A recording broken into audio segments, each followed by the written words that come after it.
Temperatures going up, the heat is rising, scholars showing up, audience vibing.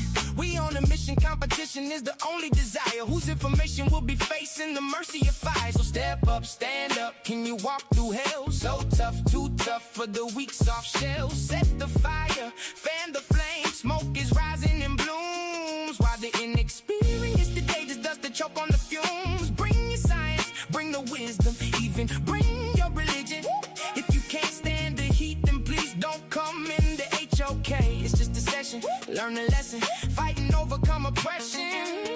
Who'll be the best debated? By the time all the smoke clears,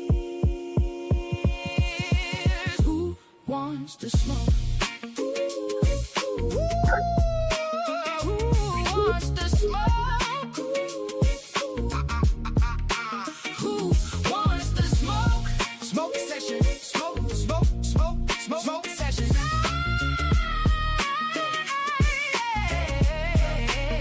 I want the smoke. This environment is the toughest, so bring your best and put your spirit to the test. You stepping into the ring with the scholar with the no digits harder. I will make you holler in the information flow with power. You wanted to peak, the elite, the undisputed. Now watch as your outdated theories get refuted. I'm posted in the den, let the world burn. Pressure in the room, it's finally my turn. They want the smoke, I'm the whole forest fire. Watch the oxygen vanish as the flames climb higher. My mind is the weapon, I'm no joke. I'm the baddest, I come for the smoke. No joke, I'm the baddest to ever breathe. I don't play house, I make them leave. Smoke session. Smoke, smoke, smoke, smoke session. I want the smoke. Smoke, smoke, smoke, smoke session. sa.neter, you better want 'em. Who wants the smoke? Who wanna say that? I'm not playing. Oh my God, sa.neter, stop playing with me. Now, Paul, you better tell him, you better tell her now, Paul. Stop playing with me.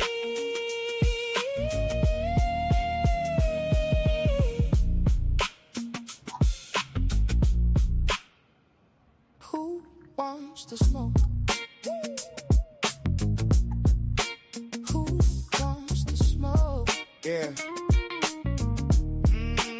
Who wants to smoke? Yeah.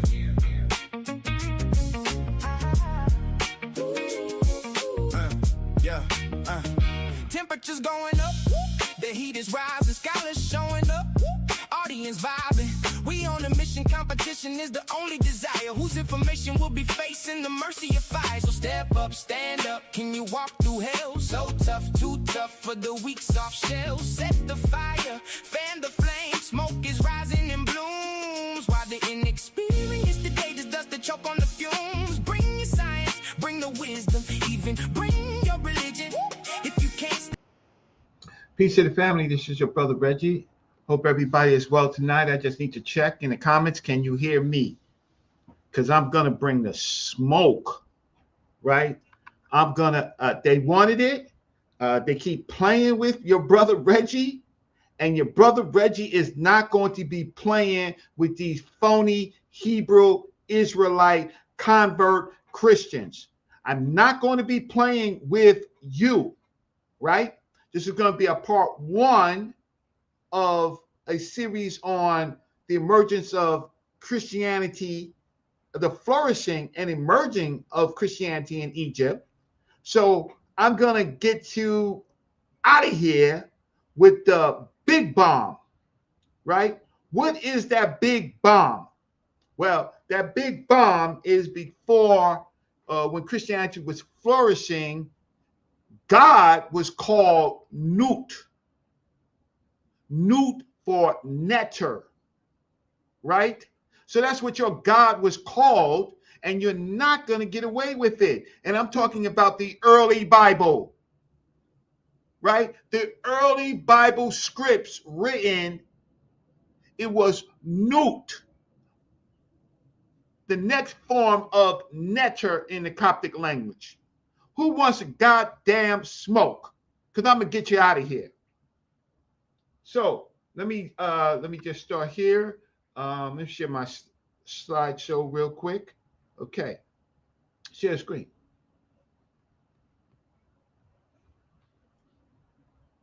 Get you out of here. There you go. See if I can make this a little bit bigger. Bigger. Right? I'm going to get the information out first, and then we'll talk about some pictures. But let me get the information out first. So who's in the chat? Let's go. I'm not playing. I seen what y'all try to do today with exposing me, and you people don't even know your Bible. You don't know your Bible. You don't know the Exodus. You don't know any of that, right? So then you want to come after me and you complain that I said that you're unqualified, you're uneducated, and you're ignorant. And I'm not talking about the sa.neter studio family. I'm talking about these Hebrew Israelite convert Christians who use history, use artifacts, how can I say, but they don't, whatever they do, they don't use it correctly. They ended up preaching the words of the Bible, right? And at the end of the day, that fails because your Bible language don't align with the history and archaeology. So you always want to come and change the subject, right? And we're not going to let you change the subject tonight, right? So, a peace Rakufu, right? So, a Seku. So today they try to put on this crazy show about exposing your brother Reggie. Man, I've been doing this for since 15 years. What work you put in? What presentations you been in? No, you sit on your butt in your house looking for things to Google. Do you go to museums? No. What's the furthest you traveled? Your pajamas. Right? And you come in here and act as if you got information to share. But you don't. So here we go. Let's start here, right? And I need everybody check my sources, check my information. Don't let me get away. Don't let me get away with what you call lying. Check what I say, okay? So let me put the slideshow up. Let's see if I can make the slideshow bigger. And give me a second on this. This is always interesting. Yeah, okay. Great. And I'm going to change this to, yeah. Okay, so let's get this off. Okay.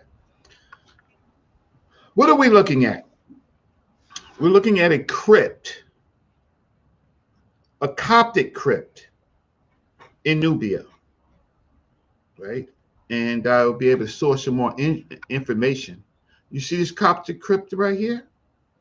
Below the Coptic crypt, or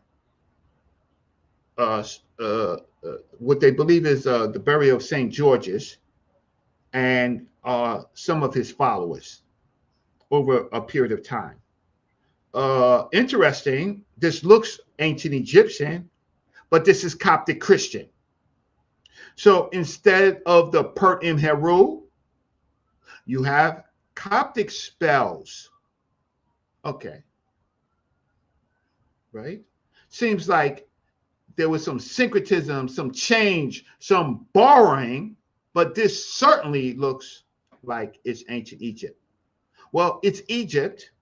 It's early Christianity. Let's go here. Photo.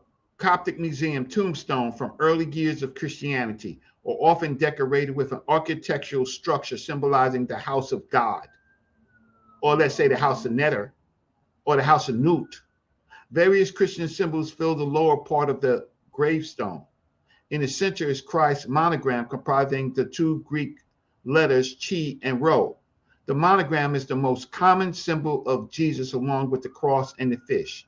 Here it is flanked by loop crosses, the crux ansata, formerly the early Egyptian hieroglyph Ankh, here, life. And the first and the last letter of the Greek alphabet, the Alpha and the Omega. Oh, remember the Alpha and Omega that Christ taught, right? Okay, right. So here, his Alpha and Omega is connected with the Ankh and the cross. All of these Christian signs are framed by fluted columns. 2 leaves and a Greek inscription are set inside the pediment.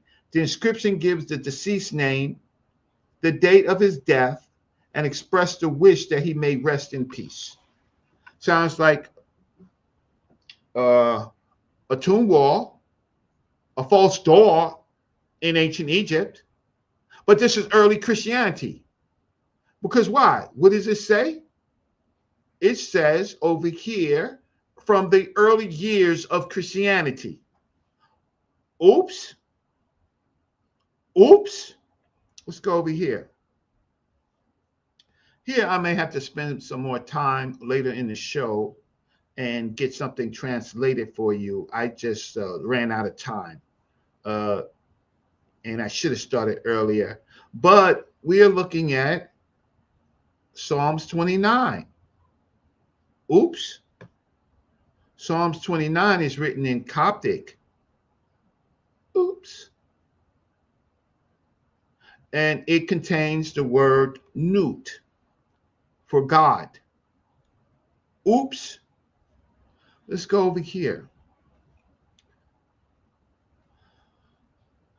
Well, prior to all of that, Coptic Christianity that emerged from Old Coptic, ancient Egyptian, where you see a coffin and up on top you see the new symbols, right? You see the new symbols? And this is 2 brothers, Petamen and Penharpe, right? And this is at the same damn time of Christianity. The same damn time. Petamen and Penharpe, who lived and died around 175, 200 AD. Oops, after Christ, were young boys who shared the same father, a man named Amenhotep, but different mothers who are currently unknown. We know that they were half-brothers due to the papyrus scroll accompanying the pair at the burial, which may have been dedicated to the boys by their father. So, while Christianity in Egypt was competing and borrowing, they was competing and borrowing aspects of ancient Egypt where Christianity is supposed to flourish. 175, 200 AD. Oops. Who wants to smoke? So let's go down a little further. Okay. So here. So let me see what the chat is saying. And let's get to this. Oh, where's my abstract? I think it's here. No. Well, here's my statement. Those that call themselves Hebrew Israelites and now Israelites, I call them convert Christians, have been attacking the history and religion of African people aggressively for at least 15 years on the online community. They have refashioned the old term of pagan to now calling African people Hamites. Oops. They have not in the last 15 years been able to successfully defend their own religious story online, neither their so-called Hebrew roots nor their attached Christian faith to early antiquity. Their biggest foe is history. Their biggest foe is history itself. In this segment, I want to talk about early Coptic religion in which Christianity at large stems from. It was in Egypt where the faith grew, not in Palestine, not in Judea, but in Egypt. Because these groups are unhistorical, I'm talking about you, and read history through your Bible only, I'm talking about you are lost in a historical pit, right? And in that pit is a whole bunch of feces. In this segment, I want to show that early Christianity sprang from an African Egyptian base and added parts of other faiths as they competed with them. The fact is undeniable and leaves these African-hating groups in that pit of ignorance of feces. The subject is vast with many layers, so I'm going to have to summarize in this show. In a later show with Mr. Morpheus, we'll break down the history of how Christianity movement was developed in Alexandria.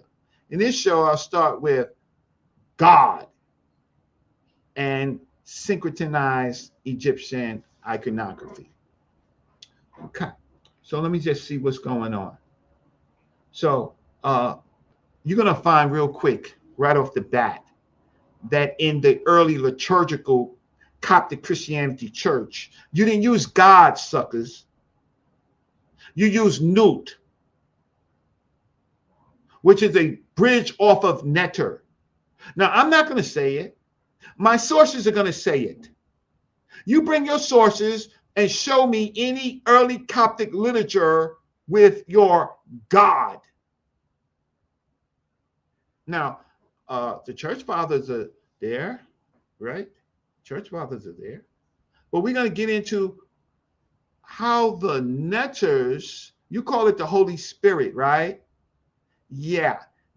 Along with the Holy Spirit, right? You got the Elohim, right? The Elohim is part of that, right? Okay. You look down on the netter rule, but you will find that there are many secrets of names of God, which are the netter rule. How am I doing? Press 1. How am I doing with my opening? Who wants to smoke, right? And my topic. Press 1. Let me know if I got your attention. I just want to know if I got your attention.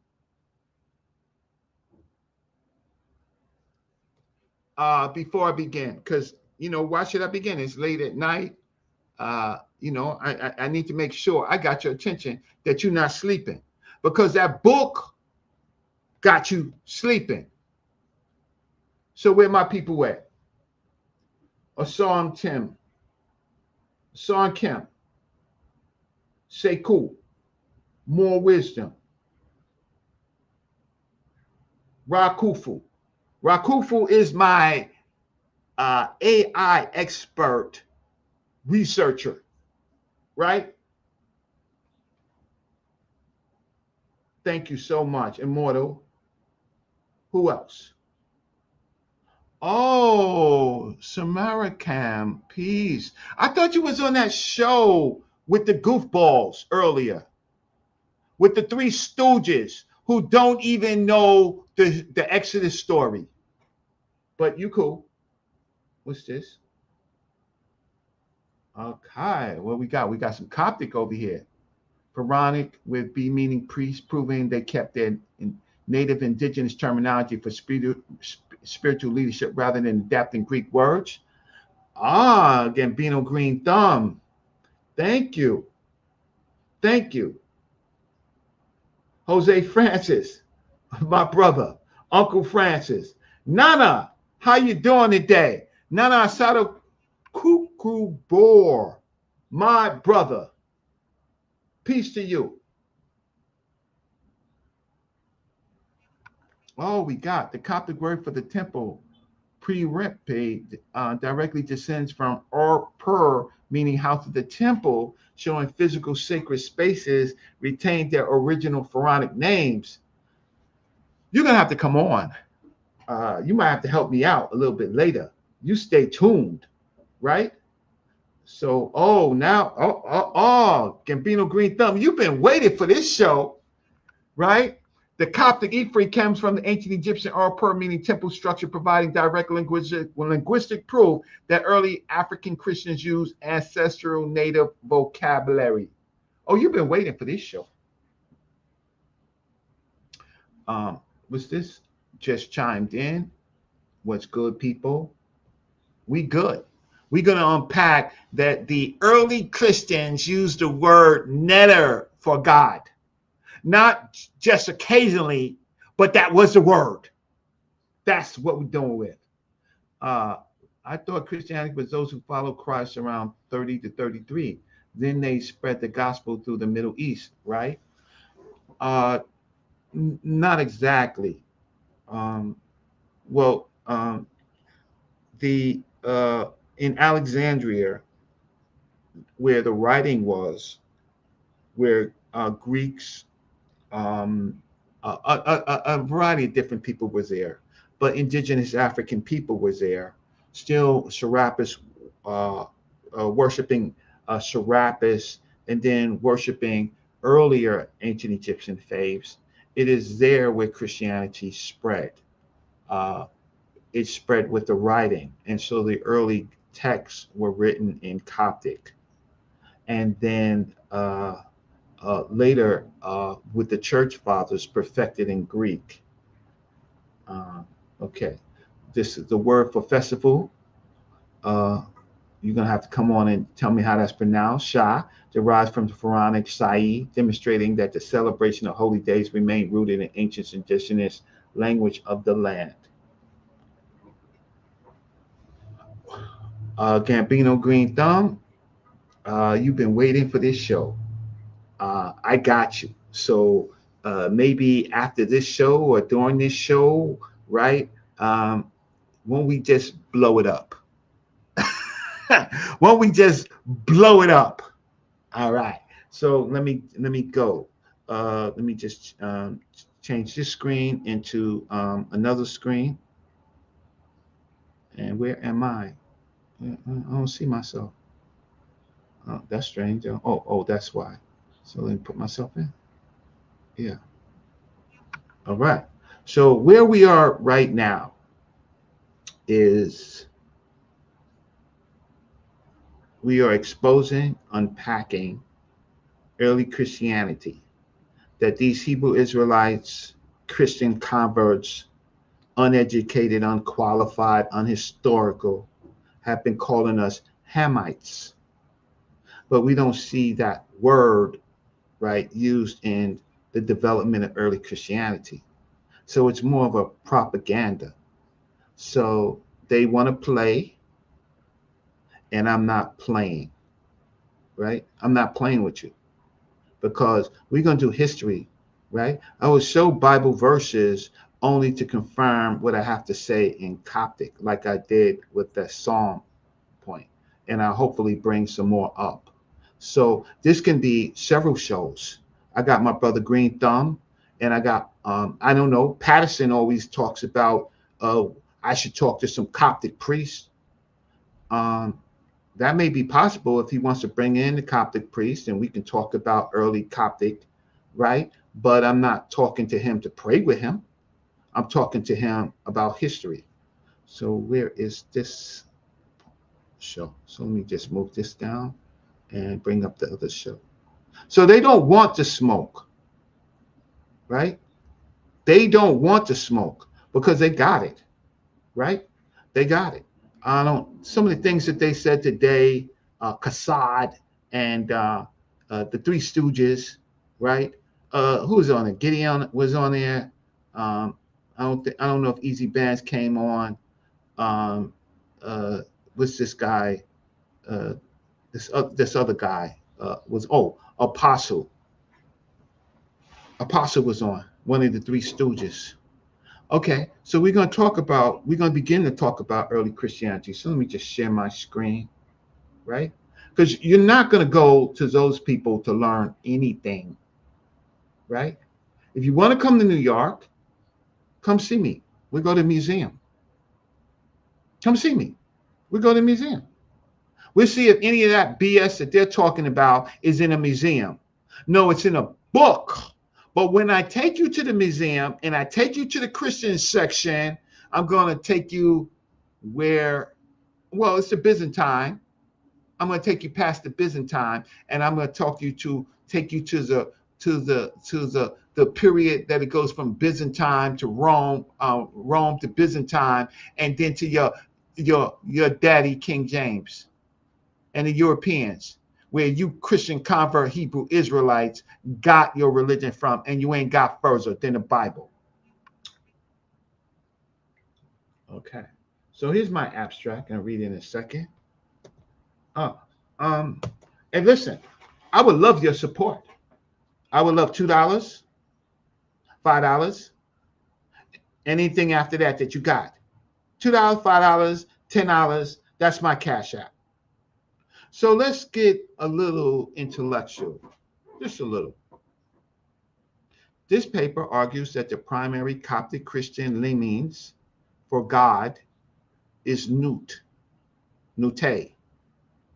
or another Greek word a Coptic word that we're going to pronounce, which also means God. So it's three of them, or the regular diachronic continuations of ancient Egyptian neter, and this inherited term structures Coptic discourse about the divine, from Lapriano Crum.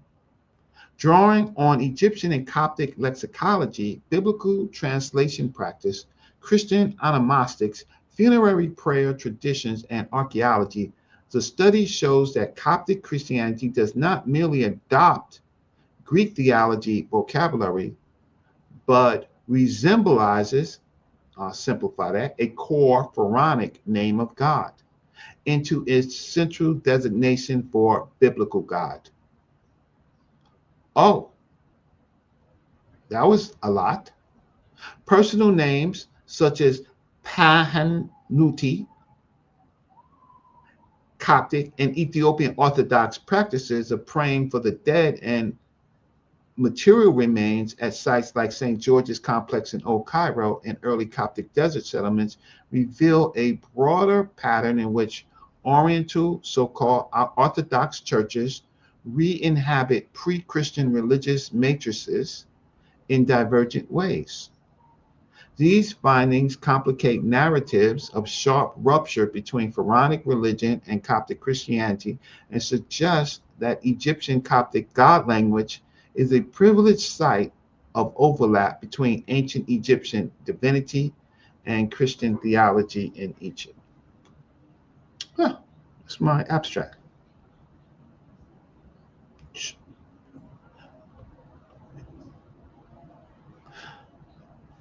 Introduction. Accounts of Egyptian Christianity have generally foregrounded the role of Greek language and Alexandria theology, focusing on figures like Anathasis and Cyril and on the reception of Hellenic philosophical categories in Coptic doctrine.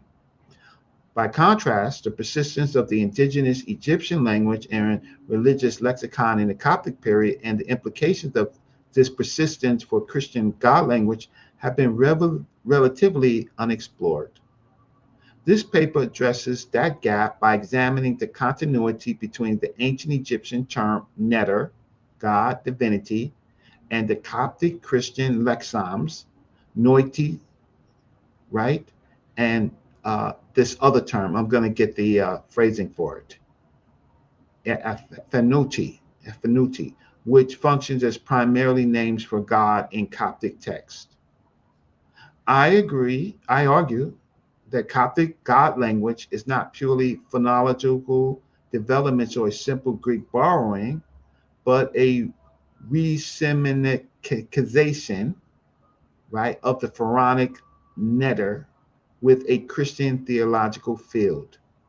After establishing the philosophical link, I explore how this lexeme appears in Christian onomastics, how Coptic identity and archaeology reveal broader patterns of re-inhabited sacrality, and how prayers for the dead of Egyptian, Coptic, and Ethiopian Orthodox traditions exhibit both shared Oriental Orthodox structures and distinct linguistic trajectories. A brief objection section addresses possible critiques before concluding. So I'm going to, at the end, look at some of the professional critiques, right? I'm not going to be listening to Three Stooges and converts who use all their energy to direct you away from Africa, the emergence of their faith in Africa, right? By calling you names like Hamites, right? Saying that they are Shem, right? Trying to repackage history, right? As if history doesn't matter, right? So let's just do this. Let me see what the chat says.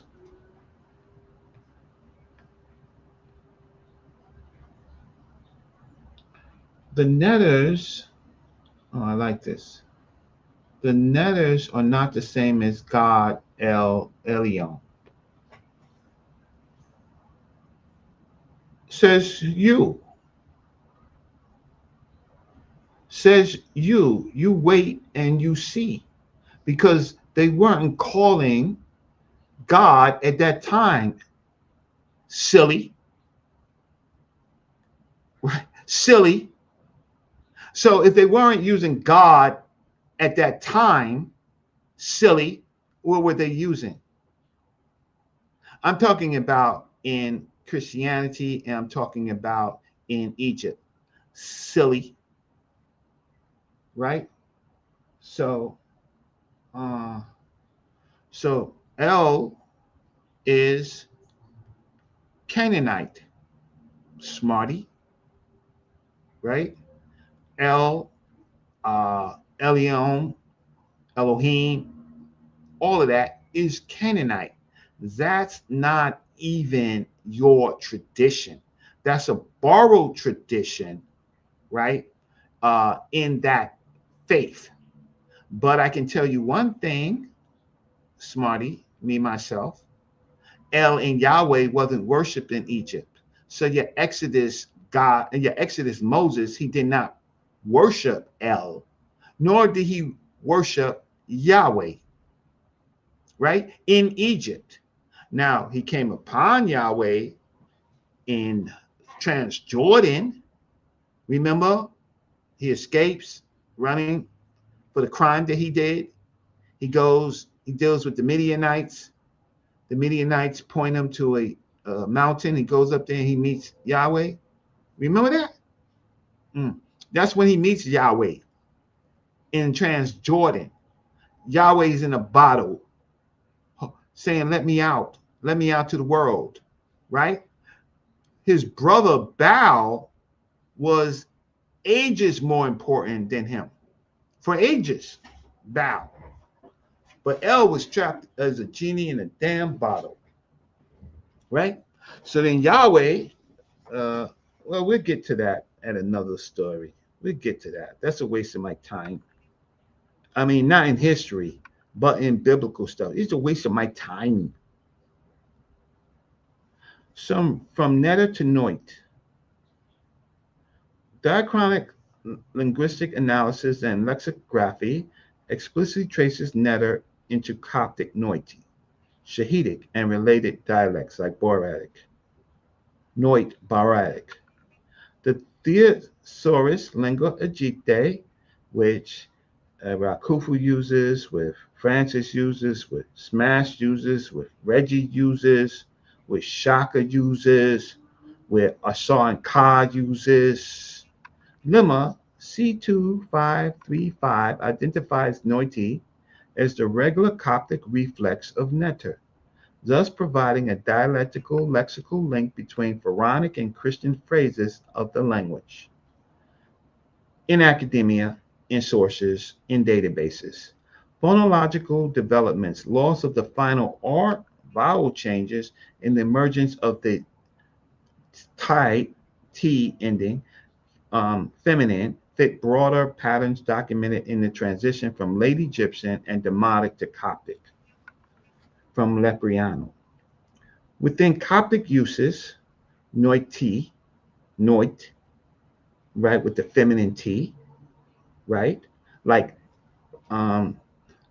functions both as a generic term for God and in Christian texts as the standard word for one God of scripture and liturgy. So it functions as your one God. The semantic core divinity remains, but the referent is reorientated. Whereas neter once designated multiple deities and divine forces, its Coptic descendants primarily designate the triune God of Christian confession. The same historical lexicon thus spans two religious systems, making Coptic a linguistic hinge between Pharaonic and Christian theologies of the divine. The form Noute represents a further development in this family and plays a strategic role in Coptic biblical translations. A Coptic theological essay on the lost Noute notes that the Coptic New Testament uses Noute systematically to translate Greek theos in passages such as John 1 to 2, arguing that the translators deliberately preferred the inherited Egyptian term for God over a newly coined Egyptian loan. Did you all hear that? They preferred Noute as the way to say God other than the Greek term, right? That you, how can I say, that you know more clearly as theos. God, theos? No, they didn't prefer that. In early biblical writings, they preferred Noute, which derives from neter. Oh my. How many of you knew that? Press 1 if you knew this. I'm not going to drop no bombs for myself, but press 1. I want to see the people, because now they want to smoke. I'm going to give them the fire. I'm taking away their God name, because in the Greek, it's not God, y'all. It's theos. But the early Christian writers preferred Noute and Noute, right? They preferred those terms than theos. Theos was pushed on them, and thus you get God. So me, myself, you're going to have to work on it. Press 1. Let's see. Come on. Where's the ones? Y'all not excited that I'm tearing their asses apart? That the divine name is neter, Noute, Noute, over than theos?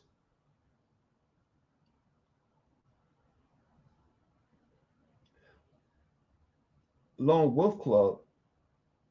Where you at? Semantics? No, history. Something you don't do. It's not semantics. It's history when you want to look for text and you want to know the truth. But you say semantics. Compared to what? Not you. I don't know you, Lone Wolf. And and you I think if you Lone Wolf that I know, you my brother. So I take all of that back. If it's the wolf that I know. But to everybody else, it's not semantics. Right? It's the name of God in your religious text that they pray to. So let's continue. Matter of fact, I don't need a bomb. This is what I need. Support your brother Reggie. Because what I'm giving you tonight, you can always use. As long as it's up on sa.neter's channel, you can always go back to this. It's here. Right? So let's look at a name. What's Morpheus is in here somewhere? What's Morpheus?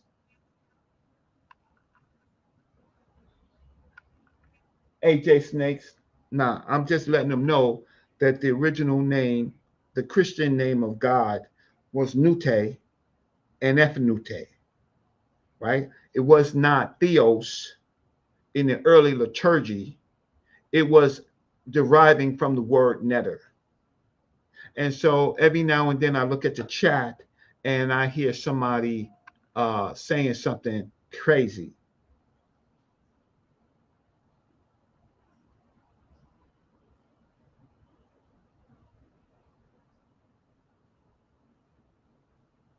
All right. Onomastic evidence. Onomastic is the science of naming, demonstrates that neter persists not only in common nouns, but within Christian personal names.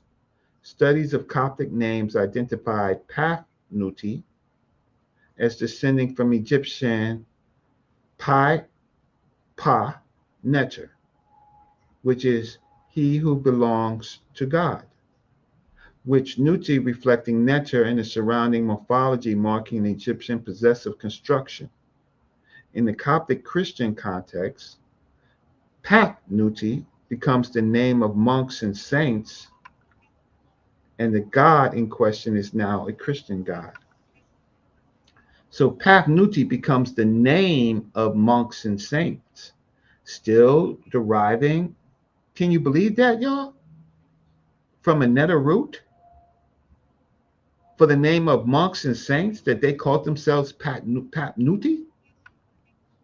No, but if you listen to these Bible thumpers that we have on this, right? You wouldn't know that. They would say monks and saint and bishop and apostle, and y'all out of your effing freaking minds, yo. Because you don't read history, you don't know history, you're unqualified, you're uneducated, right? And every time you come on these channels, you're a god daggone embarrassment. Clowns. So why don't you search the name Noute for monks and saints? And the God in question at this time is the Christian God. This name shows that Coptic Christians did not abandon Egyptian theophoric patterns. Instead, they reused them so that the old neter element now points to the biblical God. Oh, they remixed. Borrowed, stole, changed, but you people are trapped in religion. Other Coptic names preserve Egyptian divine names such as Ammon, Hor, and Isis, now borne by Christian figures and communities. So you're telling me that Coptic Christians walked around with names like Ammon and Hor and Isis, but they're Christian? You'll never tell us that. But Brother Reggie's telling you that. Buy Brother Reggie some lunch for this. Breakfast tomorrow.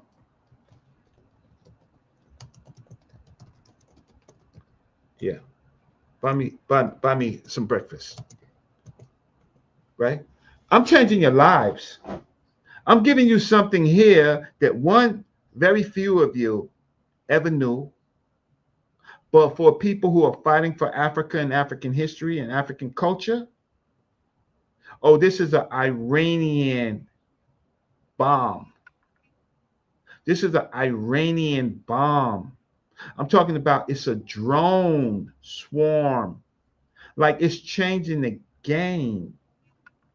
In this way, the sound body of neter and the neter rule persist in Christian onomastics, even as its Semitic content is semantic content is redirected. Let that sit with you for a second. There are Christians walking around with the name Amun and Hor and Isis. Let that sit with you that the name of God is Noute, Fnute, right? Let that sit with you that Noute, right, is the name of monks and saints, all deriving from the word neter, refashioned, reimagined, borrowed, homogenized, right?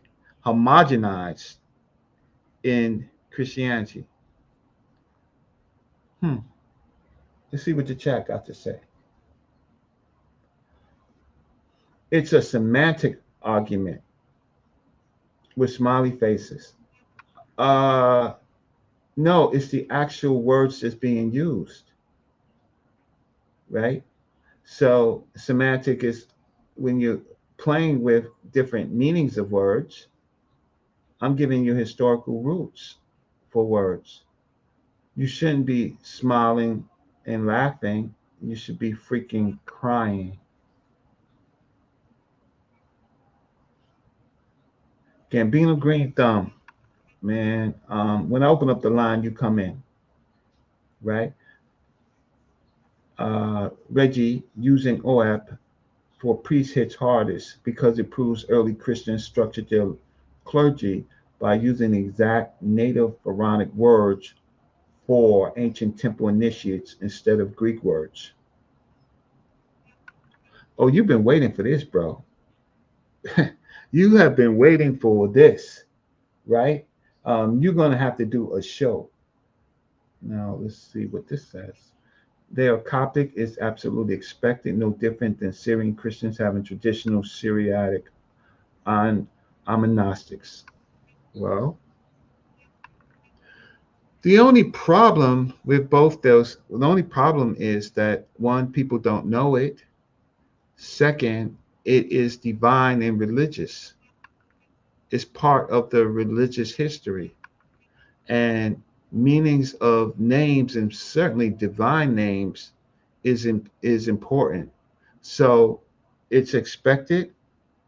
Actually, it's not expected, um, because Christianity coming into Egypt from a Judean perspective seems like it would come in with a Judean Palestinian onomastics, but it does not, right? It is refashioned and sits on top of a whole structure of the history of ancient Egypt. So, respectfully, nice effing try, right? Nice effing try. Okay. Because you have to explain why it doesn't sit on a Judean structure. Where's that? Where's that at? Oh, let's go to slide 6. I don't have too many slides today. Coptic identity and archaeological continuities. Modern Coptic reflections on identity emphasize that Coptic is the final phase of the Egyptian language and that the Copts are the direct descendants of the ancient Egyptians, at least by language. Parish, parish level essays and catechetical materials stress that many liturgical words remain unchanged from earlier stages of Egyptian, and that certain architectural and ritual features show continuity, even as Christ and the Christian God now occupy the place of the old gods. The survival of Noute as the primary word for God fits this pattern. An inherited Pharaonic lexeme is filled with Christian theological content. So it's expected in one sense because it's in Egypt, but what I would really expect is the Judean Hebrew background, right? The material from Qumran, the Dead Sea Scrolls. I would expect that as emergence of Christ, uh, because it's Palestinian, right?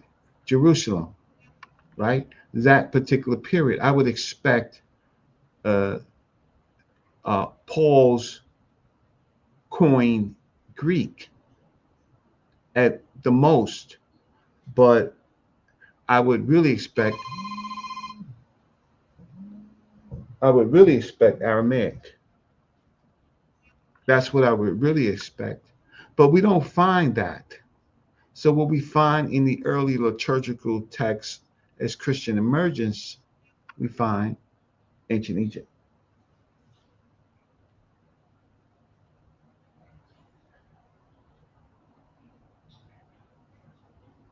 Hester Nero, uh, this is not for you. You don't give us any information. This is not for you. What's Mr. Morpheus say? Mr. Morpheus, where is Mr. Voice?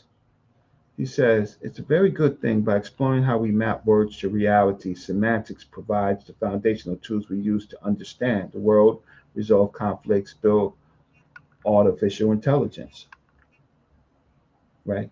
Um, in this time period, we are in fact looking at the words as the phrases and the religious concepts grow out of a Egyptian base, not a Judaism base, not an Aramaic base, not a Hebrew base, right?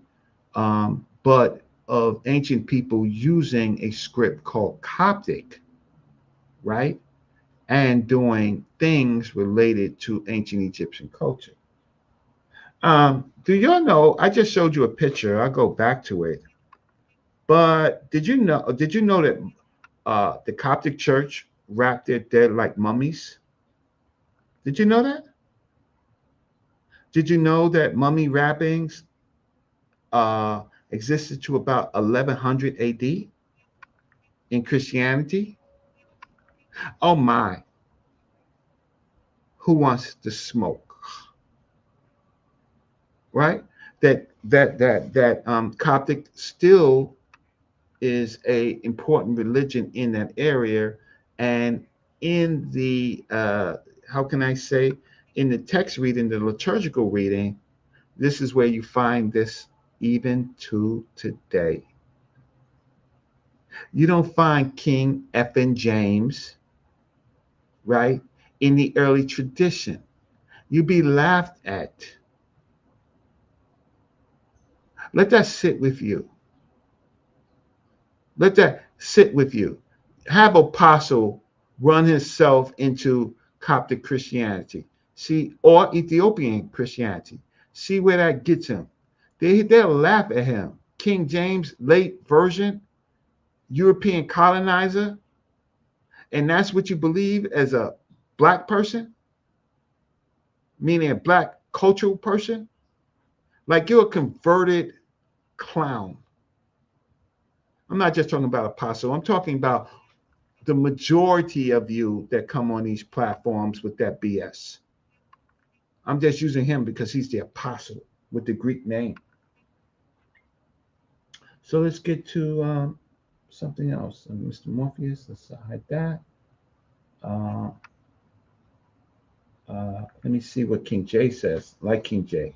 Exactly. So that's not unusual. Instead of inventing a new word or borrowing the Greek theos, the Egyptian Christians kept their own ancestral word for a deity. But they won't tell you that, King J. Let's see what this says over here. Karos Heli, Kares O Heli.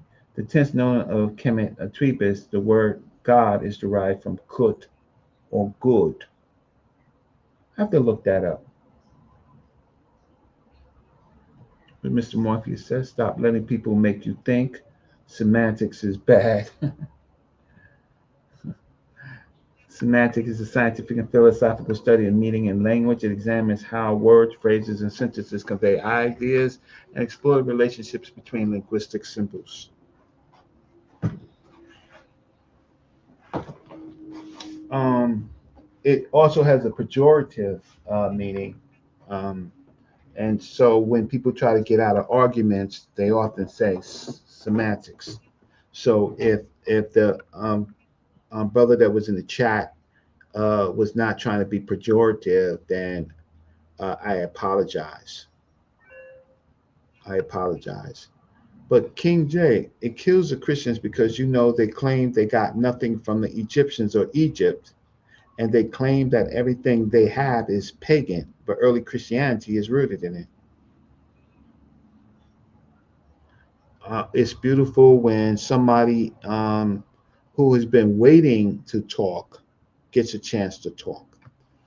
Ancient Egyptian and Egyptian Coptic prayers for the dead. Oh my, right? So again, if you learn something new, you learn something that you can use.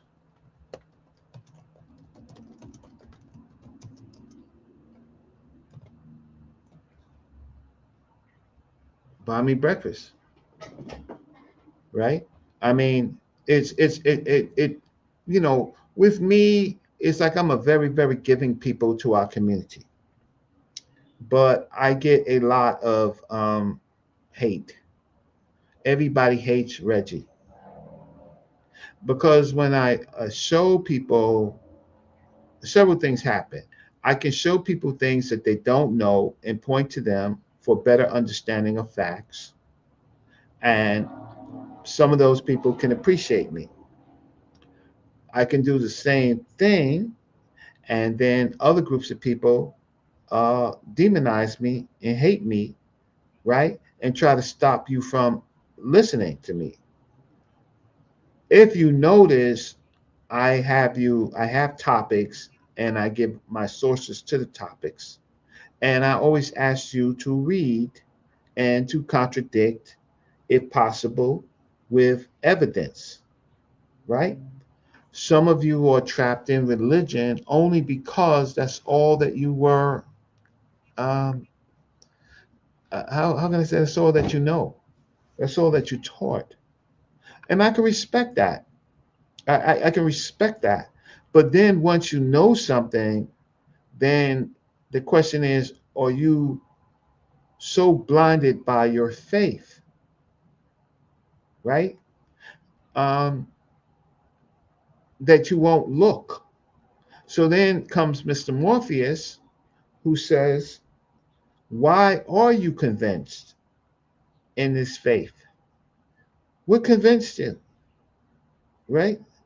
Did you see Jesus? Did you see him resurrect? Did you see any real miracles? Did you, or maybe just something happened in your life and you attributed that to Jesus? I got that. Or right, to your religion. I got that, right? That one thing happened. I can understand it. That's psychological. But you and they have failed to convince our population by their scholarship that anything that they say is true. You failed to convince. We only have you on these channels to laugh at you, right? Because you have so many holes in your package. You're really not convincing. I don't care how much you preach and how much you quote the Bible, right? That's your game. That's your con, right? Because when we really look back, like we're looking back now, when you're quoting one time period of text. You don't know enough to know that there's another time period of your text. Right? Me and Morpheus, we're gonna do a show. That's my partner. We're gonna do a show. Shout out to Brother La if he's around. But we're gonna do a show, and we're gonna talk about how many times did Paul die in the Bible.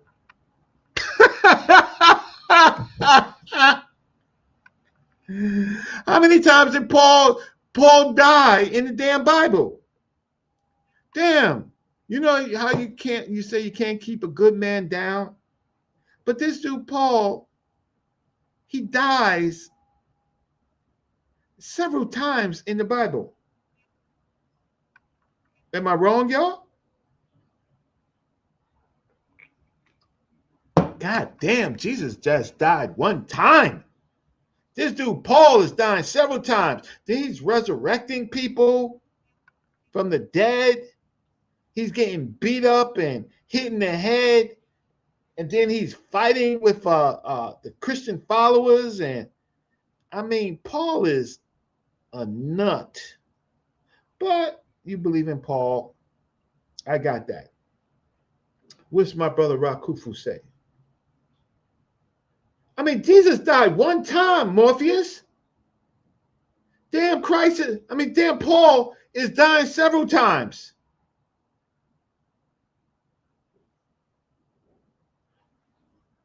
Shushan took the succumb to succumb and Megiddo the 6 out got near the sack out. Okay, at least we're doing some history right here. Rakufu is saying Egypt was the primary birthplace of Christian theology and spirituality. Asiatic. Apostle Paul was a demon possessed with a hunchback. He certainly was. Paul. You really believe this dude? This dude is a so-called persecutor, killer, goddamn bounty hunter, and your God is gonna bless him and make him his eyes and mouth. Y'all believe that? Y'all got to be, something's wrong with you. So that means any killer can have a vision and speak God's words. So I have to agree with Asiatic 777. I have to agree with that. And then he dies. I make no apologies in not drinking the Kool-Aid. They're not drinking the damn Kool-Aid. They drinking the cheap wine, bro. I'm talking about they drinking Ripple. Don't worry about what I am. Just worry about what I'm teaching. Rakufu, which Christian theology? So let's get back to the lesson.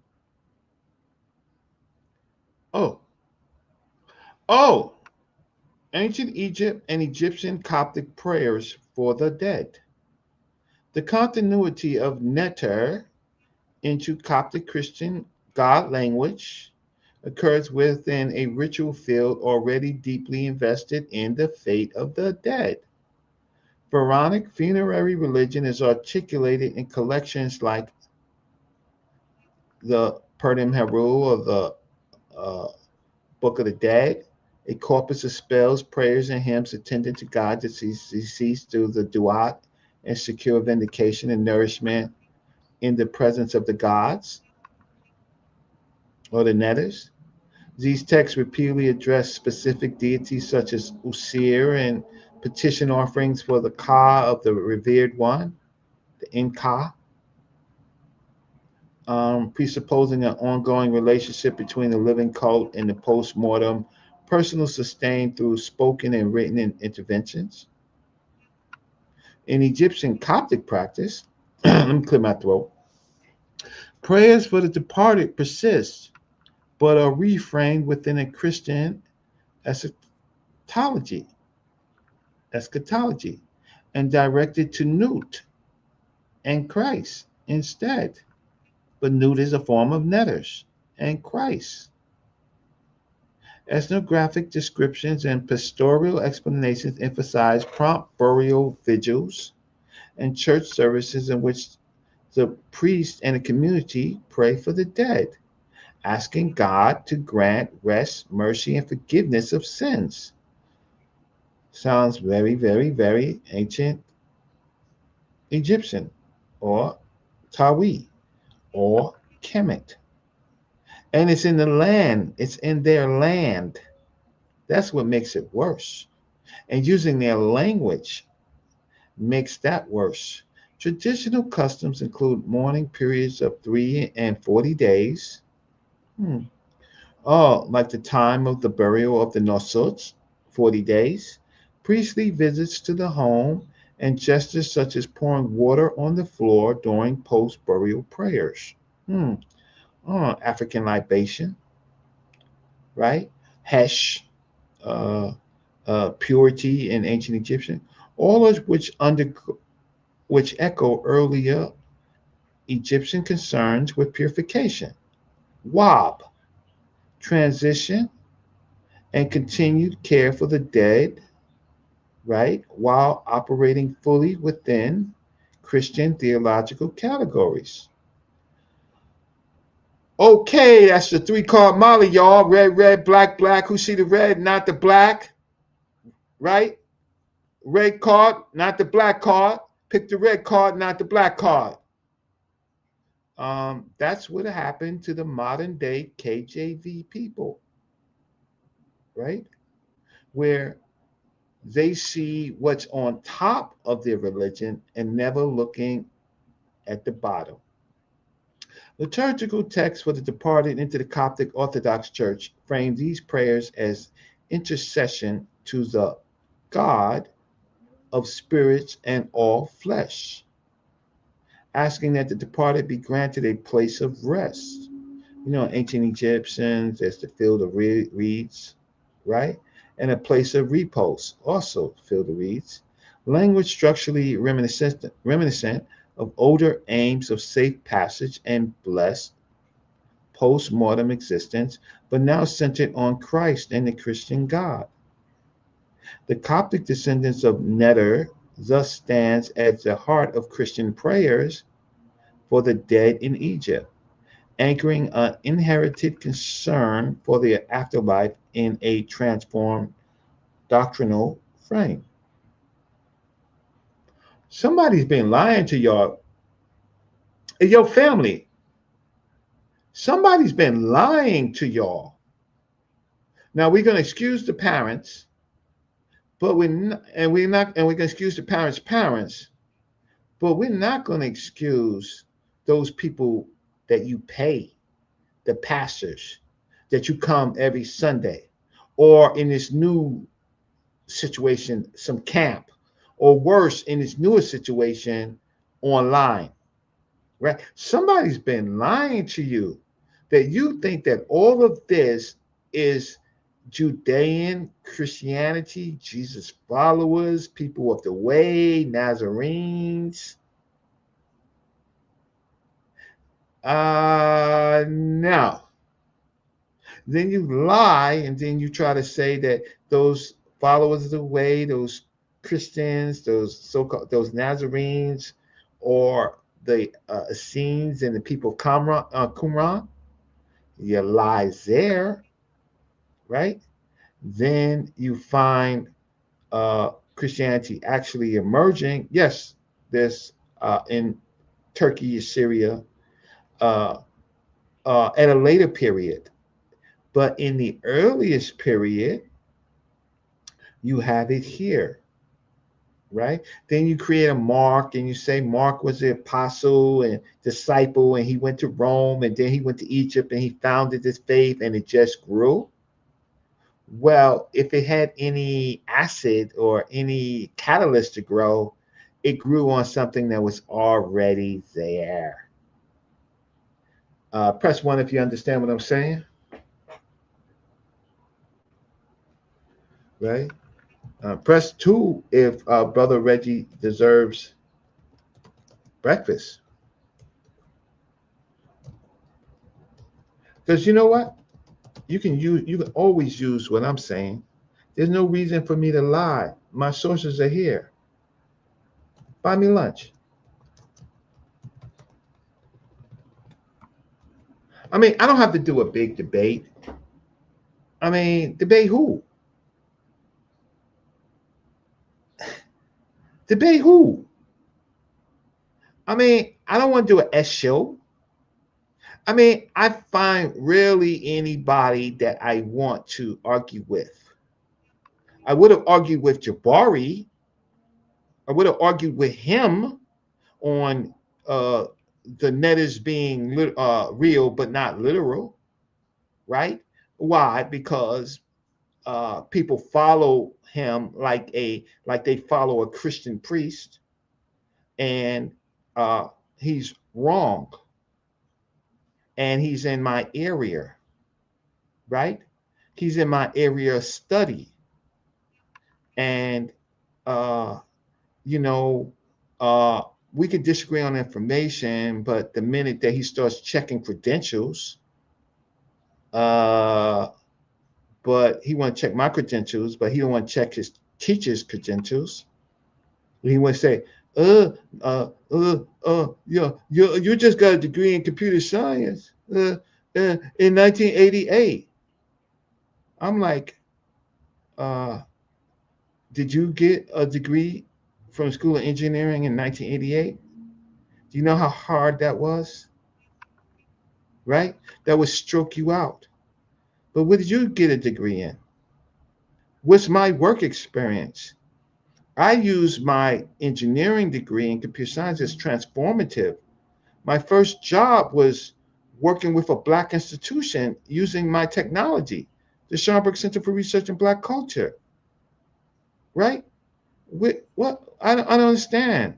I use my skills transformative in my community.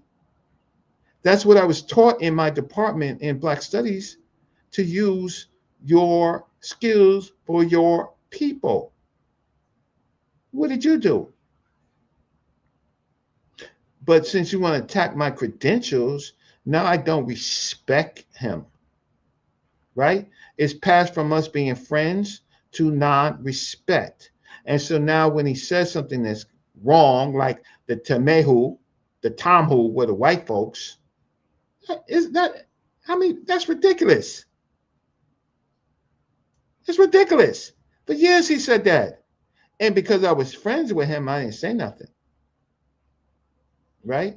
And then it got to be, well, you got to have some integrity. Do you know about the Chichinu? Do you know about the Tamehu, the Tamay people? Do you know that those groups of people are the people from the Green Sahara, right? That crossed that whole land and integrate with the people that would become what we call Nubia, right? Do you know that? Do you know that these people that you're talking about are the people of the Napa Playa, and you're calling them white people? It's just silly. So look, equal opportunity, you can get it. Now talking about the netters, or watch this, they're real, but they're not literal. Oh, but the Coptics that are using the term, their gods are literal.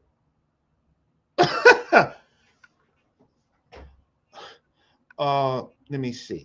So where we are. So what we find is in Coptic prayers for the dead, Coptic prayers for the dead, we find that it is very parallel to the ancient Egyptian rituals, in that the Coptic rituals, in some sense, are the same as the ancient Egyptian, just called another name.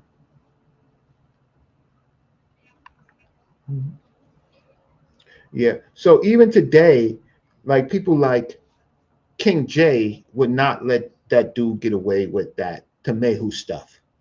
Tom, who is the white folks, right? So there's a lot of good young scholars, right? I only go into the JoJo with them only to make them stronger, right? I don't go in to harm them, right? I'm talking about those people that, look, King J is going to be better than me in it.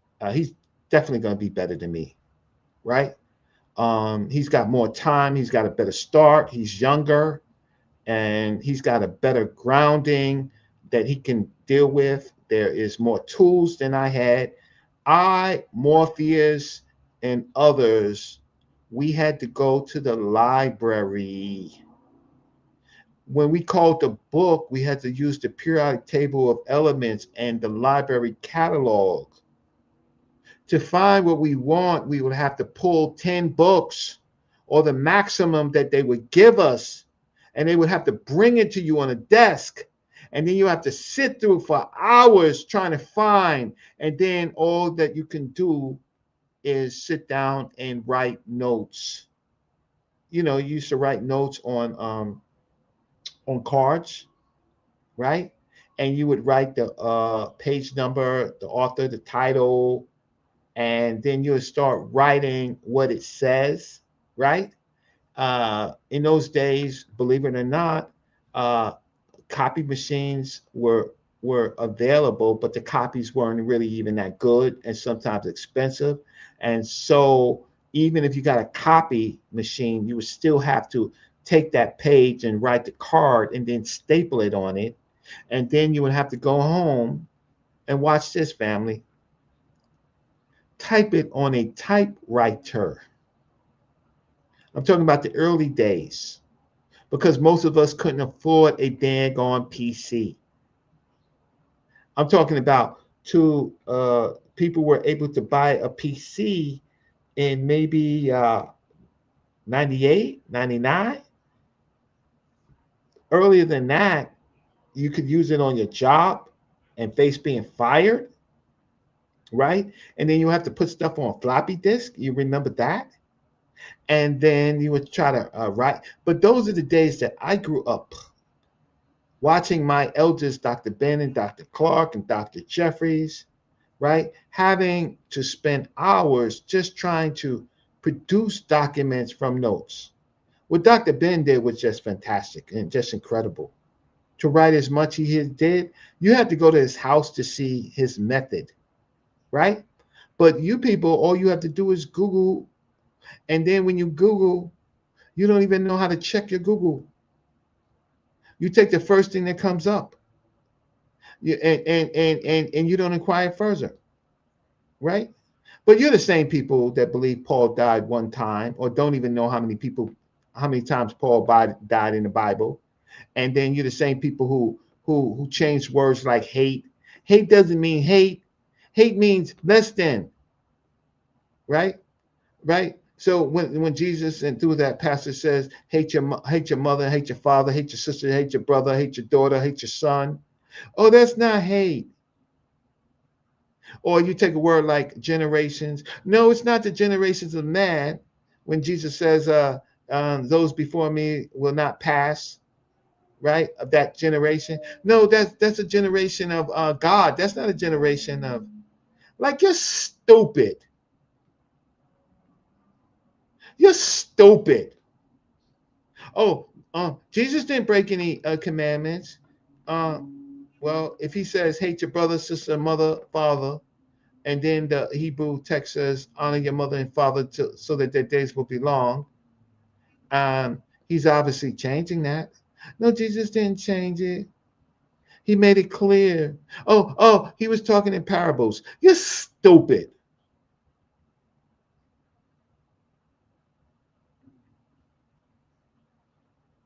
Was this Asiatic? Jesus got baptized twice, which means there's a reprobate, which he went back into the world.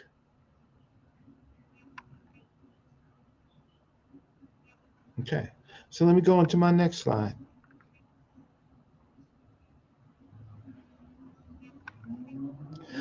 Maybe for this, you'll buy me lunch.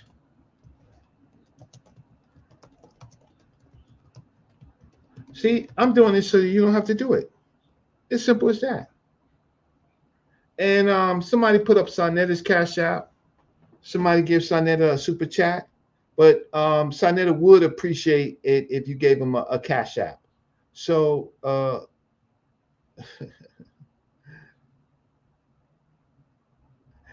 yeah, 3 years of Jesus walking and talking. Just 3 years. Right? And these other coaches did it for thousands of years. And then even his own teachings have to be attached to a culture much longer. Interesting. Let me go find sa.neter's Cash App. sa.neter Cash App. sa.neter. Yeah, because I'm on his channel. And I sa.neter. Let me see. Cash App sa.neter. Where is it? sa.neter what? It's not coming up. sa.neter. Somebody put it up for me. Where's the sa.neter Cash App? Somebody put up Rakufu. If you got sa.neter's Cash App, put it up for me before I go on. I mean, we share. We actually share. Where is this? Sa.neter. Okay. This should be it. Cash. There goes. Oh, dollar. Let's try this. Dollar. Before I go on. Okay. Let's try it.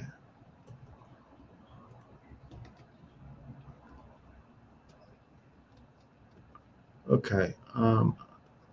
It's not coming up for me right now. That's strange. Oh, there it goes. There it goes. Finally. Here you go. Yeah. Support.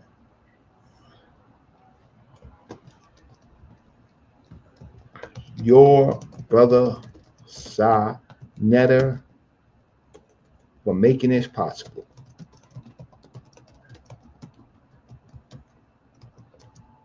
There you go.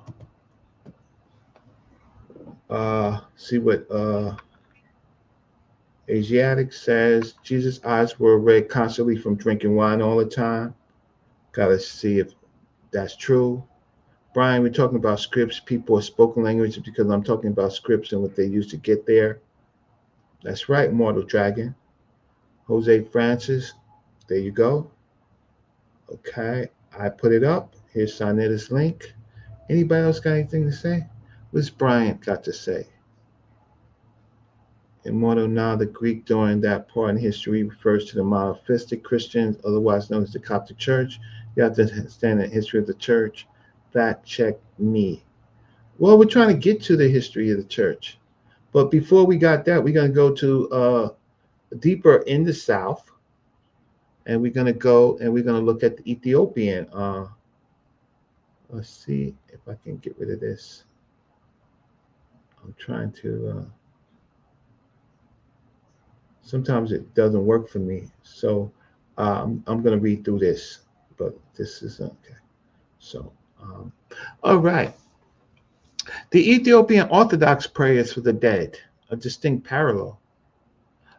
You do know that the Africans on the other side, deeper, souther, right? King Azana, right, was converted through his mother from a Christian monk to Christianity. That's how he got there.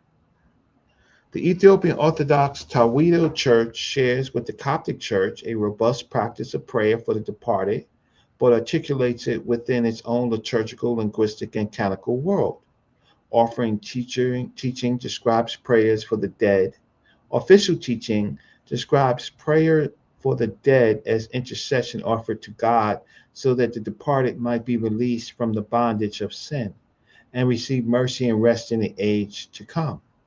Ethiopian practice orders specific commemorations, funeral service, memorials on particular days, and annual recurring services, emphasizing sustained prayerful solidarity between the living and the dead, grounded in biblical and traditional texts. Rites such as the Fithat, the Salote Fitat, the prayer of absolution, involve scriptural readings, geese hymns, and explicit petitions that God grants mercy, peace, and rest to the departed soul. These prayers are conducted in Geese and Amharic and embedded in sacramental and canonical universe that places particular emphasis on the arc symbolism of the tablet in the Ethiopian liturgical calendar. While the theological core intercession to the one God for the repose and forgiveness of the dead is shares with the Egyptian Coptic practice, the Ethiopian tradition does not inherit the Neter lexeme or the Egyptian language continuum. Instead, it deploys a Semitic roots and Geese titles for God and Lord, producing a structural, analogous, but linguistically distinct set of funerary rites. The juxtaposition clarifies that extended intercession of the dead is not uniquely Egyptian, but part of a wider Oriental Orthodox pattern. The Egyptian case is distinctive not because it alone prays for the dead, but because such prayers are formulated in a language that directly carries the descendants' neter of neter, embedding a specific pharaonic divine lexicon in Christian supplication on behalf of the departed. So we have two traditions outside of Judea, growing and flourishing, both sitting on top of a fertile ground, right, in Africa. But these Hebrew Israelite convert, uneducated and unqualified, would want to take that away from you and simply erase all of that by calling you a Hamite and then giving you a King James Version book and say, read, read. So all of this rich history and culture for thousands of years gets converted to a bunch of people that says, read, con, as if they're doing something. But you're not going to get any of them to write a paper that's respected in academia because it's all regurgitation. And the texts that they're using normally have holes in it. 11:49. So let's just continue so I can get finished by maybe sometime after 12. Okay, so this part is finished. Objections and rebuttals. So what normally happens in academia, first objection holds that continuity between neter and Coptic Noite, or ethnoity, is purely for phonological and carries no religious significance. Regular sound change alone suffices to explain the Coptic forms in the theological readings is retrospective. While phonology cannot by itself prove intentional continuity, the Coptic translators deliberately use of ethnoity for Greek theos and the continued coinage of Christian theophoric names such as Papnuti indicate that the inherited lexeme remains religiously religiously salient and was consciously selected as the principal name of the biblical God. Ethnuti, Noute, was consciously selected as the principal name for the biblical God. A second objection warns that speaking of overlap risks collapsing polytheistic and monotheistic systems given the different reference of neter and noit. From this vantage, Christian reuse of neter might appear as semantic emptying, where only the sound persists. The present argument acknowledges the radical reorientation of reference, but insists that employing the same historical word for God in scripture, liturgy, and name shapes how the Christian God is conceptualized within the Egyptian matrix. What continues is not the cult of a specific neter rule, but a linguistic and conceptual habitus for speaking about the divine. You're literally speaking about the divine when you use Noute and Nuti. A third objection suggests that the evidence is overly textual and neglects material religion, noting that many early churches adopt archaeological forms distinct from the pharaonic temples. Yet sites such as St. George's in Old Cairo and the early churches at Karga show Christian communities building into, over, and alongside earlier fortified and funerary landscapes, creating layered sacred complexes rather than starting from a tabula rasa, right? I mean, they're not importing Judea burials, right? Judeo-Greek uh, burials into Egypt. They're doing it within the framework of the culture itself. When this archaeological pattern is read alongside the linguistic, onomastic, and funerary data, the Coptic use of Netter's descendants appears as one facet of a broader process in which Christian Egypt re-inhabits rather than rejects its ancient religious environment. And for now, I think that's all I have. I can bring up some other issues, but what in which I probably am going to do, but I'm going to add the chat.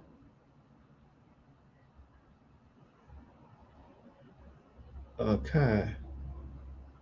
Um, So there's my document constructed. My document is constructed by actual reading the sources, putting the sources in engines that I could uh, that I can produce in a short time period, right? Um, uh, the uh, the process now of writing is a little bit different than writing prior. I have a conceptual framework, so I have history that I could, and I have my own index of sources uh, where I pull information from years of studying information. So I don't get my information, for example, let's share my screen. So let's see, let's share my screen. Let me go into my bookmarks. Here's my bookmarks. Bookmarks, bookmark manager. So bookmark manager, and let's say Kemet. And let's share my screen. So stop, share my screen. So I have a vast database of where is this? Where's my StreamYard? Yeah, okay, so let me put it over here. Uh, so I have a vast database. I'm talking a vast database of material. Vast. So let's go here, StreamYard. Let's share my screen. Oh my. Uh, uh, uh, so on Kemet, for example, on Kemet, uh, these are just things that I have indexed over the years on subjects. There's contains the Horus and Set. There is the Double Kingdom of Tahaka. There is uh, Greek loanwords, Christianity, the Hyksos and their relationship. Blah blah blah blah blah. Let's just go down. Let's go down. Come on. This is all just Kemet. Let's go Kemet. All Kemet. Right? Everything related.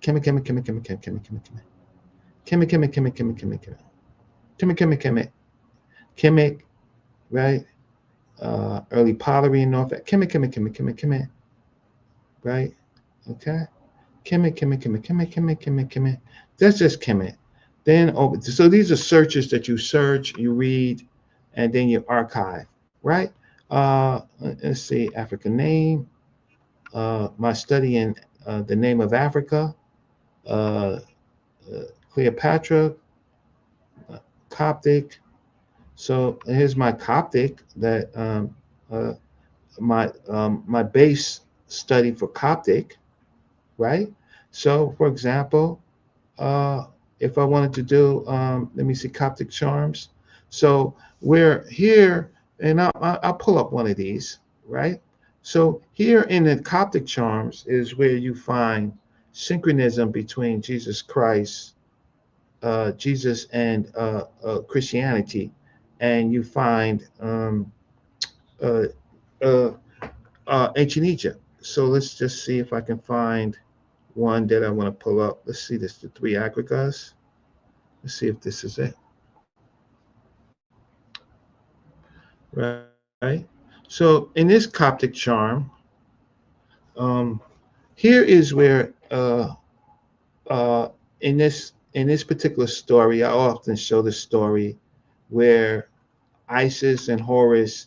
It's a story about Isis and Horus, but at the end of the story, it's about three demons that come to help Horus when he's sick. Yeah. And ultimately, the three demons ask Horus, uh, you know, Horus has to select from the three demons who can help him. So he selects the one who can return within one breath, and one breath, right? Um, one can return in 1 hour. That's too slow. So uh, here's I can return in one breath of your mouth. I return in space of one breath of your nose. So Horus chooses him. And so it's an Egyptian story. He goes to the mountain of on a wind on Heliopolis, and he finds Isis, and Isis comes, and Isis ultimately, and they describe what happened to Horus, to Isis, and she comes, but then she says this. Isis said to him, even if you did not find me and you did not find my name, the true name that the sun carries to the west, that the moon carries to the east, that is carried by 6 stars that are beneath the sun, you could adjure the 300 sinews that are around the belly, saying, you could have said this spell. Say this spell if you get sick. Let every sickness and every suffering and every aching be healed that it is in the belly of. Replace your name, the son of your father's name, and be healed now. It is I who calls. It is the Lord Jesus who grants the healings. So all of a sudden, in Coptic Christianity, in Coptic, in ancient Egyptian story, in Coptic world, Jesus slips in. So Jesus is the one who comes from as the sun goes from the east to the west, to the moon, right? So so all of a sudden in the papyrus Berlin. So let's go back to let me see if I can find a okay. So these names, and I don't know, it missed in my paper that there is a group of names that you find in these stories, right? Um, Io, Sabels, and Adonai, Abo Satnas Adonai, right? So you find these holy names, but they're really netter names, and so uh, it's in Coptic. So the type of charm goes back to a pre-Christian tradition and was popular among Christian Coptic magical papyrus as well. This text indeed stands in the tradition as if it asks God to send the petitioner. Your holy archangels, those are netters, who stand opposite in your holy altar and are anointed for your holy services, Gabriel, Michael, Raphael, Suriel, Raguel, Nuro, and now those are netters. And let them accompany me today during all the hours of the night and the day and grant me victories, favor, luck with, replace your name, success with all people small and great, which I might counter today, all the holies in the night. Right? Um, so here's another one. For I have before me Jesus Christ who attends me and accompanies me behind me, Leo Sabanas, Adonai, on the right and left, the God of Abraham, Isaac, and Jacob, over my face and my heart, Gabriel, Michael, Raphael, Suriel, Raguel, Nuriel, and Anil. Protect me from every demon, male or female, in every stratum, and for every name, for I am sheltered under the wings of the cherubim. Written in Coptic, right? But using names of the netters. Let's go here and let's see if I can find another. Uh, okay, um, something else. So I can pull up any of these, but I'm going to pull up. Uh, see the art and science of healing. Horus, Isis, Horus, and Bess. I only really put this up because I could just talk about the iconography of Egyptian, Greek, right? Coptic. Um, going to I can go on and on, but these are just from my sources. Um, Roman times transferring pharaonic deities. Let's look at this. I'll let you look at some of the things that I use to think about things when I'm writing. Okay, transformation of pharaonic deities to household gods in Roman Egypt, and So here we have a Roman piece, right? This is a Roman. Does you see this frog right here? Yeah, but it's also Egyptian. Limestone figure the Egyptian falcon god, Horus Roman. Sorry, it was Horus wearing Roman military dress from Egypt. So Horus has to be Egyptian. There he goes right there. There he goes right there. Right? When I want to look at the iconography. In this one over here, shallow disc with high relief of Isis and falcon-headed Horus in Roman attire. Right? Probably 2nd century CE. That's during your Christian period. Here's one of the St. George's pieces where you would see in Egypt, you would see Horus slaying Set. Here you see Egyptian god of relief Horus in Roman style armor fighting the god Seth in the crocodile form, 4th century CE. So why is ancient Egyptian iconography so important and lasts to 4th century CE? Isn't it supposed to be dead? Isn't Christianity supposed to be fully flourishing? Right? Um, Again, another Roman. And so we can go on, and maybe one day I will spend some time going over my source material. Um, uh, that's just in Coptic, and I have different folders: Pan Africanism. I have West Africa. I have a bunch of folders that I usually go to before I start a project. So it's and I use this. I use this when I'm uh, upon in Ethiopia, and this is not my PDFs. These are just my quick sources. Anyway, I'll stop sharing my screen. So I'm gonna open up the line, and green thumb if you're there. If you was able to wait so long, because I just wanted to make sure. Come in. I'm not arguing with no nuts tonight, right? I'm not arguing unless the nut has a source, right? Uh, yeah, you're welcome. You are welcome. If the nut has a source on a topic, I'll talk to you. If you are a Bible thumper, and you don't have any sources, I'm not going to talk to you. So anybody want to come in? Rakufu, Green Thumb. I hope you're still there. I hope I didn't wear you out in talking. Who and what is Coptic? Let's just deal with this. Reggie, who and what is a Coptic? Because you're struggling with a command of the true history of Christianity. You don't have a good enough command of European history, too many anachronisms as I listen. Your comment is trash. Your comment is trash because you need to take a remedial course, right? Coptic is a language deriving from ancient Egyptian language, Sahidic, Baharic, and several others. But there's a Coptic Christianity that emerges at this time period that where Christianity flourishes, right? So you need a remedial. You need a remedial class. I don't talk to remedials. Anybody who says what's a Coptic after I did this, uh, you ain't you in pre-K. You're in pre-K. Green Thumb, if you're around, please come in. Yeah, I so appreciate your so Galatians, pull up Galatians 4:21. Pull up Galatians 4:21. Let's see, Galatians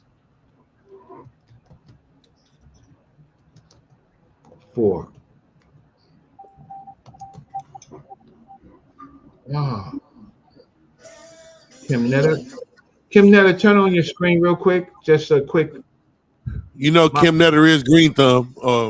Okay. Huh? That's Gambino Green Thumb, Reggie. Oh.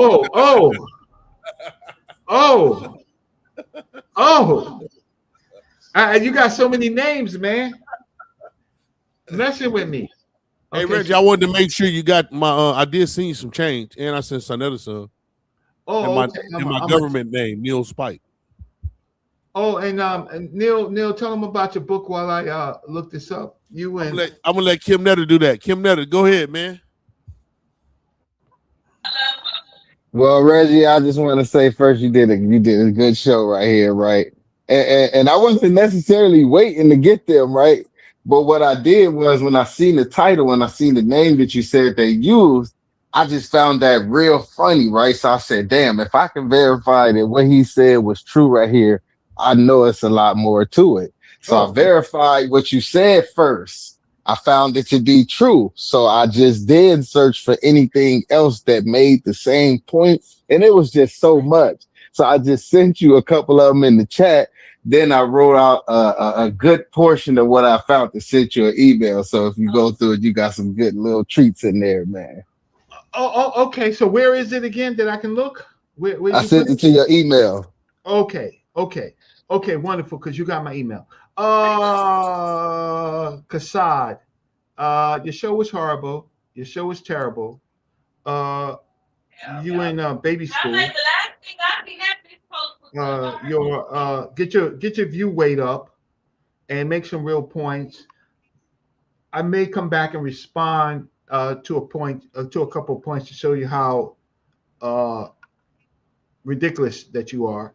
Everything that I said when I said you're uneducated, you're unqualified, you're a Bible pusher, you're non-academic.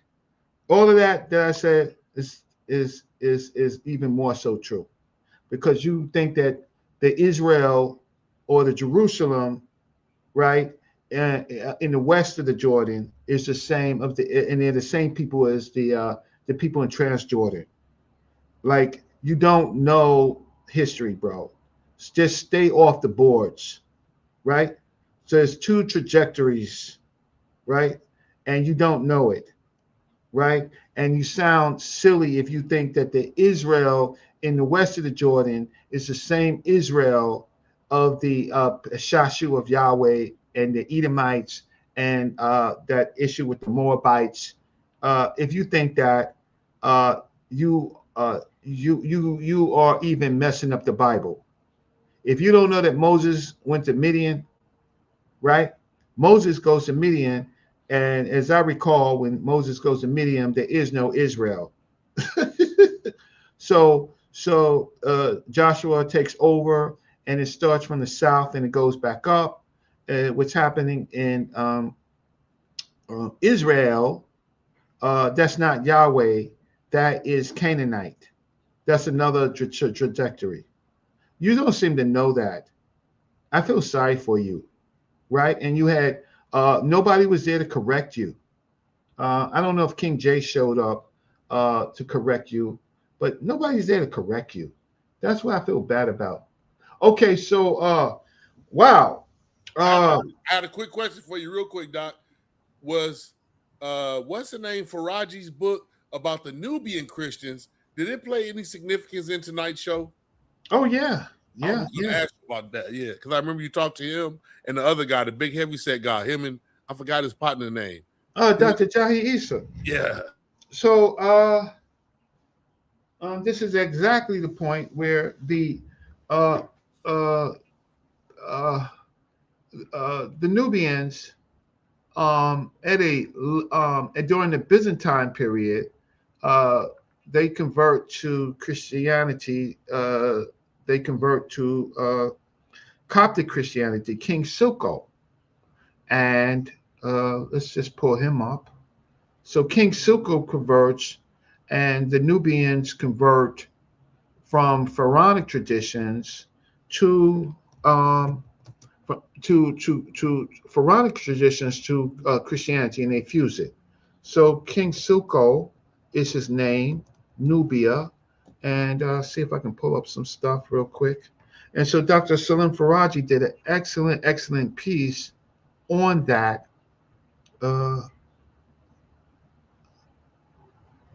Yeah.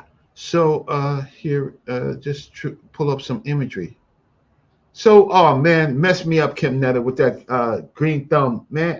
Mess me up, man. Thanks, Rakufu, for pulling my coat right off the bat, right? So he don't have to jump up and say, "Oh, it is I." It is I. No, that ain't it, Reggie. It's just that that's my regular YouTube channel name is the Gambino Green Thumb. And you know when you come on the StreamYard, it allow you to put another name if you No, want to. So that's the extra name, it's the Kim okay. Netta. It's okay. It's okay. It's okay.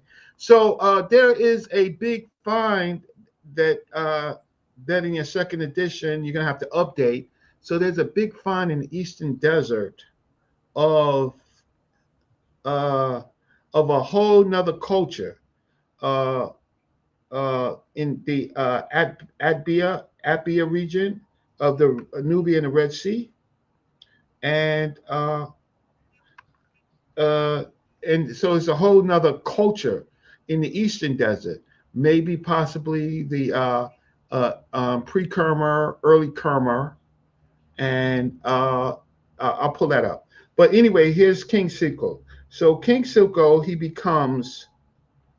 he is the last Nubian. I mean, sorry, he's the last pharaoh, and uh, he converts to he's in Dongola, and he converts to Christianity. But he still wore this crown with the Amun crown. See the Amun crown and the vulture and the cobra, and this is his crown, and this is King Silko, and this is his real crown. And I was able to see it at the Metropolitan Museum of Art myself with my own eyes. And so uh, he's the kingdom of Nobatia, Lower Nubia, modern day Sudan, right? And this remarkable artifact showcasing the culture fusion of Nubian and Meroic traditions with Byzantine influences. This crown, inlaid with precious stones like carnelian and beryl, was discovered in the burial grounds of the Lake Potinet, indicating the wealth. And so it's this person, this is the last pharaoh, and this is in the 5th century. And of course, uh, this one, so when he converts, he's converting to Nubia and sorry, to Coptic, and let's see if no, I was thinking I could get a good image, but I should have known it was damn Facebook. Shoot. But this image right here, which I wanted to show you, was an image of uh, a bishop, Coptic bishop, over a Sudanese. Um, and this all of that sits on top of this type of culture, which is the Nubian culture, which you saw in that crown, right? You saw this iconography in that particular crown. And all of this is Silko's inscription, peculiarities in the use of Koine Greek and representation. So uh, let me just see where this is. So King Silko has an inscription. Uh, I think it's bigger than this. I don't know where it comes up, but then so where he converts, you see the African king with his crown, and you see the Christian iconography, right? Yep. And here is surprise, surprise. You have the Metanetia with a Set and Horus and a king given, and then you have your Greek underneath it. So let me bookmark this under Kemet. Hey, while you doing that, Reggie, you know they say there had never been an Egyptian crown found. Would that be an exceptional crown right there? Uh, certainly, what they mean is a pharaohic, like 18th dynasty, but they have found, instead of finding the red crown and the hedge crown, they found the battle crown. There's battle crowns that they find. Um, whether that those some of those crowns were made out of biological stuff, like right? We don't know, and we suspect. Or in other places, you see people with haircuts just like that, Okay. right? In other cultures, the Dinka, the Noor, right? You see them with pharaonic haircuts. Right. So, and then there's the Nubian wig. So here, is the inscription of the Coptic, right? Uh, and it's talking about his inscription where he has a vision and he converts, right? A lot of uh, and so these are, if you wanted to search, I would uh, I would tell you where to search for this so that you could find it if you want to read it. On this, it is Silko's inscription, peculiarities in the use of Koine Greek and representation. Kassad, I'm not putting you on. Don't waste your time. I just don't. Kassad, there's nothing that you could offer this work. There's nothing. You're a Bible thumper. Like we do history here. Like we're not interested in your Bible verses. So you can just leave. I mean, I hate to do that, but you did a whole show and you think I'm going to respect you? They got the wrong person, bro. They got the wrong dude. He does a whole show and then he wants to come on my show. No, I'm not giving you no views. I'm not giving you no views, but I'm going to talk about you, right? Your work is horrible. And our brother Reggie. And as you say, I name drop. Well, it's true. You know who my teachers are. Who your damn teachers? You can't be taught. Anyway, sorry about that.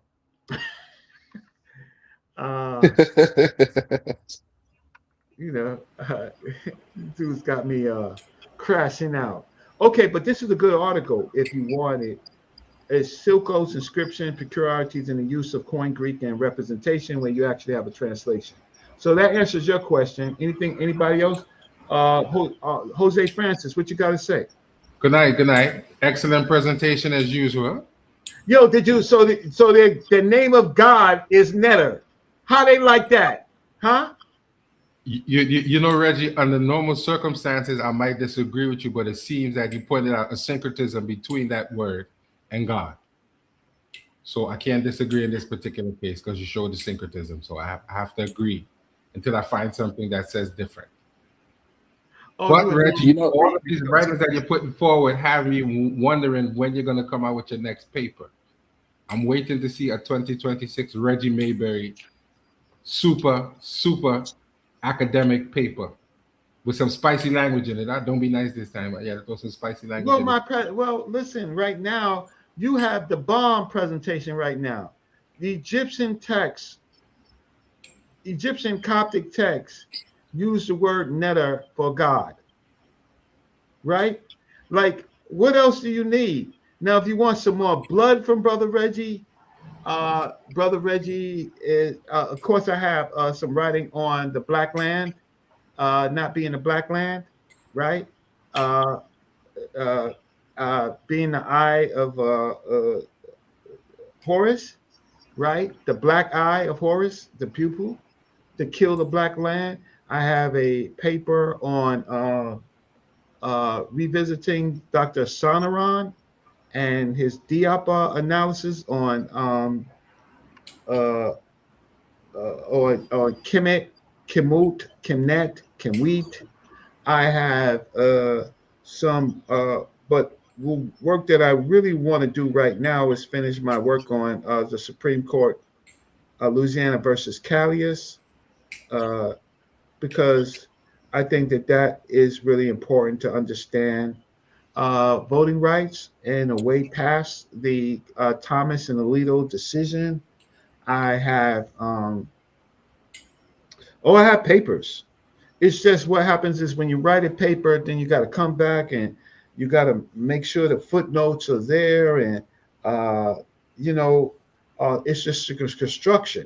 So I mean, I think that Dr. Shekant Diop work, what he was expressing, the Kemet that he used with the A1B1 and the Z2 glyph, I don't think it's pronounced Kemet. I think it's pronounced Kemwheat, the suffix wheat, um, and to be plural and to be people. Uh, what else do I have on the black on Kemet? The Damn, Reggie, man, you and Morpheus, man, y'all are just robbing them of everything they got, man. Why y'all doing them like this? because they're unqualified, uneducated. Uh, they unqualified. Oh, Morpheus got a presentation, man. Uh, Morpheus just busy, but he got a presentation on uh, uh, the sacrifice of Jesus Christ was unnecessary. The sacrifice of Jesus Christ was unnecessary, y'all, Wow. in Hebrew law. It was completely unnecessary, right? So Morpheus says that. And he proved that it was them that caused it too. Uh, um, Well, the yeah, book says that, Kemneter. huh? Say Huh? what? The book says that, Kemneter. They called for him to be killed. That's what Morpheus showed, yeah. He also showed the contradictory in the law, saying that it will always be sacrificed. But you Well, know what? at some point, sacrifice wasn't needed, right? So the religion changes, right? Uh, the religion. First of all, the Judeo religion gets knocked out. Rome just Rome just really harms them, right? But we do have Qumran, and we do have, but the problem is the it goes into the period again in Egypt with the Septuagint. Remember, that's all happening in Egypt again. So I have so the Septuagint, the five books of Moses, at least was converted into Greek, and then Moses Morpheus finds out that in the Septuagint you don't have El and Yahweh, right? So we have that. Yeah, Mr. Morpheus is my big brother, and he's Yeah, Reggie. a problem. So they most high is a netter. You saw it. Look it up. Oh my God. That, The Most High is is You is, ain't got is no Netta, Bible. is Noute. You should Huh? drop the bombs for that one. That's powerful. oh my God, Reggie. That right there, man, that is like putting them in the guillotine. That's a Rakim ex clan 10 years later No, understand. it just murders them because Christianity flourishes in Egypt, and when Christianity flourishes in Egypt, it absorbs Egyptian culture before it gets canonized later, right? Look, So and, we and Apostle my boy, but I don't even want to hear him try to get out of this. He gonna piss me off. They're not going to respond, Kemneter. They're not going to give any valid response to what you said. They no, You bet know that. not. They what bet kind not. of, I'd how rather can he him be stay your in the boy? dark. How can he be your boy? He's a Bible thumper. No, I like Apostle though. Not just I like Apostle, man. Even though he don't like me, I like Apostle. Even though I don't agree with his information. He's somebody I, that it's like a lion playing with his dinner. That's how He's Kim looked at funny, it. man. I love Apostle, man. well, yeah, well, he's one of the characters. Yeah. So he's one of the Got characters, no info. but He happens dumb as but hell. you ain't gonna get no information from him. That's real. The Abiyah. Did you see the Morpheus debate Yeah, where yeah. he I don't trust him in that Abaya, did you man. hear he spent a whole thing talking about Genesis when they was talking about Christ being a liar and a fraud. He gonna go back to Genesis. Like, I mean, yeah, he like worse than Donald Trump. He's like falling asleep. He don't know what debate. Were we in the same debate? Right? So, So so, so Reggie, wait real quick. They Astro Quasi took a tour to Kemet, and in the tour he was showing the black capstone in the museum there that used to sit on top of the pyramid, and he said that the whole pyramid itself was white with a black capstone, sort of like the physical eye being white as a ball with a black inner iris. And you touched on something about Horus' eye. That kind of I wanted to ask you: is that any similar correlations? No, Okay. but not with that. But there are pyramids with black capstones. Okay. And they were white limestone around like a white eyeball with a black capstone, like an Uh, eye. they might have the image. I can pull one up, Okay. but I was the about to say the ones that I saw was just straight black. The yeah, whole Ben pyramid. stones, they call them. They call them Ben stones yeah, or pyramidoid, something like that. Or like yeah. the obelisk, or the tech ends. They used to sit on No, the top of the Tekken is pyramids, but another they took type them of. off. Okay. Yeah. So I'll show you one of them if I can. I I think just some of them had were it. gold too. Not so, Reggie. Huh? Say what? Some of them were gold, right? Yeah, some of them were gold and some of them were Black. some of them were black. So here we go right here and share my screen. Well, you're taking me away from Yeah, yeah. My bad. Don't do that, Reggie. Go ahead. Go back to no. The whole point of it, we're taking a conversation that their netter, that damn name of God is netter, Noute. So here's what the brothers is talking about. Yep. Pyramid caps. Yep. Bring this up, right? Uh, yeah. Why did that come out so small? I Blow it know. up. There it goes. Wow. It got So eyes on it though. It got two big eyes and some wings. Yeah, see, this the one I'm familiar with seeing right here. But see, I was told that sits on top of the real pyramid, like Khufu's pyramid, and Khufu's whole sidings was this limestone. one is too small. That would be too little. Yeah. These are too small, but there are other pyramid there are a lot of different capstones, but this is the one that people are most familiar with, Okay. right? Some Yeah. of them were gold, right? But this is one of the more famous ones that you actually see. There's Right. smaller, there's real small ones. For example, uh, and for other let's see, pyramidians, and so they have different Yeah, I see it different. right. This is the Red Pyramid of Dashir, which wasn't that. Uh, uh, huh. You have a scribe called Mess, right? In the New Kingdom, right? There's the scribe Mess, and I think he is a writer of one of the pyramids, right? So there you go. Okay. And also, last but not least, on that subject, what else? Oh, the white limestone. I heard the Arabs peeled it off and made moss with it. Yeah, they quarried limestone. They quarried.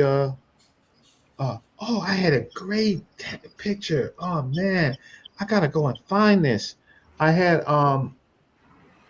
yeah, I had Coptic Christianity with Raharati, which is Raharati, and here's Aket and Raharati, and it is the Neter, right? Um, Lord of Pet. He's the Lord of Pet, and yeah, That's Lord of Heaven. Pet translates to heaven, or if you wanted to, okay. I mean, it's Pet, right?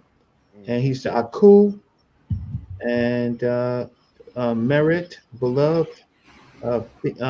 Merit in this case is female, Yeah. With and a it's T. but his like his Merit. I guess he's talking about his wife, and I don't know if I gotta blow this up. I'm not into reading today too much and messing it up, right? Back to the subject, Reg. I threw you off. Okay, so put in your search engine. Come on. Let's not listen to Reggie. So let's stop. Let's get the great search engine up and got me messed up with Green Thumb. Man, that's my man Kim Net. I'm so messed up with that, man. Oh man. Paging Dr. Green Thumb. Okay. So for you brothers, I want to add let me see, Appia, I think Appia, Eastern Athia. Desert. I'm looking that up right now. Athia. How you spell it, Reg? A? I'm gonna bring it up in a second. Eastern Desert culture. Let's see images.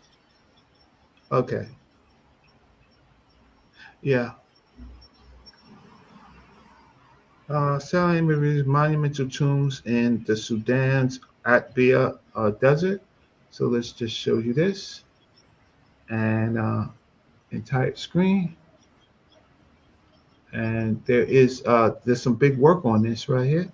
Right, I'm on Satellite it. imagery reveals monumental tombs in Sudan's Abia Desert. And there they go right there. So it's a whole nother, when you were talking about Doogie Dell and Oh yeah, Dookie Cat. Okay, this is okay. this is another side of Doogie Dell. This is on Wow. Doogie Dell is more on the west. This is on the east. Okay, perfect. In the same like parallel to each other, across from each other. Well, I'm not. Why don't you do the work? I'm Why, on, all right, why that's it. Well, thanks for the Doogie Dell is called Abia, right? yeah, And that I bit. think let's see. I don't want to do the God dang, that's like the Dr. Ben work. I don't Right. want to do the calculations and all of that. I don't want to get the information out. I'm on it, So Reg. I just Googled it. The Atbai Desert is yeah, the traditional local name for the eastern desert of Sudan, the vast yeah, arid region lying between the Nile River and the Red Sea in northeastern Sudan. It is part of the Greater Sahara Desert and extends into part of southeastern Egypt. right. All right, I'm on that. Abia culture monument. So these are whole monuments. Um, culture. So there's and so there they go right there. Right. Y'all see this? Yep, and that's dope. Yep. I like that circle. Y'all see that? I'm Huh? seeing it. Yep. You see this? So Yeah, this is it the looks whole like yeah, huh? go Say ahead. what? It kind of got a Dookie Kale flavor to it too. Uh-huh. Yeah, and Man, 6,000 years old. Lost okay. behind the Sahara, scientists discovered 6,000-year-old massive monuments for forgotten civilization. At the But do you see this? This is like out of space. You know what I'm saying? Right, that's dope. This is out of worldly, huh? 6,000-year-old So monumental burial found in satellite Sudan. images in Sudan's Akbia Desert has uncovered 200. Okay, you want to read? Go ahead. No, I I've don't been know why I talking. did You that. read. Go I ahead. don't know why I did that, Reggie. I shut up. I was listening to you. But I'll read it. I got a 6,000-year-old monumental burial found in A Sudan. satellite survey. I don't know what. I just put Yeah, it in you the read chat. it. It said I'm gonna yes. get a glass of soda. You Hebrew Christian converts, right? Unqualified, unstudied, uneducated. This is not for you. Go back and dump your King James Version Bible and find your favorite script and pray your favorite lullaby, right?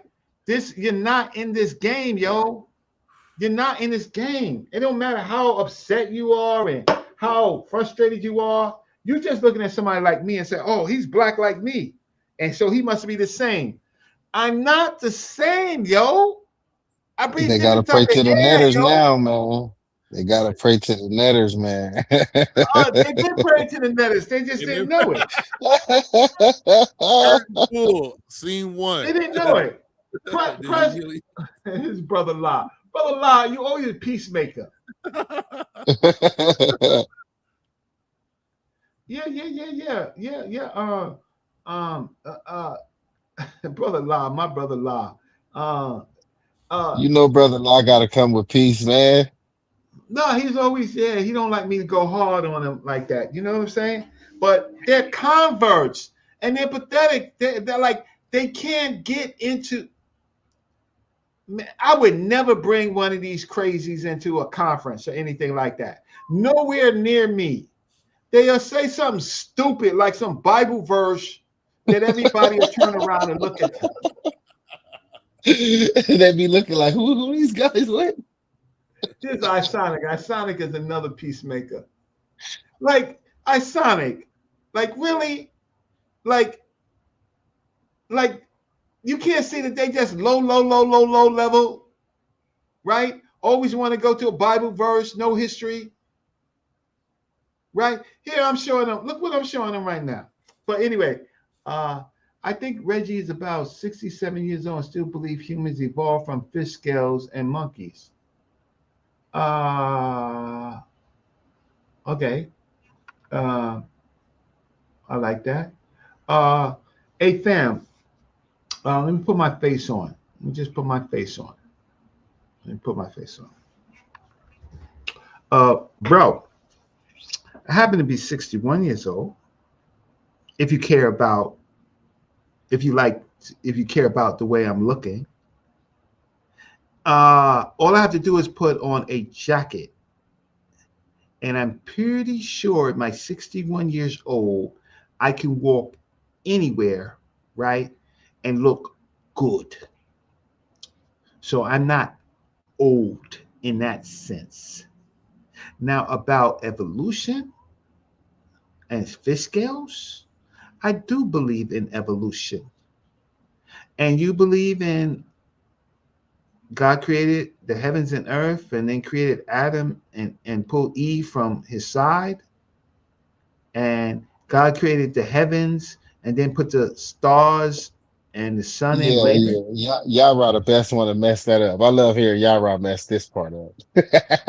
And you are going to criticize me about evolution, right? Uh, that's what I'm talking about. Like you're unqualified. Stay away from our children, right?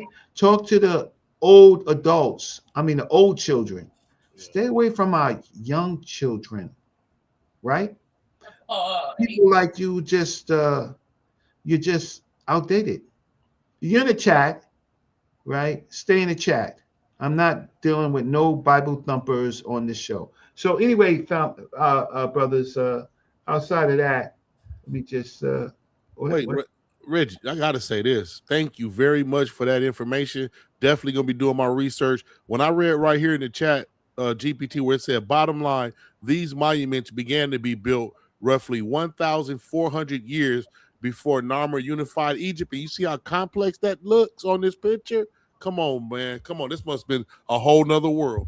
No, look at it right there. Woo, that's what I'm looking like. Wow. Look at the cars around these cattle places, and then you can look at something like in Southern Africa, right, and see the same type of circular. And then, watch this, family. Wow. They're not just circular; they circles. That's that. Do you understand? That's measurement there, huh? Right. Right? Yeah, they look Not, like perfect circles. They're like the zero concept. Oh, you see that, right? Wow. You see that, and then you do know about the circular pyramids. You all know about the circular pyramids in West Africa. In West Africa. No, in Algeria. In Nigeria, that's what West. Okay. Algeria. Oh, Algeria. No, I seen the ones in West where they messed them up now. They kind of messed them up and tore them down, but they were circulars. Okay, so I got to do some more for you. Selene, monument of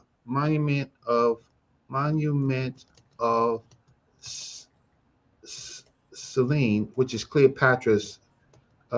Selene, and Jumba, and I think Juma,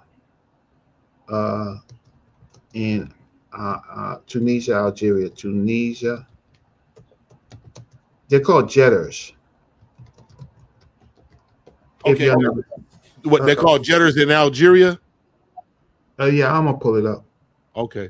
While you're doing it, Reggie, it says circular pyramids in West Africa. Yes, West Africa contains some of the most impressive megalithic monuments on earth. The stone circles of Senegambia, located in modern Senegal and the Gambia.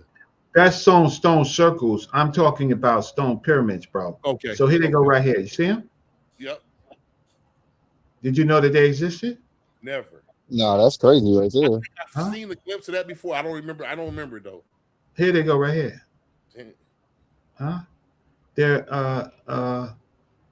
Cleopatra married North African Numidian, right? You remember the Numidians?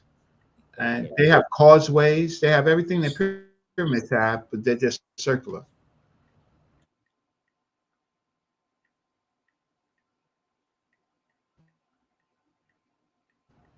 Right? Let's just do this.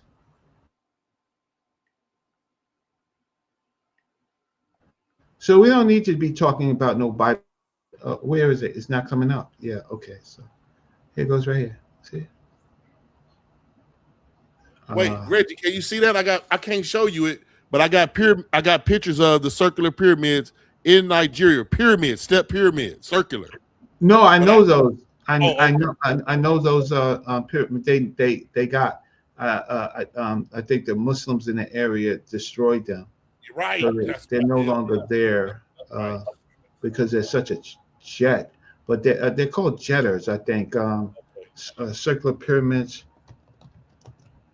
Okay, but I want to I'll let you talk for a second, but I want to get back. I want to get to your kind of thinking on that the usage of in liturgical Coptic in first century, second century, really second century Egypt, they're using the word Noute, uh, and Patnut for monasteries, all relating to the neters. Wow. I think they're called jetters. So let's see, here they go right here. So here's jetters. So you can look this up. Okay. So these are the. Let me put that in my chat now. Jetter, Jedar. Yes, jetters, and these are. So look, you see the jetter. So this is going inside like the Egyptian pyramid. Wow. I got them on my thing now. Yep. Here they go right here. You see them right here? Yep. Jetters. They're like mastabas, one level mastabas humongously though. Well, they're circular pyramids. Oh, they're all circles. I'm still tripping. Okay. Yeah, they're circular. So there they go right there. Yeah, that's a good shot right there. It looks more the top like mound. Yeah. Well, yeah. Well, Yeah. it's one down too, so you know. Right. Right. So it doesn't have its casing and all that other stuff on it anymore, right? But here is causeway. So then when you go inside, it's like the Egyptian, it's like the same pyramids. And so the base is kind of square, but what's the base of a pyramid? Square, right? Well, and then on top, instead of it follows that, it follows a circular pattern. Okay. So that's it. But my thinking before we close out. Here's another one. So I think that I think this is. Let's see if I can get this one here. If this is one of the jetters. Yeah, the jetters are Fende, right? So I think we have a top view.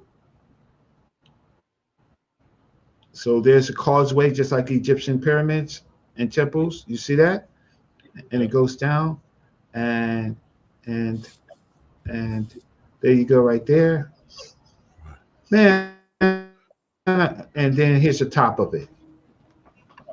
Oh, that's nice. I like that. Now those are really like fine-tuned circular all the way up, as opposed to these Nsudi pyramids in Nigeria. They were more like one big level one, then clump up to it like steps. But hey, damn, Reggie! Now they gotta learn. They gotta learn metal netter now, so they can speak to their God properly. Right. Noute. You're absolutely right. Because so that's what they was trying to speak. That's what they was trying to speak. But they don't get it. They just so like Sonic said, low IQ. Low IQ. Like, I mean, frozen. To regurgitate some Bible verses and not know the history in which the Bible verses stand on. Good grief, Charlie Brown. Listen, I'll be right back. But I need your comments for the people on this whole thing about. I mean, come on, Rakufa, pull Pull up your chat GPT, man. Come on, man. I got it right here. That's where I got the Igbo pyramid I was going to show you. What you want me to put in there? Yeah, share the screen. Share the screen. Oh, okay, hold on 1 second. I'm doing it now. Noute. Okay. Share screen. Yeah, Noute, God, Christianity. Okay, I don't want to do all the work. I'm putting it Jose, in there what's now. going on? Just listening. I got my screen is kind of frozen, so let me take my face off. You know, I did a presentation the other day on Kemet, huh? It was on Yes. DMG's platform. So I did the presentation, and I'm now a debater. So that's what the presentation was for. It's about 20 slides talking about ancient Kemet. Oh. What was the subject? Kemet. The term Kemet. I can send you this. What I can send you the about Kemet? presentation if you want. I can say no. It was the meaning of Kemet.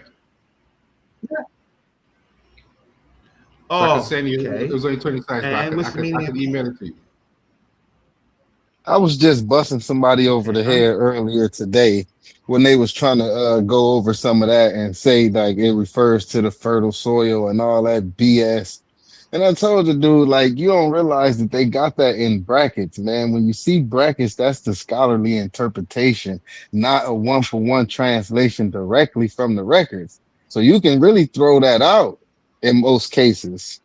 All you got to do is translate the actual record and see what the records say. Anything in the brackets and all that stuff, that's cool, but that's not a one-for-one. See, but Kevin, Share my screen when you're ready. But here's the thing. Yeah, I'm trying. I'm frozen. Oh, I'm frozen. Chat GPT and they will not show you any glyph for land in the word At all, because it's not there. right. They use the land determinative. But I mean, the city or nation. Yeah, it's they people. insist it's a black land. We're not showing you any word for land. Even when they tell you it's black land, they don't show you any word for land in there. Well, go ahead, Rock. That's what I said, because the scholars put that in there on their own. They don't come from the actual records. You don't find that in there because they use the determinative for land or nation.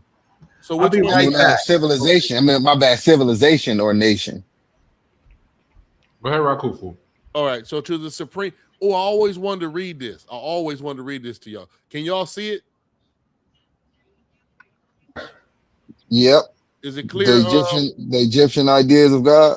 Right. This is in Budge's book, the word neter and its meaning. To the great and supreme power which made the earth, the heavens, the sea, the sky, men and women, animals, birds, and creeping things, all that is and all that shall be, the Egyptians gave the name neter.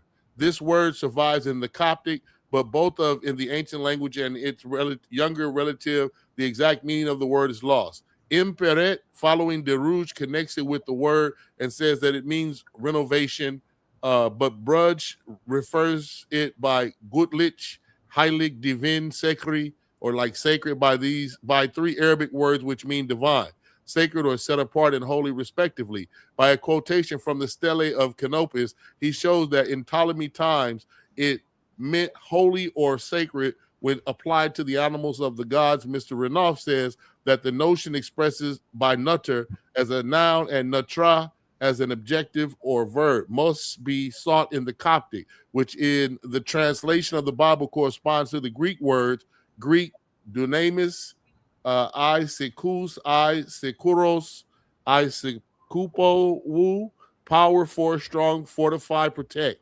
And he goes on to show that the word neter means strong or mighty. M. Maspero, however, thinks that the Coptic Noute has nothing in common with neter that they're trying to put, the Egyptian word for God, and that the passage quoted by Mr. Renouf is supported by his theory, can be otherwise explained. His own opinion is that the signification strong, if it ever existed, is a derived and not an original meaning. And he believes that the word is so old that its first sense is unknown to us. But that's what they're getting it from, that word right there. Here's some more stuff in there. about it.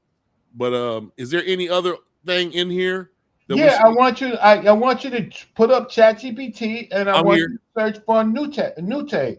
Okay, let me do that now. Egyptian, Christian word for God.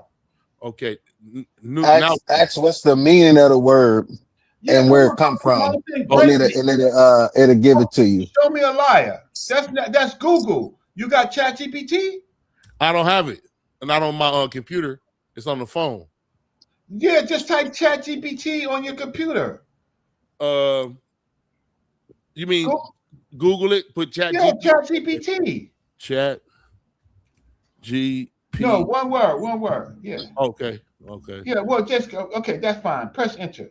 It says, okay, go down, Right here. sign in. You can go Go down down, and just go go down. straight. Yep, go straight to the actual Sign website in. and sign in. ChatGPT. Just hit sign. Take your screen off and sign in, so you know everybody don't see it whatnots. But All right. There you go. How can I help you? Now, Oh, right yep, here. you don't even got to sign in. Yep, just ask it. Okay, now in here I'm going to say, what's the origin of the word Noute? What? Where is the? Yeah, say what is the Coptic word for God? Start there. Okay, the Coptic I word. mean, I like to teach people how to use tools, not the uneducated, unqualified, ignorant.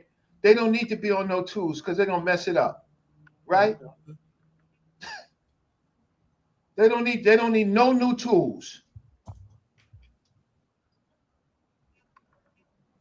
Don't I supposed to just Yep, push? yeah. Just hit the arrow. Click the arrow. Okay. Yeah, and click on Oh, click it's on asking you Google. to sign in. Yeah, that's fine. Just click on Google. Yeah. Yeah, and it'll sign you in automatically. It's gonna give you a screen name, but you'll be all right.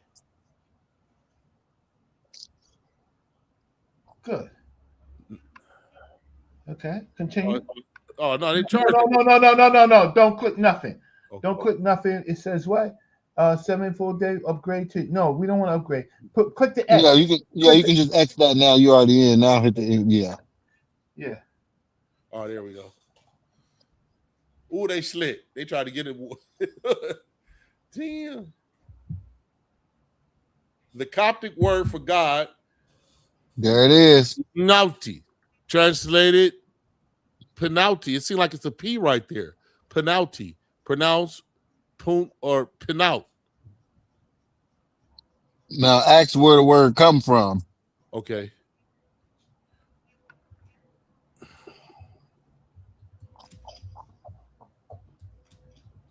Where you at? Where you at now? Oh, you don't see me? No, I see you. I just so with questions. Come on, let me see your questions. Come on. Oh, it is. What does the word come from?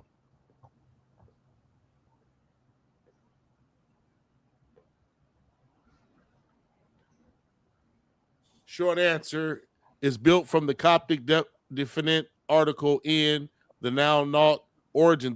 The noun goes back to ancient Egyptian neter, written neter, often vocalized neter or neter, and its late Egyptian demotic descendants. Over time, phonology and orthography changed neter, Nawat in late Egyptian demotic Noute in Coptic, and the Coptic written form often appears with the article as that funny way spelled Noute. Okay. Let me Now deal with look. this. Let me deal with this dude.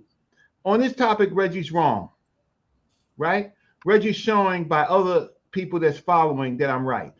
Now, I disrespected his teacher, Professor Walter Williams. Professor Walter Williams actually liked to talk to me. He liked a good argument, especially in his later life. He liked the comfort to use his brain. With me, he could use his brain. You just a regurgitator. He don't talk to people like you. Did you ever talk to Walter Williams? I've talked to Walter Williams at least 6 times, the ancestor, because he liked to talk to me. We would talk personally on the phone without an audience, right? But did you say he's your teacher? You learn from him? You talk to him? No, you're a fanboy. Next. So keep make your screen bigger and keep asking questions. Okay. Wait. That's as big as it get, Rich. No, you use your 2 fingers to make it bigger. Oh, let me see. Let me go back over there. You use your 2 fingers on your Like that. I got you. Okay, make it a little small. Okay, so now ask some more questions. So now we know it comes from neter, right? Right. So now ask, can you give me a Coptic Bible phrase? Or you can ask how it's used in the Coptic Bible. Well, yeah. Okay. No. Well, yeah. Coptic phrase. Coptic. That answers your question. Phrase with using Noute or using using Noute.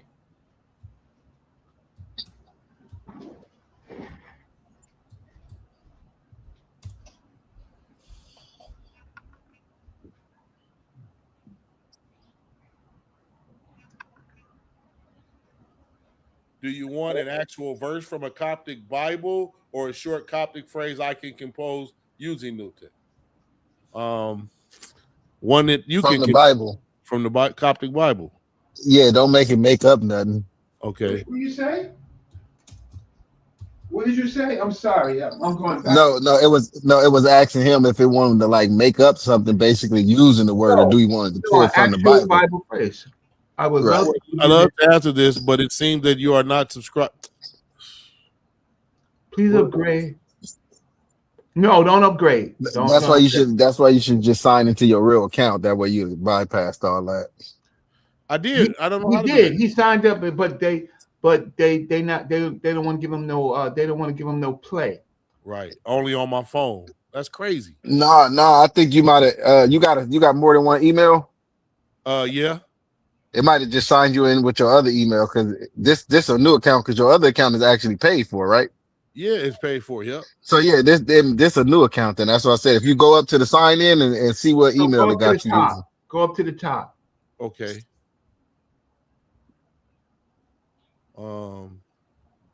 Where's the top? Right here. This is start move to. You got to probably zoom out so you can see more. Oh, okay. Yeah. So I'm gonna take you off the screen. I'm gonna stop sharing it. So if you have to put in your account information, do that. Okay. Just go find the sign in part again and make sure you're on the right account. Okay. Which will be right it here. Should be like in the top left screen somewhere. We can't see it, but it should be like in the top left screen when you hit the 3 little lines there, and it bring up the different categories. Right. I'm in there right now. It ain't got sign in though. This got print, zoom, blah blah blah. Bull crap. Does it have log out? No. Yeah, I was about to say, do it got log out? Can y'all come back over real quick? I don't care. I ain't got nothing in there sacred. Can you see what I'm talking about? You told me to go to that screen. Okay. Sign in right here. I see it right here. My bad. Sign in right there, right? I can't see where you at on your screen. Oh shit. Let me try to get in there. Sign in. Open guest profile, manage, add new profile, customize, manage your Google account. Manage my Google account. Yeah, try it. All right, let's see. Well, are you paying for it on your phone on Google or something else? On my phone? I think in manage account it should allow you to switch to the one that's already paid for because both of your emails should be linked up. Oh, this is some old stuff I had. My password, email.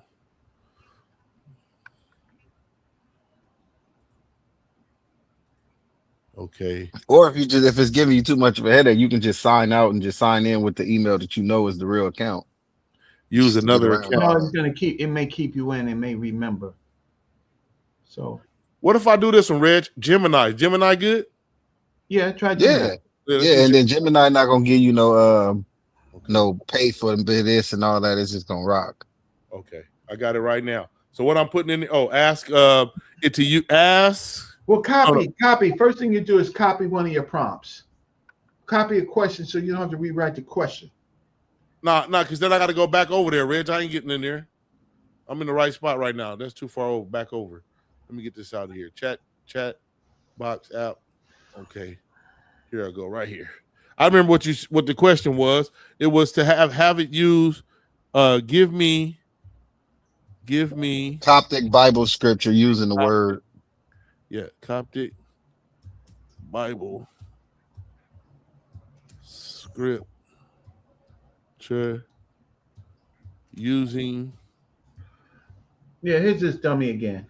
Noute. Watch this. Prove that the meta-nature has been deciphered. Well, Coptic is the last form of the meta-nature, smarty pants. And so they call them a meta-nature, smarty pants. Can Like, everybody? Oh, I'm sorry. so no, you didn't share your screen. So I don't like low IQ people. Let me get back over here, share my Why are screen. you on, Brian? All I'm just doing is talking bad about you, and you just still here. You don't get it? Go to one of the goofy channels.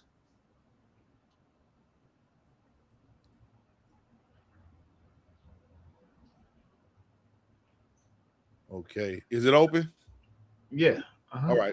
And it says right there at the top, give me a Coptic Bible scripture using Noute. It says sign in. I don't see. You're sharing the wrong thing.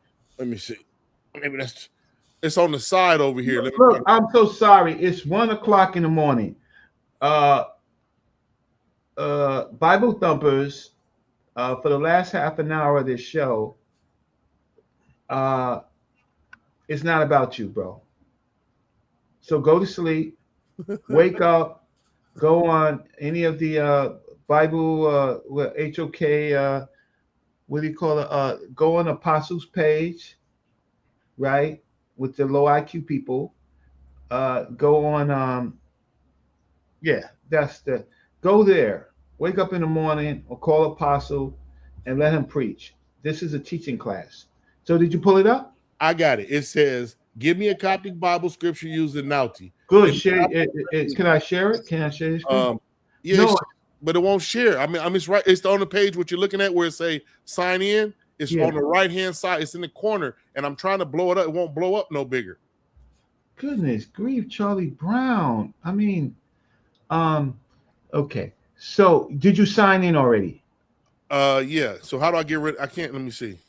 Yeah. So you have to sign. You have to sign in. I'm gonna remove this until you sign in. Sign in, please. Okay.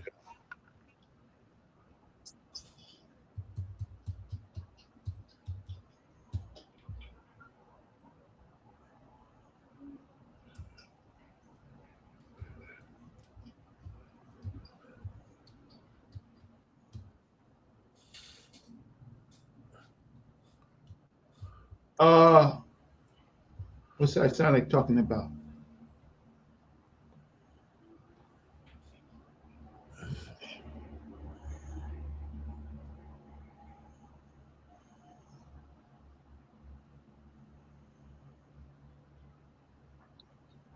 Okay, so now you irritated me. So Brian, you irritated me. So I'm gonna have to put you a timeout.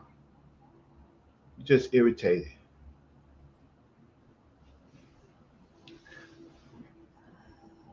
Saber. It ain't working. It ain't working, Reg. Okay. All you gotta do is just search Gemini.com. Just go to the actual website. Okay. Off of Google. Yeah, straight from Google. Just search Gemini.com and go to the website. Yeah. Okay. Let's see. Let me go back to Google. Google, Gemini. If any of you on the chat is if you're not using ChatGPT or Gemini and you're just using Google, then you're not using the latest tools. So these are AI tools. So if you're not using it, it's worth you to watch what he's going through, right? I mean, I just don't want to do the work because I'm biased. You know, y'all think I'm biased, so I need other people to do the work. What about you, Kim Netter? Can you pull it up? Because you're having so much problems. Right now, I'm not by no computer. I'm just on my phone right now, but I just know how to navigate it. That's why I'm trying to help him get through it. I got it. Let me pull y'all over here. Share screen. Yeah, we need your help, man. With right, these brother. Right. All right. You know I'm trying. Let me see. Share. Okay. That's it right there, right? Yeah. I'm gonna add to stage. Okay. Yeah. All right. Okay, give me Yeah, a now it look Coptic, like we in the game. right. Give me a Coptic verse using Yeah. Using Noute. Noute. Noute. Okay, and then push this blue one. Bam. No, no, you Oh, there. spelled it wrong. Okay, that's fine. All right. So good. All right, go down. Okay. Go down. It said, ask me anything. Okay, so now, okay, breakdown of Noute in a verse. So then that's, can you give me, Oh, ask it again. Can you give me? Okay. yeah, can you give me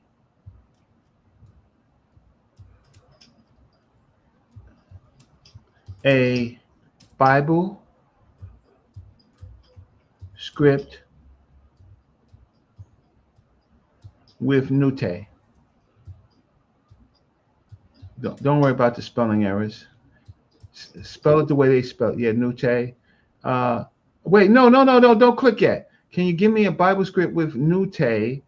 Let me see. Can you give me a Bible script with Noute in it? I mean, if I'm gonna read the damn Bible, let me read it shit in the ancient in Coptic. Yeah, well, that's fine. Okay, now do it. Okay, ladies and gentlemen, put your hands together and pray. Let's go down. Okay, so let me see. The term Noute refers to God and Bahari good. Signifies God parent. So say, can you give me an actual?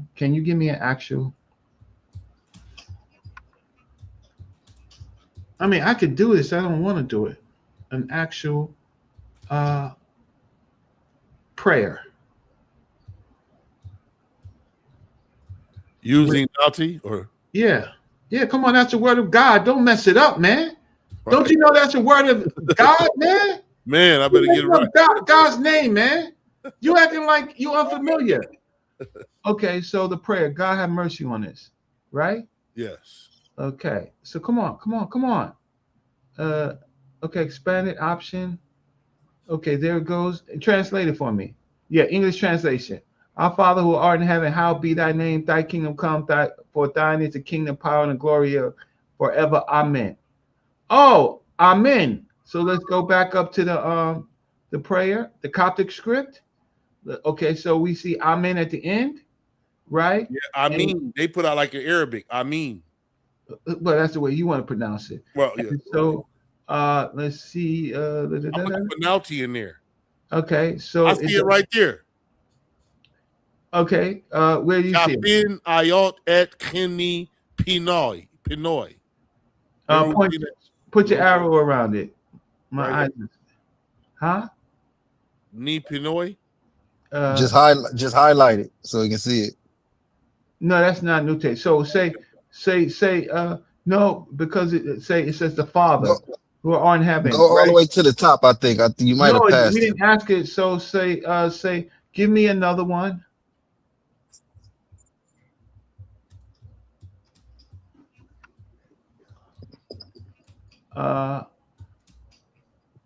Because there's two forms. There's Iphone and Noute, right? Another one. Give me another one with God, using God. So now we're reading ancient Egyptian in another language, and we're reading the Bible. Ain't you Bible thumpers happy? Penalty. They got there. It is right here. Yeah, Fanuti Shah, and it says the prayer of the angels. Oh, but let me see the whole prayer. Okay. Which one? Okay. So Down here? yeah, there it goes right there. Keep going. The prayer of Thanksgiving. So print the whole prayer. Yeah, Fanuti, right? Print the whole prayer. Tell it to print the whole prayer. Print it. Okay. You got to go to the pseudo AI.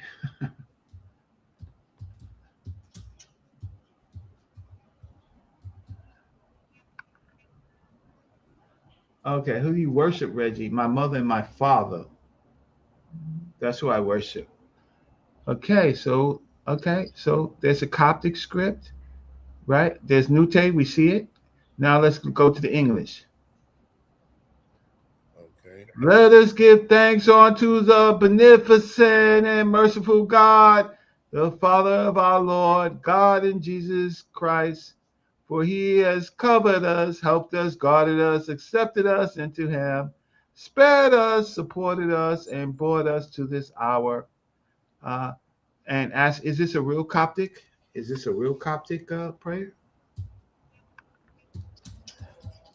So, ladies and gentlemen, the word for God in early Christianity is Noute, which means neter. You are done. You are finished. 100% real. You are done, done, done, done. Yes, it's 100% real. Authentic Coptic prayer is called the prayer of thanksgiving. It's the single most frequently used prayer in the Coptic church. Wow, the single most used. Huh? It's the most used prayer. It's the most frequently used prayer. And remind you, it say God right here, but the word is Noute. What you want right here, Kim? Yeah, I'm saying every time they see the word God, I'm letting them know to replace it with Noute. Oh, we got him. I mean, if y'all don't do this to those, if y'all don't do this to these bums, y'all waste my time, bro. I gave you the mother of all. Let me put my cash app in. I gave you the mother. Buy me breakfast for this. Do you understand what I gave y'all? Oh yeah. That's why I said you and Morpheus taking everything they love away from them. They is hanging from absolutely nothing right now. What happened, Rakufu? What happened? Oh no, I thought you wanted to get rid of it. I thought you was talking. No, man. Okay, I can go back. You go. Hey, Kim Netta, right? He digging in on him right now. Okay, I'm back. Let me share screen. All right, so look, what you got? Do you understand? Gambino Look, Green, what you what could I gave to look. him? Yeah, look, what you could do if you want to just find more of this information that kill them, right? You can look for more. You can tell your Gemini to give you more information that makes the same point of the word Noute in that language, right? And it'll just give you a whole bunch of different references and stuff they took. So slow down, Kim Netta. You see where I'm at? Uh-huh. Give me the what I'm putting. Okay, since no, take that out. Take all that out. Now, what happened to the one we was in? This is a whole fresh one. Yeah, I want to go back to the thread we was in. No, hit the 3 lines and go back to the thread we was in. And shit, the 3 lines to the left, all the way to the left. Go up to the left. You don't see the little 3 lines right there? These right here. Yeah. Right in there, it should give you. Yeah, right there. Click that one. That's the same thread we was in. All right. Now, in the questions right here, ask them now to give you since we're using the word Noute, start like that. Since we're using the word Noute,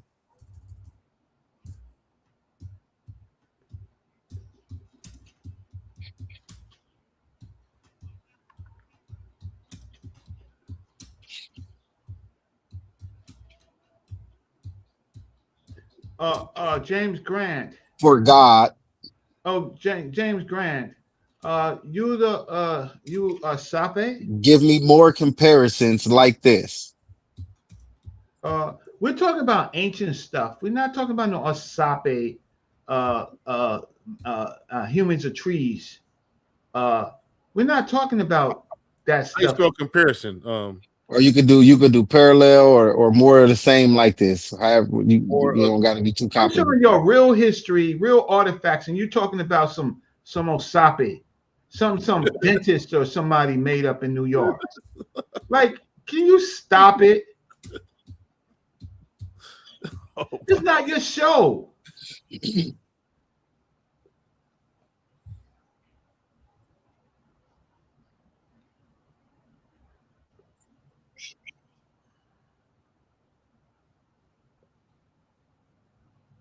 Hold on, don't zoom past all the points. Start. Let me start from the beginning, right here. Yeah, start at the top. Kill them off. Here are 3 more beautiful and authentic Coptic prayers and traditional phrases that feature the word Noute, penalty. These are drawn directly from living tradition, liturgical practices, and daily monastic services. The Trisagion, the hymn of the angels. This is a standard prayer chanted during every single church liturgy and daily morning, evening prayers, calling on the ancient Egyptian god sa.neter. No. Coptic script. All right. Transliterations.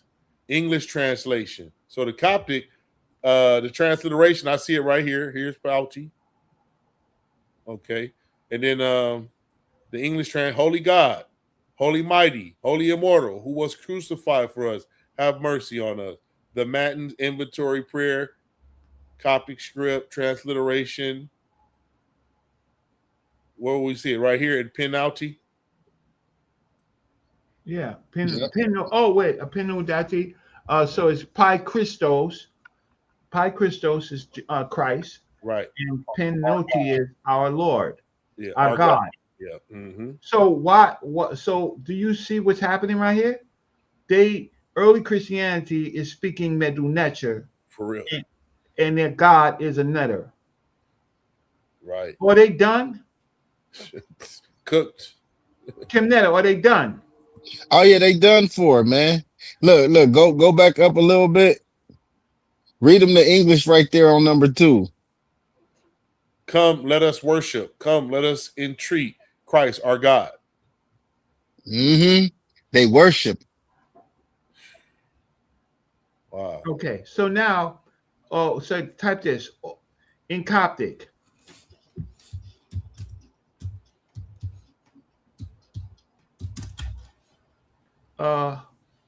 What are the secret names of God?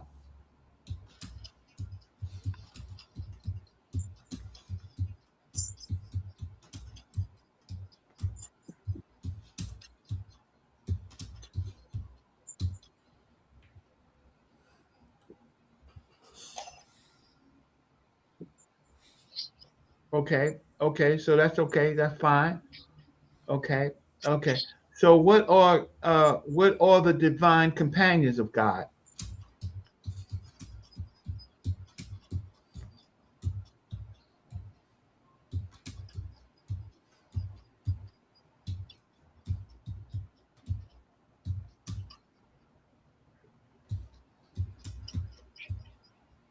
In Coptic. Oh shit. My bad. Let's That's see. all No, right. yeah. It hit It it. should stay in Coptic though. Right. It no. In Orthodox Coptic Christianity, God does not have companions. Okay. Theology is strictly monotheist. Okay, so What no, about his angels? What about his angels? right, his angels. Yeah. Right.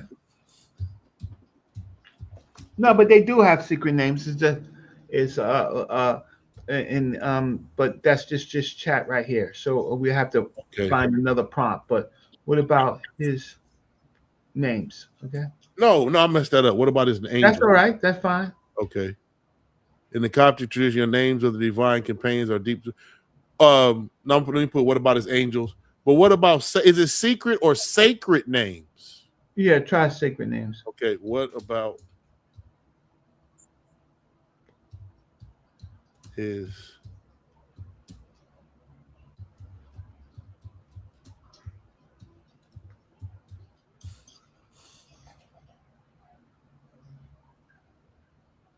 Oh, here we go. What did it say?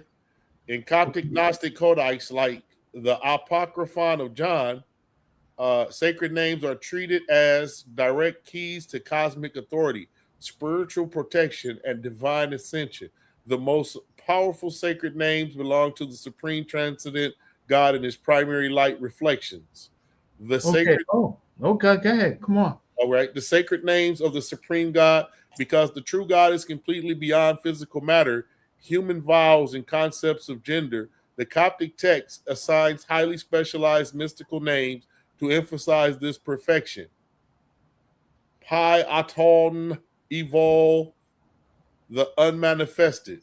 The sacred name, meaning the one who does not appear, signifying that God exists before light itself was born. Pi Arotos, or Aretos, the infallible, a sacred title denoting the unutterable one, meaning his true inner name cannot be pronounced by physical vocal cords.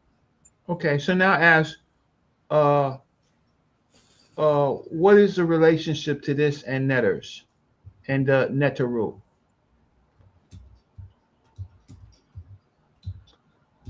Good question.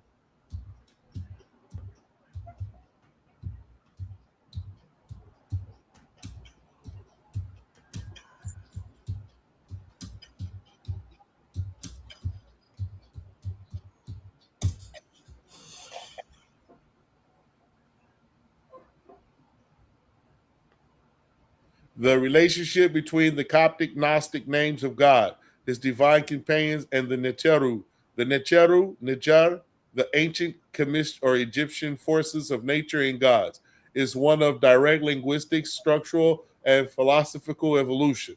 Because the Coptic language is the final grammatical stage of the ancient Egyptian language written in a modified Greek alphabet, the Gnostic papyri found in Egypt represent the exact historical bridge where Pharaoh's old cosmos transformed into Christian mysticism. The Oh, concrete, go ahead. the concrete historical and conceptual connection breaks down through several distinct relationships. One, linguistic evolution from Necha to Naute. The very word you have been using, Naute, is not a Hebrew or Greek import. It is the direct linguistic descendant of the ancient hieroglyphic word Necha or Neter, which meant a god, a divine force, or a principle of nature. In late Demotic and early Coptic, the phonetic pronunciation shifted over centuries. Necher, Nauti, Nauti. When a Coptic says phenauti, it's almost like phenomenon, but no, they are using the exact same root word as ancient Egyptian priests used 4,000 years prior to describe the divine power animating the universe. Structural evolution, the aeons and the Ennead. The structural relationship between Do the you know hidden what the Ennead is? the Enya, I've read it many a times in the Perchim Haru. I Oh, just that's Geb, Shu, Tef, Nut, okay, right? okay. That's Horus, that's Ra. I mean, yeah, that's Ra at the top, and Set, that's Horus and Nephthys, Horus the Elder, huh? Nephthys, Set, Isis. Yeah, that's Yeah, all of them. Yeah. okay. And so that the aeons will be, it says structural, the aeons and the Ennead. Okay. The structural relationship between the hidden supreme God, the monad, and his divine companion reflections, the aeons, mimics ancient Egyptian temple. Ooh, that's deep. I got one for you right here. Type this Shout one out in. to Minty Hotep. How you doing, sister? Right, we busting some Ax- backs out here today. We Exit. My bad. Go ahead, Reggie. no, I'm just telling Minty Hotep. We're saying that the name for God in Coptic is Noute, which is a form of netter, and so the early Coptic Christians, they their God was Noute, which is netter. So they don't know that. They finding it out tonight, and so we're going through some prayers, some Coptic prayers, and we're praying to not their God, but to the netter, the Noute, the ancient Egyptian form, right? Because they don't know that their Christianity that comes from Egypt sits on the ancient religion of ancient Egypt, ancient Kemet, right? So all this while they've been talking about God, but God is netter. They didn't want to use theos until the later Greek time. They used the Coptic form, which is Noute. So go ahead. Okay, Okay. so now actually, what other words like Nute did the So did he Coptic finish? Did he finish? Christians? He didn't finish it. Did Oh, you go keep to the reading. bottom? No, let's keep reading. I was at right there. Mimics ancient Egyptian temple creation myth. The Gnostic Pleroma. The hidden father emanates the divine mother, Barbello, and pairs of celestial entities, aeons, to manage the cosmic dimensions. The Egyptian Ennead. In the ancient Heliopolitan creation myth, the hidden creator god Atum emerges from the dark primordial waters noon, and emanates pairs of divine companions, Shu and Tefnut, Geb and Nut, to structure the universe.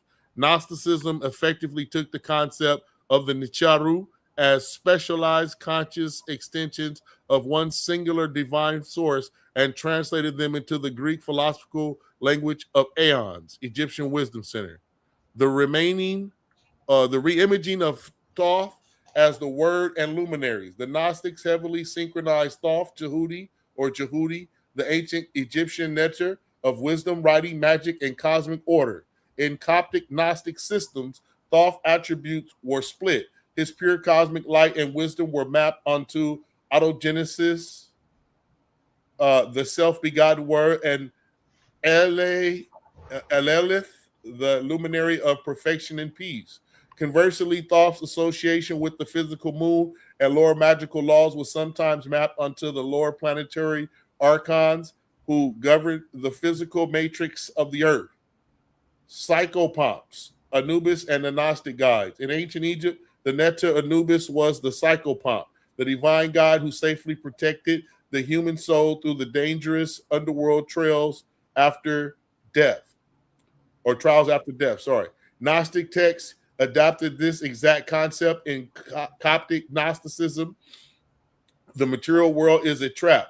The soul requires sacred names and I see it all. Oh, that's deep. And specialized divine guides like the luminaries or the spiritual Christ to navigate past the hostile planetary archons to ascend safely back to the supreme God. They stole that from the Persian, man. Summarized, compared. I read that the other day. Ancient Egyptian concept, Necharu. Concept Gnostic equivalent. Role in the cosmos. Necha, Noute, Fanauti. The fundamental text for God or divine energy. Atum, the noon. The monad pi arados. The unmanifested, hidden supreme source of all existence. The Enid, divine pairs. The aeons, the pleroma, or pleroma. Emitted divine extensions and companions managing creation. Anubis, soul guide, the luminaries, Christos, guardians who safely ushered souls back to the divine realm. Would you like to explore? Or no, that's a specific Nag Hammadi text. Okay, now look, no, look, write this one right now. Look, finish from where you at. Okay. What other words like Noute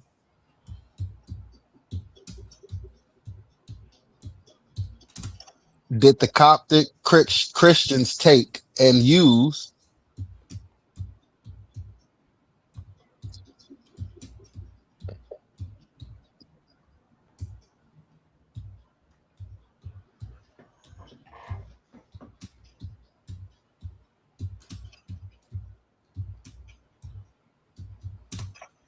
from the metal netter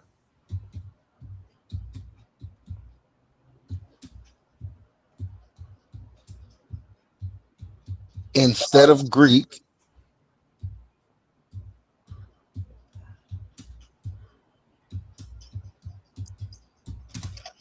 And why was it important that they use those words?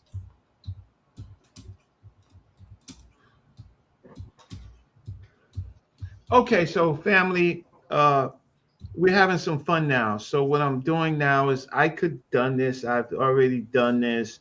That I built my presentation based on searches and confirming it.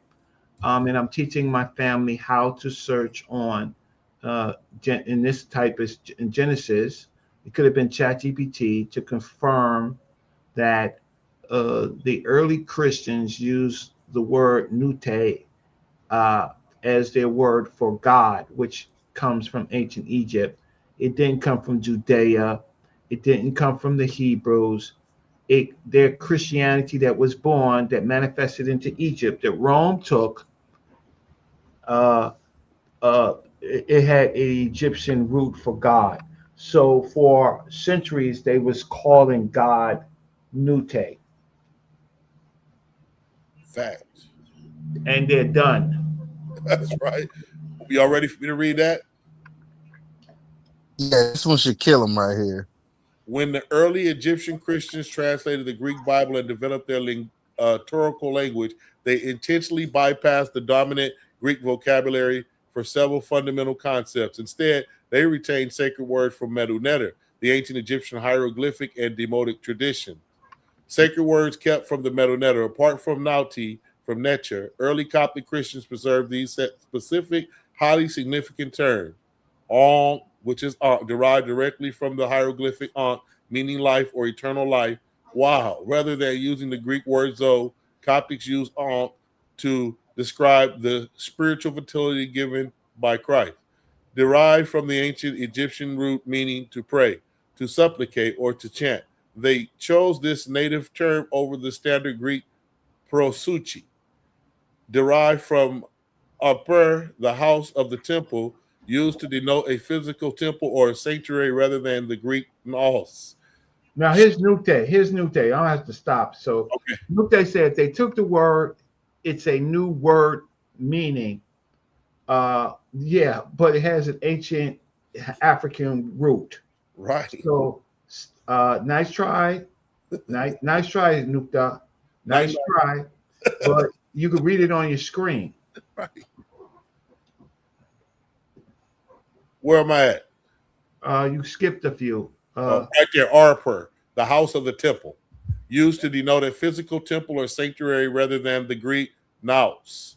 And then Shep Hamat, meaning to receive grace or to give thanks, as seen in the prayer of thanksgiving. This is a compound phrase matching the exact ancient Egyptian structure for expressing gratitude, preferred over the Greek eucharistia in daily phrasing. Derived from the Pharaonic Uja, meaning health. Uja, Uja Seneb. Right. Right. Uja Seneb. So what's Uja means? Yeah, health. Right. Salvation. Go ahead. No, go ahead. I interrupted you. No, okay. Or to be whole. It was used both as a sacred sign-off, meaning be well in the Lord, and to describe divine deliverance. Why using these words was crucial. Oh, this is going to be technical. Let's see. The decision to preserve native Egyptian vocabulary over Greek imports served three major structural and spiritual purposes. This should be interesting. Preventing cognitive dissonance in worshipers. By the 1st to 3rd century, Greek was the language of the Roman occupiers, the elite, and pagan Hellenistic mythology. If early Christian missionaries had used Greek titles for God like Theos or prayer, prosuchi, the native Egyptian population might have associated the new faith with the Greek pantheon, Zeus, Apollo, etc. Reclaiming ancestral terms like Necha, Noute, and Ankh allowed common Egyptians to understand the gospel instantly in their own conceptual framework. Their own conceptual framework. Maintaining cosmic and sacred continuity. The ancient Egyptian mind, words possess heka, spiritual power and precise cosmic weight. The concept of Ankh, life, was already a deeply rooted theological idea representing the breath of the divine. When Christian Copts used Ankh to translate eternal life in the gospel, they were not inventing a new concept. They were declaring that Jesus Christ was the true ultimate fulfillment of the eternal life their ancestors had searched for on temple walls for millennia. Linguistic servinity and cultural identity. As the Coptic Church split from the Byzantine Roman Empire after the Council of Chalcedon, 451 AD, language became a tool of cultural resistance. Relying heavily on native Egyptian vocabulary allowed the Copts to separate their theology from imperial Roman Greek control. It cemented a distinct, indomitable identity that allowed their faith to survive through subsequent centuries of political isolation and eventual Arabization. Would you like? So wait. So now we have a request from Visa. That's my brother. He says, show the linguistic drift of Jesus Christ. It's on the screen, so just type "show the linguistic drift." Right, I'm not on that screen, Reggie. I'm on the other screen. So just tell me, show Show the linguistic drift. Okay, linguistic, linguistic. istic, linguistic drift, drift. Yes. All right. Of Jesus saying. Jesus, saying, saying. Okay. I am the way. And I am the way. No, not and. I am the way. Let me go back. I am the way, truth, and what up? That's it? No. The truth. Okay. And the light. And the life. Oh, you're a good Christian. Right. Back from back from the No, not light, life. life. Light, not light. I put light. No, get rid of No, life. not light, life, Okay. like living life, life. Yeah, right. F-E. Okay. And the life? Yeah, back to Coptic.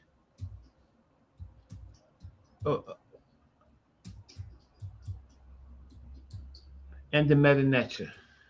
Back to Coptic and the neter. Well, And the what? Which one? meta-neter. Say the meta-neter. Meta-neter. Okay. With a D. Okay, delete this. Let me see. Medu. Yeah, Metu-neter is the book by Ra. Okay. Unefa Ahmed. I got you.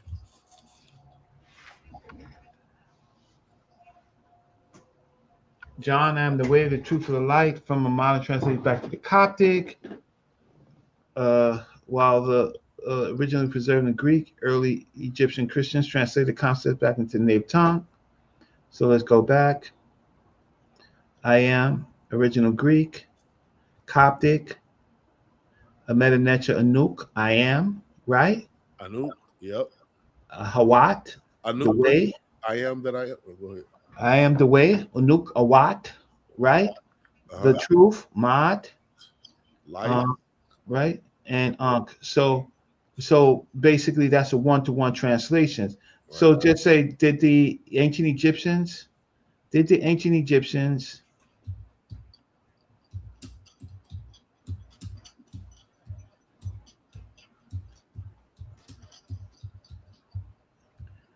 have their own version?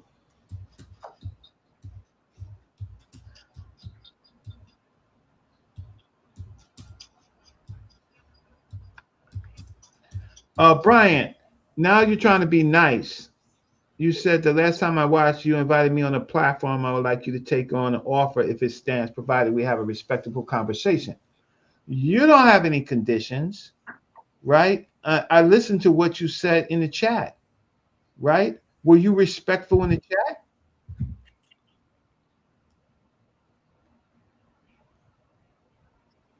So if I let you up, we have a search engine, and if you, all we're doing is talking about Coptic right now. And do you have anything to say about Coptic? What does it say? Okay. While the ancient Egyptians did not have a single unified text that translated word for word to I am the way, the truth, and the life, they possessed a profound equivalent framework scattered throughout their most sacred texts, specifically the Book of the Dead, properly translated as the Book of Coming Forth. Okay, so in Coptic. So what about in Coptic? You want me to go all the way down and see what they wrote, or just write in? No, okay. Because it's scattered. What about Coptic? What about in Coptic? In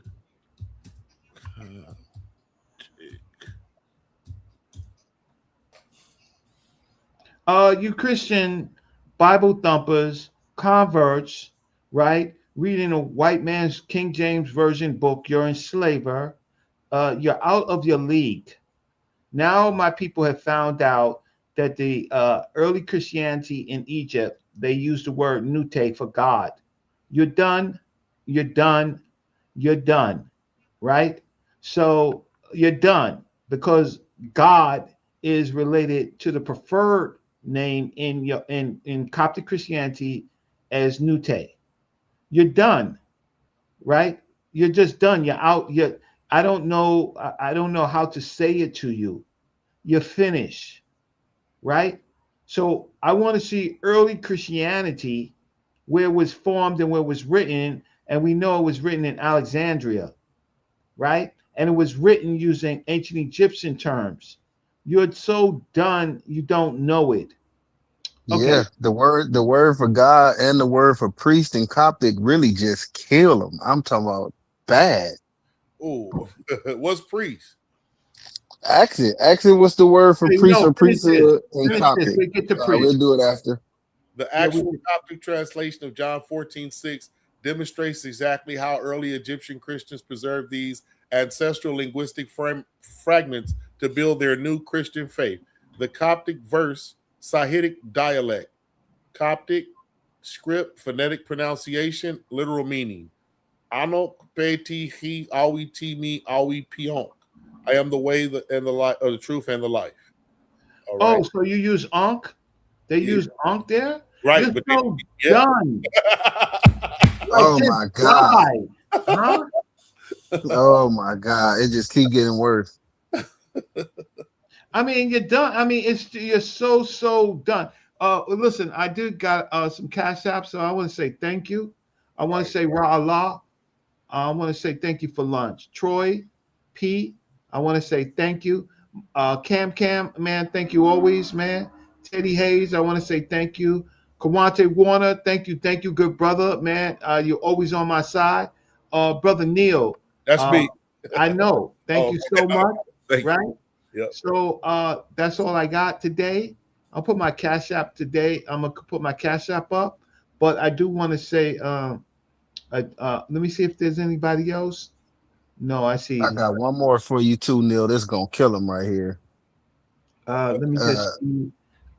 Yeah. So anybody else that's out there, support your brother Reggie, because I'm doing something I usually don't do. Usually I just teach. So now I'm letting the people on the panel search and prove me wrong. Okay, type this one I don't now. want to hear I don't want to hear no hocus pocus from no Bible thumpers when you've been praying to netter you've been praying to the netter all your life and you did not know. Wow. That's amazing. Okay, now type this one now, Kufa. Watch how this one kill him. All right. Ask what word or words, put words, did the Coptic Christians I would say good night, Brian. I'm gonna be respectful, but we're not talking about what you're talking about today. use from the metal netter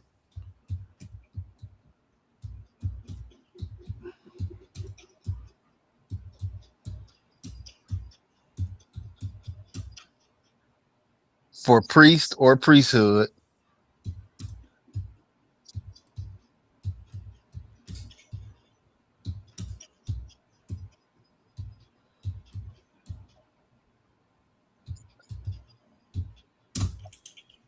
and why does this kill? Noute, you've been talking a lot, and I've been putting up your post. So the question is, do you know how The Christians and Hebrews do you know Noute? We're talking about language. Do you know how words evolve? The question is, do you know how words evolve?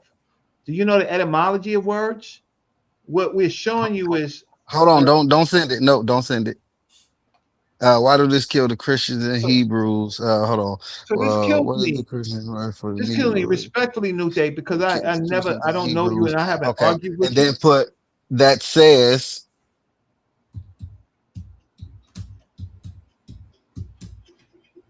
the metal netter is pagan. Okay, so while he do that, let me just get back to Noute. Then you can send it. And watch how this kill him. Yeah. So while he's doing that, before you speak, hey Noute, what do you know about language yourself and how words evolve? Like, so you're gonna have to tell me now your education. You're gonna have to tell me your education. I need to know if you're degreed. If you're degreed, that means you wrote papers in your life, right? And if you're degreed, what subject, right? And then we could talk about how words evolve. Because what we're doing is etymology and usage of words. So you can't get me on that. So what does it say?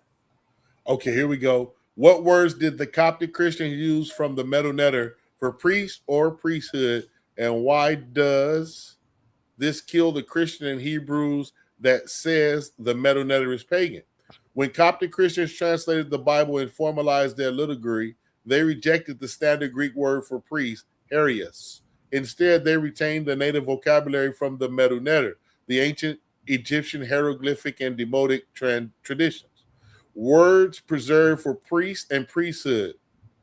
Oid, this is the literal Coptic word for priest. It is the direct phonetic descendant of the ancient Egyptian hieroglyph word wa'ab, which Killed them. right there. Watch this. Let him keep killing them. Watch how deep it's gonna murder him. It's gonna put so many daggers in him. Which referred to a temple purifier or ritual priest. This is the Coptic word for priesthood. The prefix turned a noun into an abstract concept, making this literally the state of being a priest, meaning to minister or to serve contextually as a liturgical priest, directly originating from the Pharaonic word shamas, meaning to follow, serve, or accompany a divine entity. Why is this challenge just the narrative that meta-neter is pagan? The absolute integration of these words into Christian scripture creates a major theological contradiction for Christians and Hebrews who claim that ancient Egyptian culture and the meta-neter are inherently satanic, demonic, or pagan.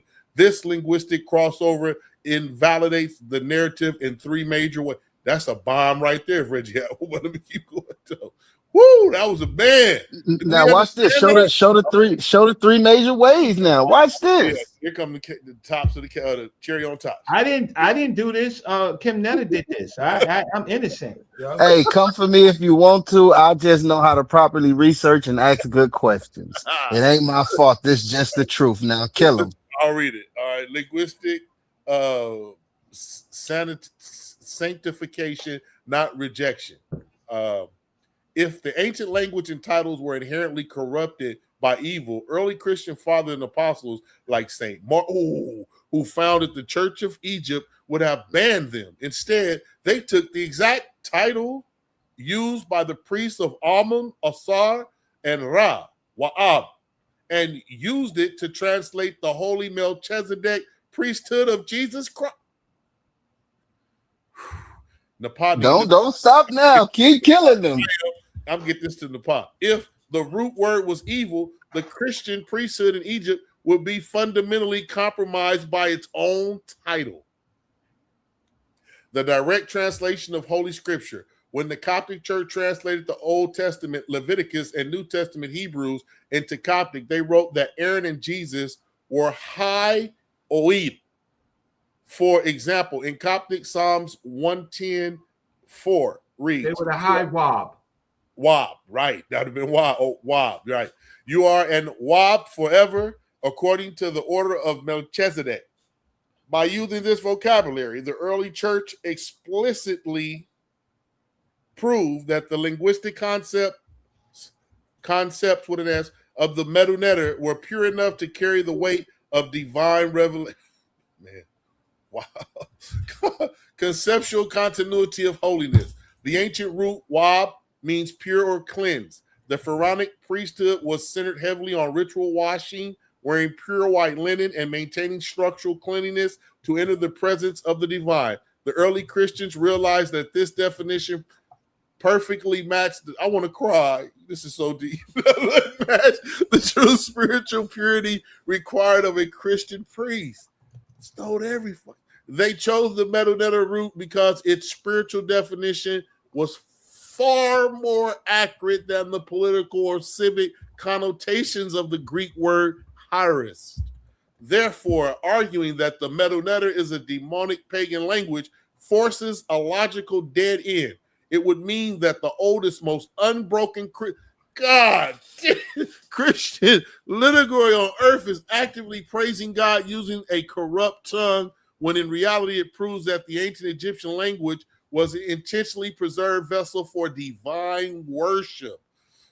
Boom. Man, there's so many bombs going off on this. Hey, put on a hat like in World War III. They bombing this.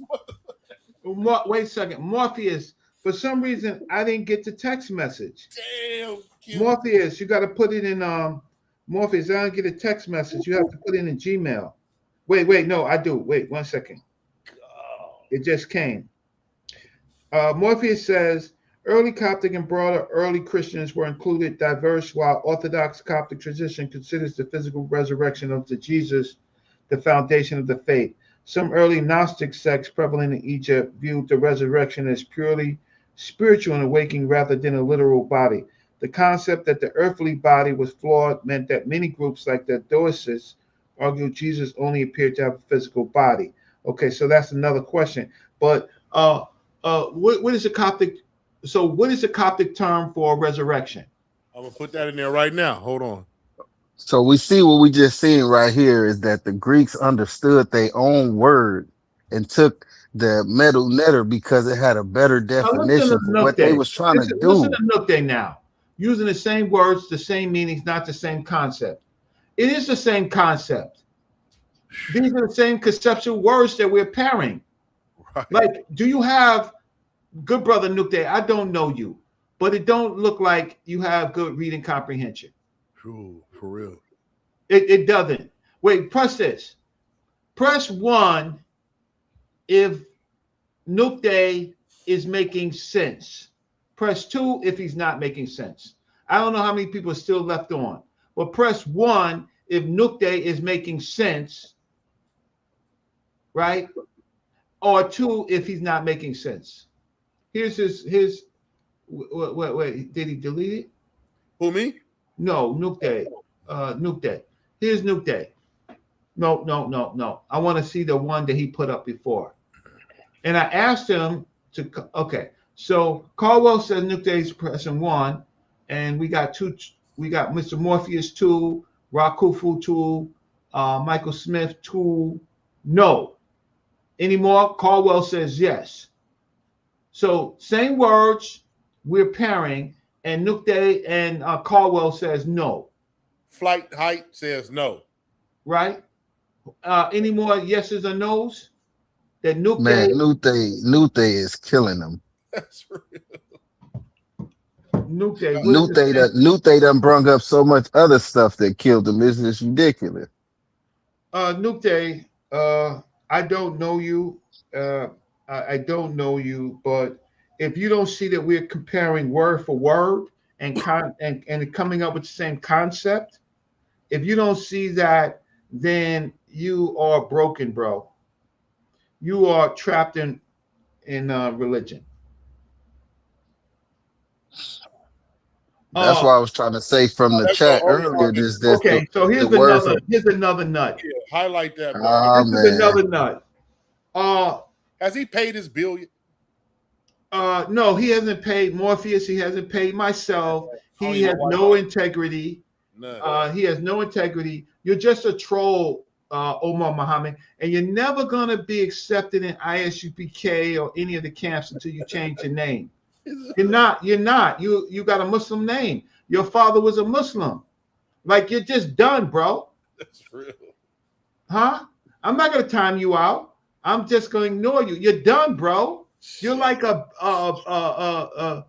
excuse my terminology, but what do you call? What did y'all? Somebody else say the name that I want to say. When you don't have a father, or you? Oh, not the B word. Yeah. Woo. 3 for Reggie. He killing it anyway. Well, we can ignore him, man. Not making sense. Okay. So no. See, you guys are at your last straw right now, because all of you nuts are going to tell me that Noute doesn't mean God in Coptic, and Noute is not a form of neter, and all the other words that we use are not Egyptian words, right? They tripping, man. Okay, so what is the Coptic? What's the next question? Okay, let me get in there. You had a question, Red. You had me right. What is the Coptic? What's red? What else? I think it might have been Morpheus' question you said or something. The Coptic? What is the Coptic term for resurrection? Okay. Yeah. Nahas would be ancient Kemetic, right? We're gonna see. We're gonna see. We at this point we don't talk. At this point we don't talk. We say. anastasis, which is borrowed from Greek. However, when Coptic Christians wanted to express the act of resurrection using their native ancestral tongue derived directly from the sa.neter, they used the native Coptic phrase, phonetic pronunciation, ton evol kinni eth mu'aut. Literal translation, rising from the dead. The So met is death in ancient Egyptian, so they use moot. Yeah, moot, yeah. So what's Mr. Morpheus say?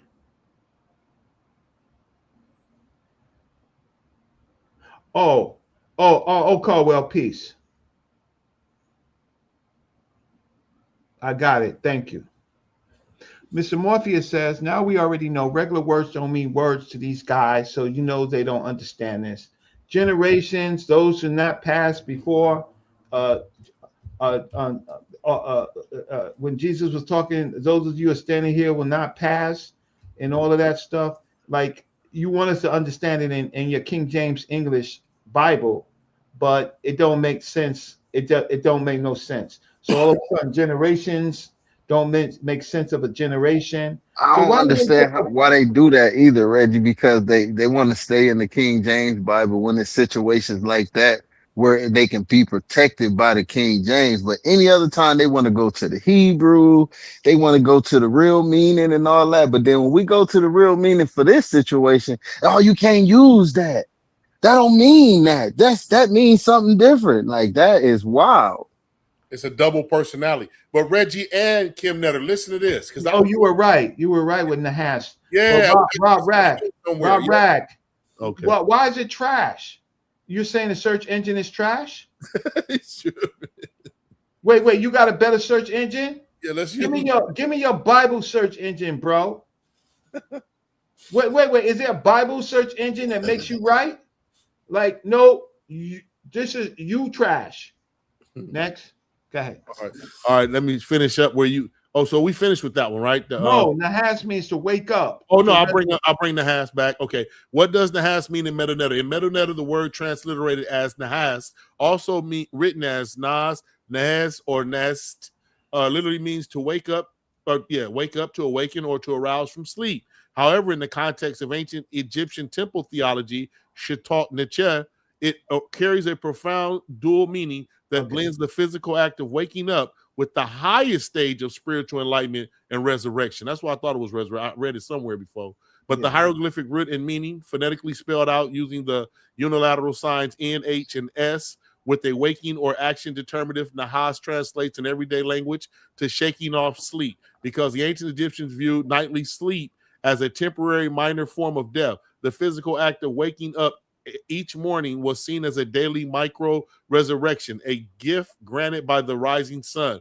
Spiritual enlightenment and resurrection in the sacred mystery schools, Nahas was elevated to mean the great awakening. It describes the state where a human soul completely wakes up from the illusion of the material world, conquers ego consciousness, and realizes its absolute oneness with the divine, the supreme nature, becoming an akh. When a person achieves Nahas, their ba and ka, or ba, soul, and ka, life force, integrated to become an akh, a fully enlightened, shining spirit of light capable of traversing the cosmos.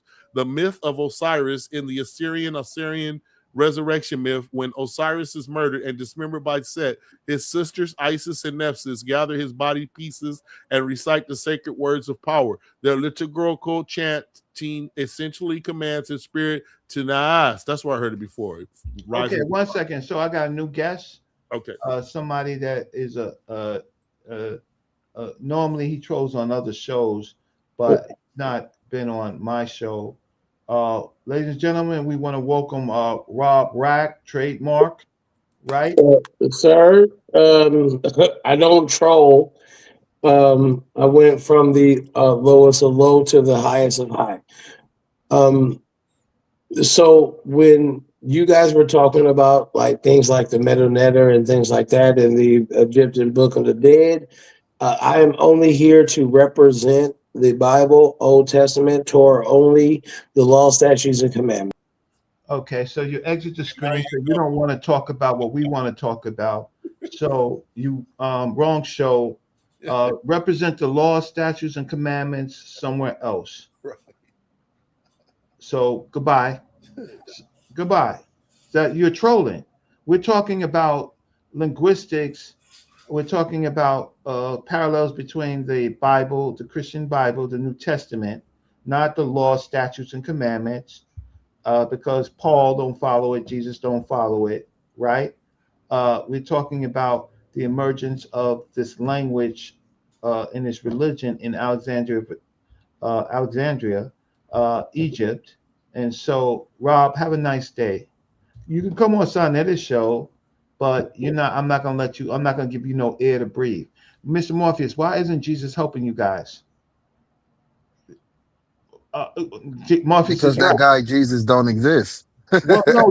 Tell Jesus to do a spell on Chat GPT or on AI. Tell her to shut us down. Hey, Rob, I'm not gonna put you on the show. Goodbye. Wait, here's Rob Rack. He's just exit. Now, do you look sane, bro? I mean, Rob. I mean, show me your shirt. You represent the law, statutes, and commandments.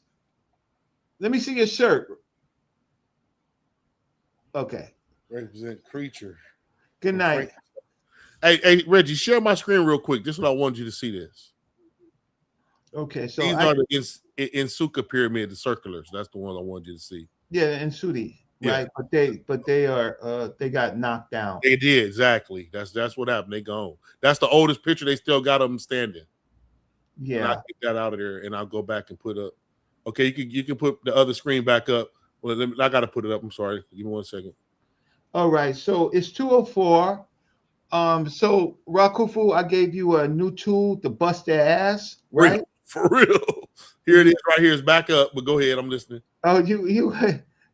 I never seen you. I never seen you so with so much energy, boy. Huh? I'm typing like a mother every time y'all say. Okay, so now I prove sa.neter is the true origin of the God concept in all modern religions.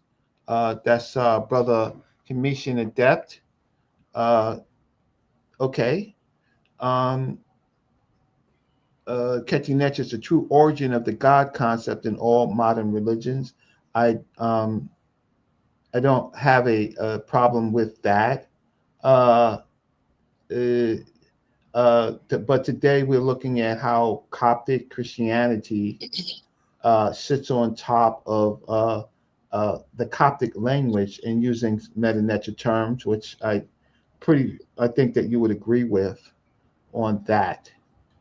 And we're just saying the emergence of Christianity, because Christianity was written largely in Alexandria. So I wanted to ask, wait, was what Bible? Watch this. What Bible? Wait, what New Testament Bible? Delete that. Okay, what New Testament? Yeah. Okay, what? So my brother Commission agrees with that, and largely, I mean, we agree and disagree on. We disagree on some small points. Right. Commission, good to see you. Haven't seen you around busting people's butt. Right. So the Hebrews been running wild, bro.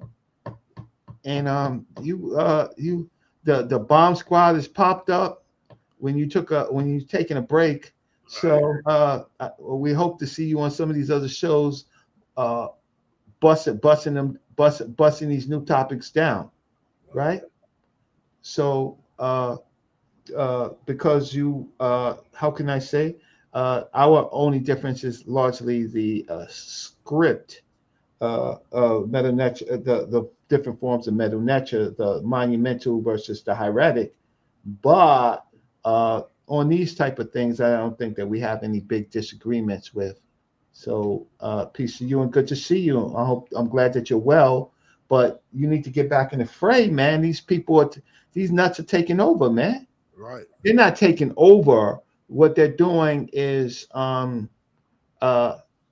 clogging up clogging up the passageway of the light from shining. Yeah. So what New Testament Bible was translated in Egypt in Coptic?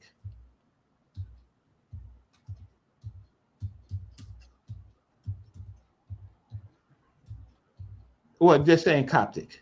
Okay, I was gonna say Egyptian cop, but okay. No, just saying, yeah, Coptic. So now we want to see if they lie. I want to know what Bible the entire New Testament was translated in several dialects with two important, the Sahidic and Baharic. Okay, no, but what Bible? We don't have any information about Bible. What Bible? We don't have. Specifically. Yeah. No. What New Testament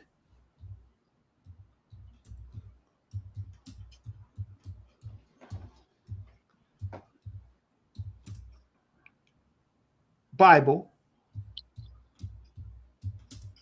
was translated? Specifically.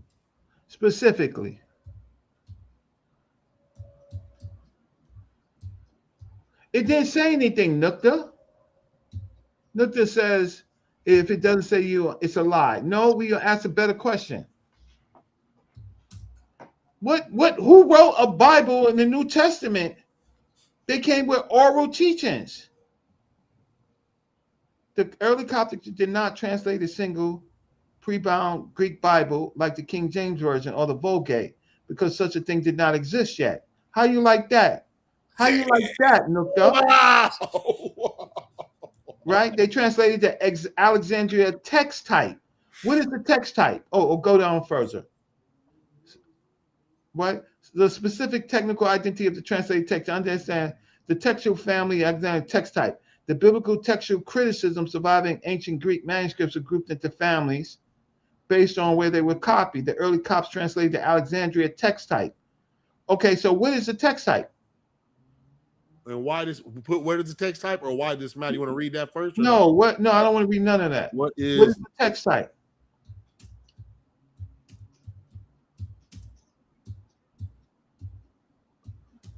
Question mark.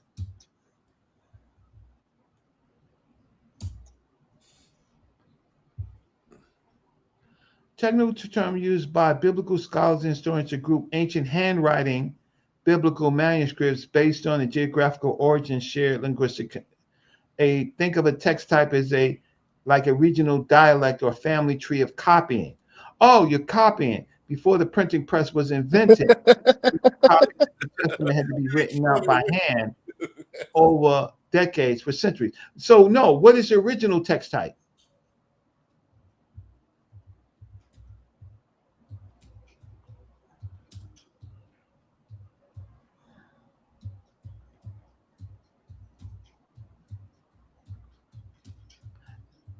And did it include Paul?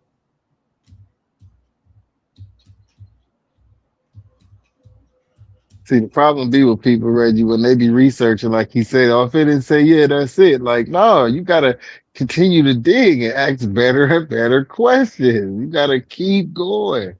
Right. Okay, close to the original writings.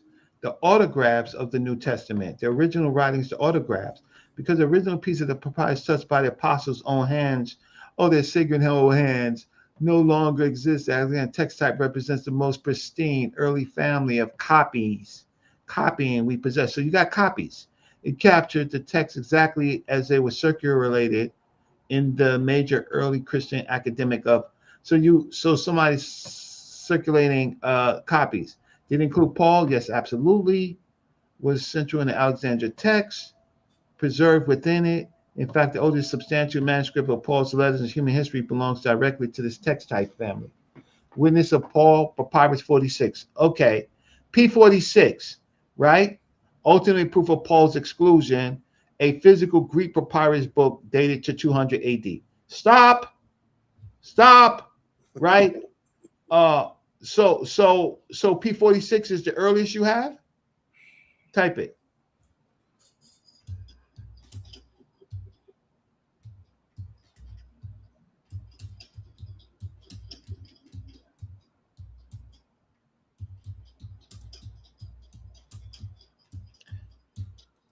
period.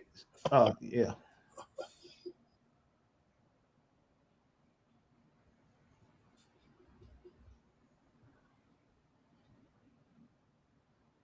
So it's not the earliest as a whole, but the earliest for Paul. Okay, I don't care about that. That's for Paul. So the earliest New Testament fragment over. So wait. Let me get to Visa. Here's one of my most may not look at SSN. The word for lotus flower is a direct connection to Susan in the book of Daniel. Maybe y'all can explore that tonight. Not look at SSN. The word for lotus flower is a direct connection to Susan in the book of Daniel. Maybe you can look at that tonight. So Susan is a personal name, and so Susan could be the lotus flower, um, and that's possible. That's okay, but and there are lots of words that kind of survive in the personal names, onomastic. So I can accept that. And I don't care about the book of Daniel, by the way, Visa. Now, the earliest New Testament is P52, right? And that's dated to 125 to 175. Say, I thought Jesus Christ died at 30 AD. Woo, that's way after that. That's 100 years. I thought that Jesus Christ died at 30 AD. Type it. Oh, okay. So I thought Jesus died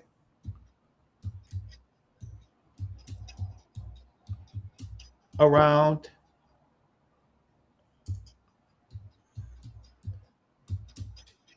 30 AD.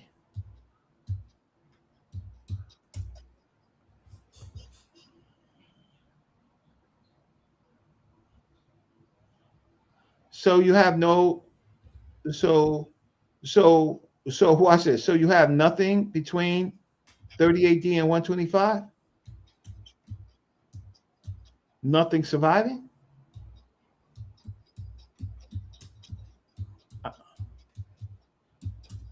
Between 33 33 AD and 125? Yeah.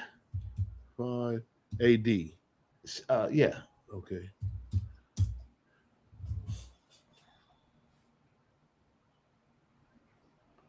Zero. So what makes convince me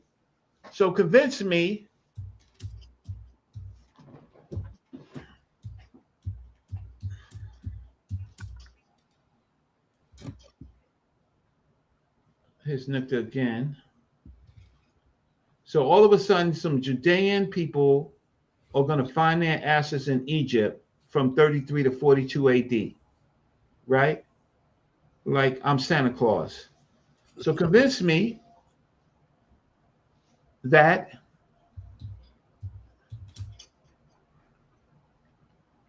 the stories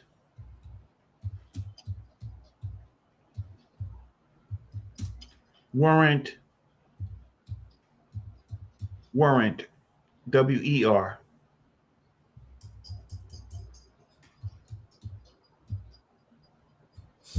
being written. What did I do? This absolute best way the story was simply invented during the blank century. No, I didn't write it right. Let me redo that, Red. Let me do that. I messed up. I hit the wrong key. Hold on. Delete this. No.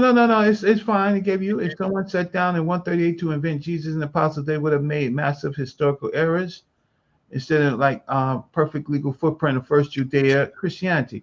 Okay, so convince me.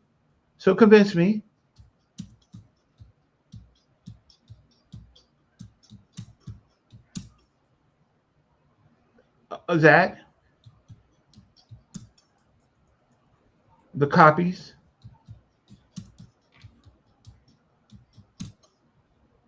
or ARE, the copies ARE, the copies are exactly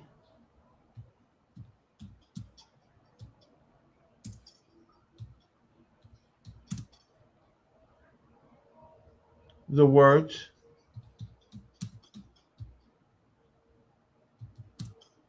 of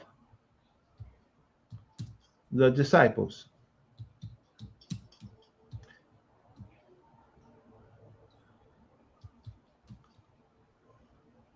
In Egypt. Found in Egypt. Found in Egypt.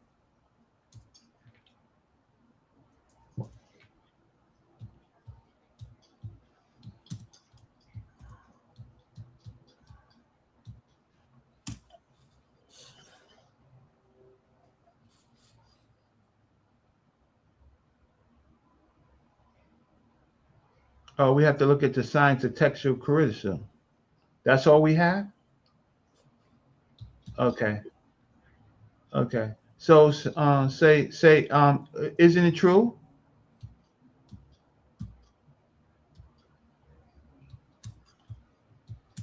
P46 was found in a garbage dump.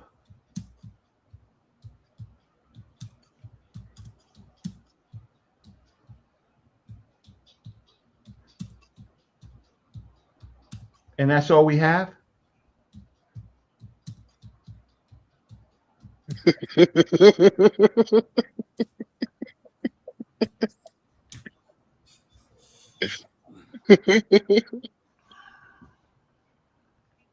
Okay. P46 was not found in garbage dump. It was nowhere near the original evidence we have. Where was it actually found? Go ahead. Go down. Unlike original papyrus, we found meticulously preserved in protective ruins, likely inside a jaw buried in an ancient. No. Say that's not true.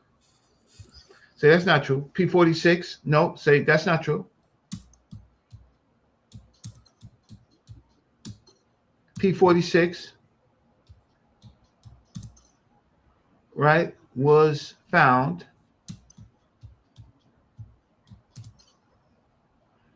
in ancient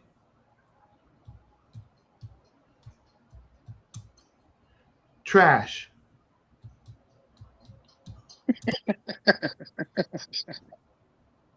Okay. Press enter. Okay. They said it's meticulously preserved. That's a lie.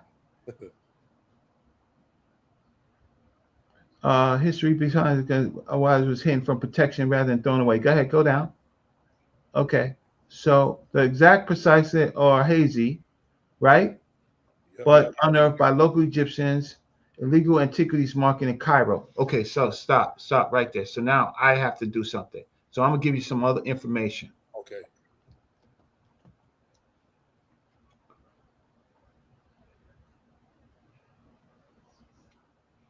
P46. It wasn't found by no antiquities dealers. P46 was found where? 1 second.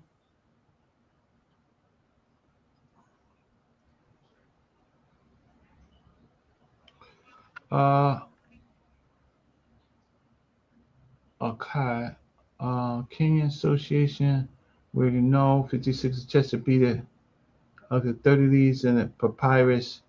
Do you want no? Okay, so 1 second.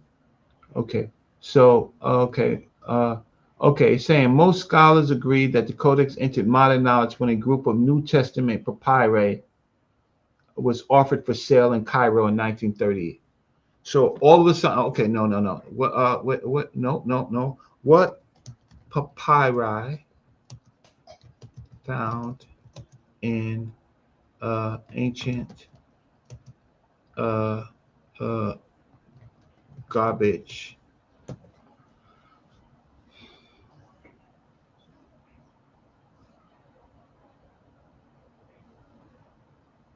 Okay, so P46 wasn't, but type this word in here. Right. Okay, so then they right. So here, let me go back to this. Okay, so type this word right here. Oh, I'm put. Can you okay, you can't. I gotta tell it to you. You can't see it, right? No. Okay. All right. So okay, what text?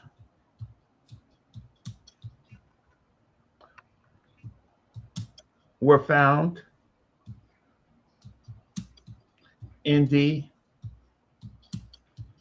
OXYR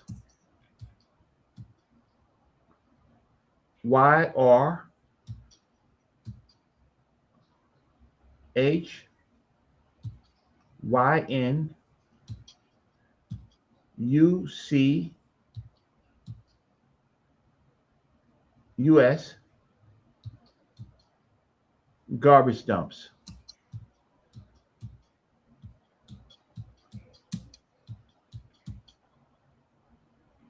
So first it says it says that it was found P46. That's Paul was found by antiquities dealers, right? Right. So it's found in roughly 125. So you believe it just popped up? So what does it say? The ancient garbage dumps of Oxaron, Egypt, yielded one of the greatest archaeological treasures in human, preserving 500,000 fragments of papyrus spanning from the 1st to 7th century, right? Because it was literally municipal landfill, the vast majority of texts were not pristine. Library books, instead, they were crumpled up everyday paperwork of an entire Greco-Roman city naturally. The everyday documents, 90% of the finds, the overwhelming. So you get most of Christianity. So you get most of your records. Type this. You get out of the trash. So, damn.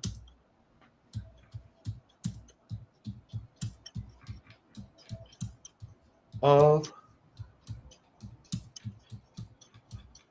from a garbage dump.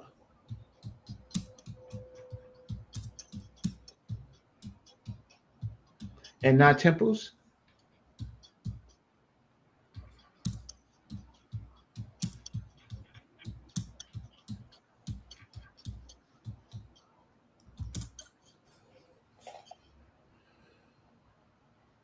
Partly true. It's the trash where it should have stayed. Okay, so now we know that most of their texts come from garbage dumps. Okay, all right. So were these copies? Were these copies of copies?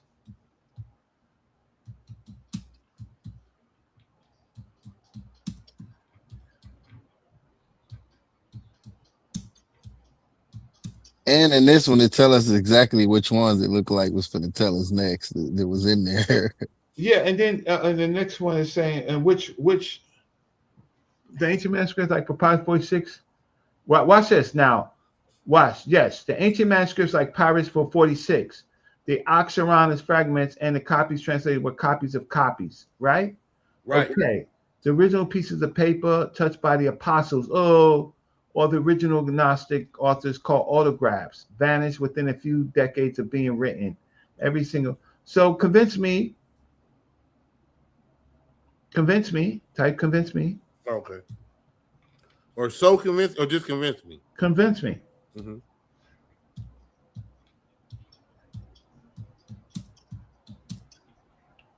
Why we should believe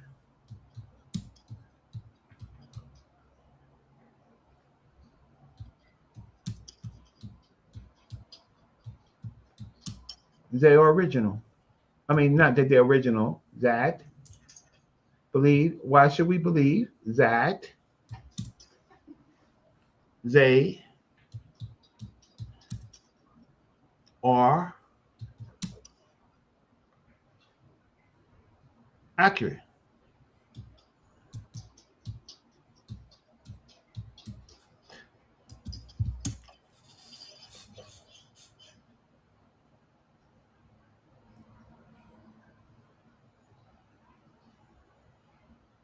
What did it say? To be completely candid, you shouldn't just take anyone's word for it. The reason historians and legal experts trust these texts isn't based on blind faith. It is based on hard mathematical and forensic data that makes tampering virtually impossible. If a group of people tried to falsify or heavily change the words of the disciples during that century-long gap, they would have to beat a massive multi-continental web of evidence. The three data-driven reasons that prove these copies are accurate reflections of the original include the mathematical cross-check, the impossibility of collaboration. By 150 AD, the text had already exploded across the ancient world. They weren't sitting in one central vault. They were scattered from the desert of Egypt to the streets of Rome and the mountains of Syria. The scenario: if an Egyptian scribe in 200 AD decided to rewrite a passage to change what the disciples said, that altered text would only exist. Okay, stop right there. Okay, so now say,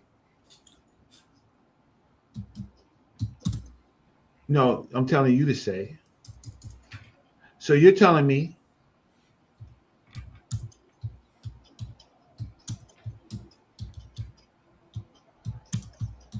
there are no variants.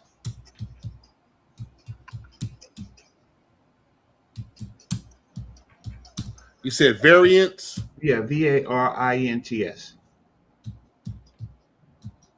And what we found, okay. Damn. All right, my bad.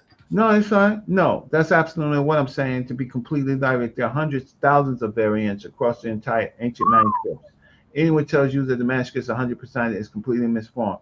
In fact, scholars estimate there are roughly 400,000 textual variants across all surviving Greek Testament manuscripts. Right? Okay, Wow. so go down. That's it? Let me see. Oh, no. However, that massive number often sounds alarming until you look at the forensic breakdown of what those variants actually are. When textual critics analyze them, they classify them into distinct categories, showing that the vast majority do not change the meaning of the text. The breakdown of the 400,000 variant spelling differences and typos, 99% of all variants. The overwhelming majority of variations are completely unnoticeable when translated into English. The John variant in Greek, the name John can be spelled with one N, Ionis, or two N's, Ionis.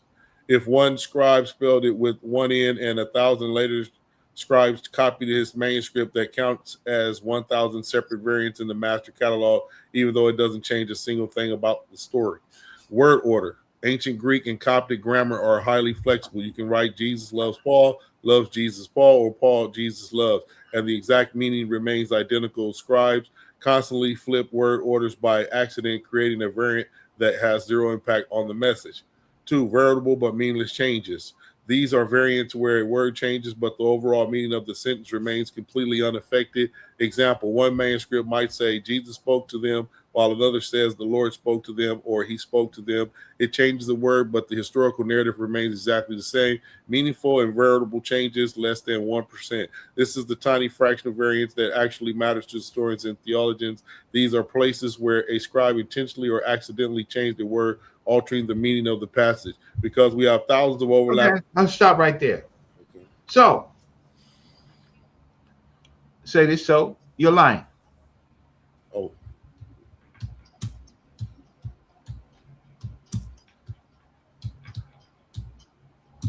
You're lying. Watch this. If written in Coptic, stop. Oh, my bad. So you're lying. I'll do it. No, so you are lying. Words in Coptic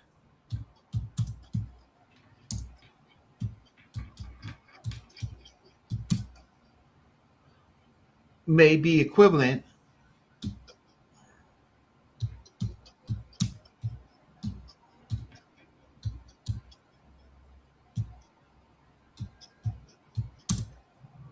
in Coptic, may be equivalent, right, to, sorry, get rid of in, may be equivalent to let's see, to Greek. Equivalent, no, you got it right. Equivalent, that's right, to Greek. Take the A out. No, keep it, just keep it. It's to fix it. To Greek, right?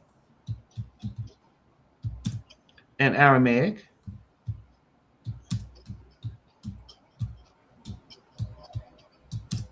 But not the same.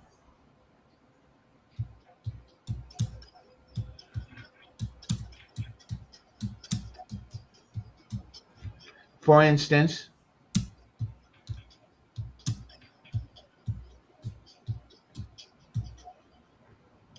Noute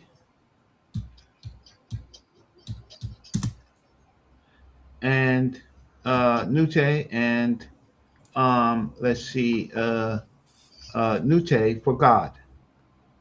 Noute and Oh, Noute. for get rid of and. Okay.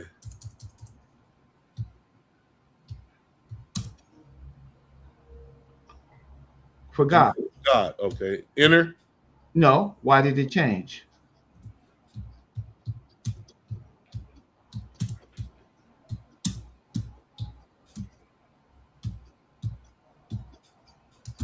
Enter. Yes.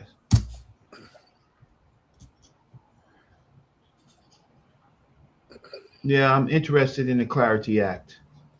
I definitely am. Okay. Goes directly to the heart of how language has naturally evolved with thousands of years, using between translation change theoretical concept and the spoken word natural shifting and accents over millennia. When you close to know it, you're not seeing a change in the meaning, you are seeing a natural phonetic timeline on how the exact same native words were spoken. The phonetic drift, how nature becomes Noute. We got that. Go down. Go down. We got that. Right? Go down. Go down. When the third century Egyptian Christian wrote Noute, they were not inventing a new concept. I don't disagree. Equivalent concept and linguistic label. Okay, so I'm going to leave it up to Morpheus, and we're going to do a show on this because so just last question. So how do we know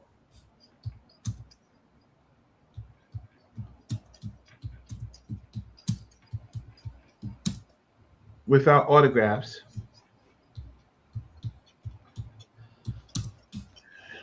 Yeah, I'm looking for the Clarity Act. I'm glad that it moved past the Senate Banking Committee, and I'm hoping that it gets signed for uh, my position.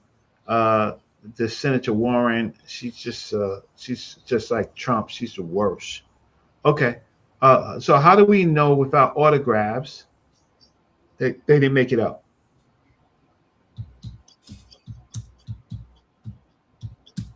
Didn't make up certain stories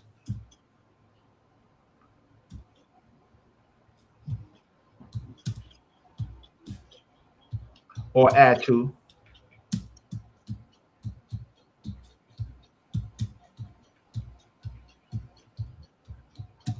or add to it. Enter. Yeah, add to it. Yeah. Okay. Add to. Yeah, that's fine. Oh, I mean, wait one second. Okay. Bam. I'm lying in the prompt. I'm asking a question. We know stories weren't simply invented or added to the text over time because the manuscripts left behind a massive forensic paper trail. With modern history, catch a later falsehood. They do not. Right. Wait. Okay. Catching scribes in the act, the paper trail. No, we're not doing it. Keep going. Keep going. The perfect example called an adultery, John, when Jesus says, let him without, go ahead. The forensic detection, that's fine.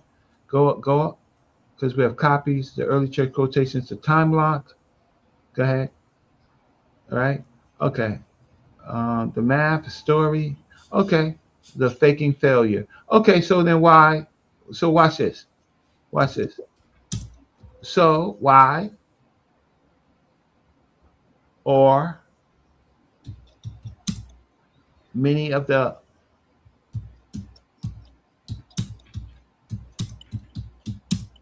Paul's letters. Many of Paul's, not the, but just put Paul's letters, right? You're understanding Paul's letters. It's getting late. Paul's letters were fake.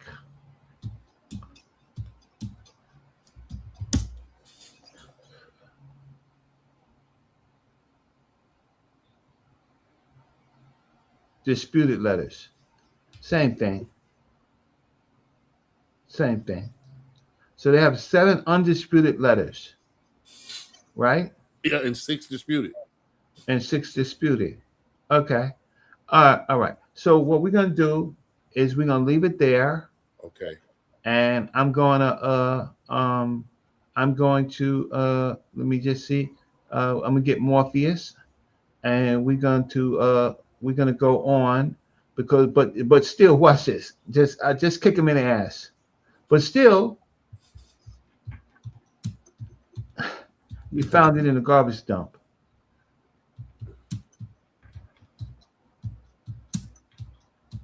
and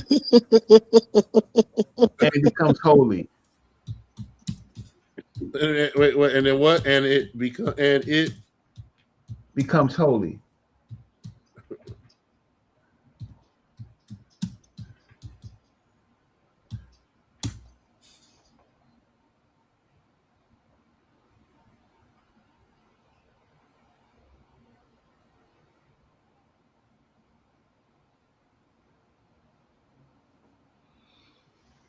Okay, so read that. all right. It sounds incredibly backwards, doesn't it? The idea that sacred scripture, something people consider the literal word of God, was pulled out of an ancient city landfill alongside old food scraps and tax receipts can feel completely absurd and contradictory. But to a historian or archaeologist, finding the text in the trash doesn't degrade it. In fact, it is the ultimate proof that the text was a real living part of history. Here's the truth about how those trash fragments actually became recognized as holy and authoritative. It was holy before it was thrown away. The people of Oxyarchus didn't find a piece of trash and decided to make it holy. It was the exact opposite. During the second and third century, blah blah. You want to keep reading or what? Um, We got the gist. yeah, you got the gist. The gist of it is yeah. Uh, you got second and third century documents really late, and we're supposed to expect that they are not tampered with. Last question. Okay. So Marcion, And how do I spell Marcion? Marcion, Marcion, on, comma, Okay. origin, Origin, GAN? origin, en, Ian. That's what I thought. Okay. Comma. didn't,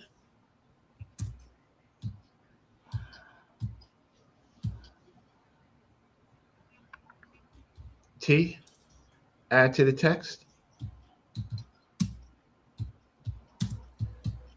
See, we're not in a courtroom, so a chat GPT can say anything, Okay. but we're gonna see.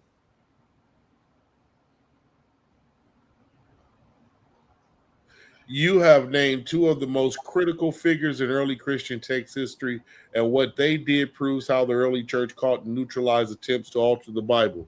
Marcion absolutely did alter and cut the text, while Origen spent his life finding and documenting those variations to correct them. Because their actions left a permanent forensic paper trail, we can trace exactly what they did. Oh, so they did alter the text, but I thought I thought earlier they said they didn't. That's what I'm put. I thought earlier it said they didn't. Yeah.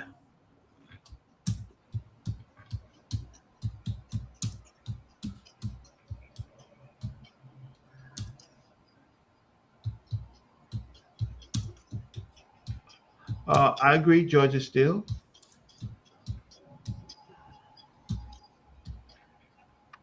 And they were accurate. Oh, That's right. That's okay. let's see. It is completely understandable why it looks like a contradiction. When looking back at the earlier turns of our conversation, the distinction between two very different things becomes clear. The core meaning content earlier we discussed that scribes did I not. just tell them to save that BS. Okay. Save that BS? Yeah, save that BS. All right. You were misleading me.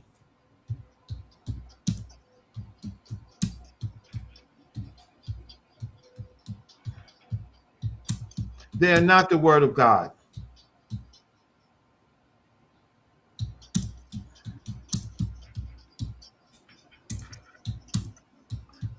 The accurate word of God.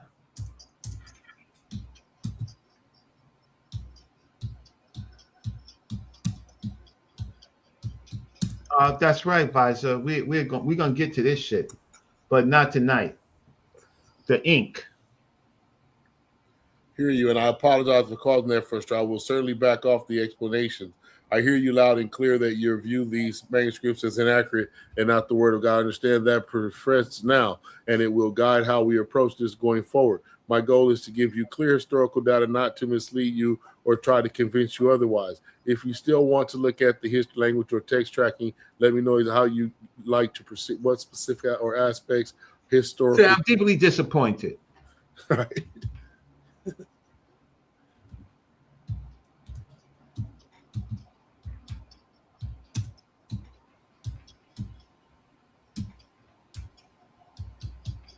I was trying to learn.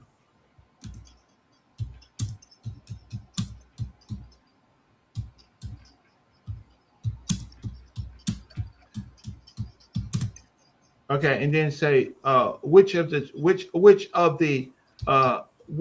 church fathers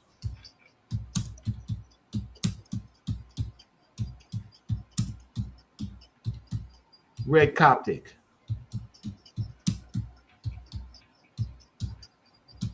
Stop. Wait 1 second. Read Coptic. Read Coptic. All right. Press enter.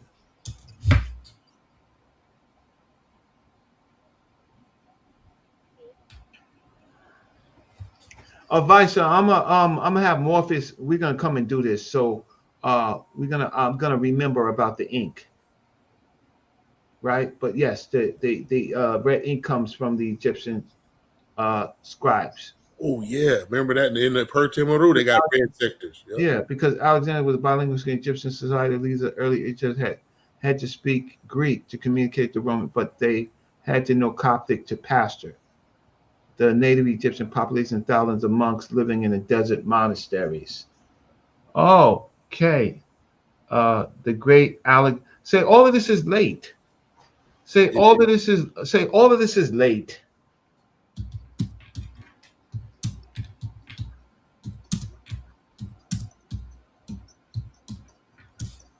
Wait. Yeah. Okay, that's the last. I just wanted people to see that. It is. That's right. 3rd, 4th, and 5th centuries. Right.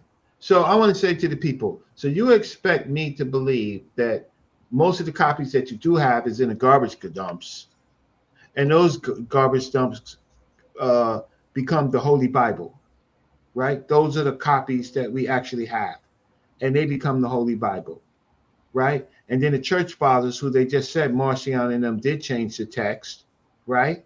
Then you want me to believe that's the Holy Bible. I can believe the narrative, right? Right? Wait, watch it. Oh, I can believe the I can believe the narrative, but I can't believe that it was directly written as it was written. So with that said, Reggie, I got to say this to you. So is it from trash to truth, from garbage to God? Go ahead. Yeah. So what you're saying is, trash to truth, garbage to God. Yeah. Say that. I need to end this show with a bang. From trash to truth, from garbage to God. We out of here like last year. Word up. Yeah, no, put it in the search engine. Oh.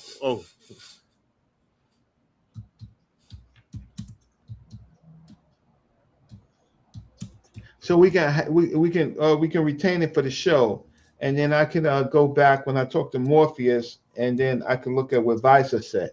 Okay. No, I messed it up. So, ladies and gentlemen, here's the truth. Push enter or leave it alone.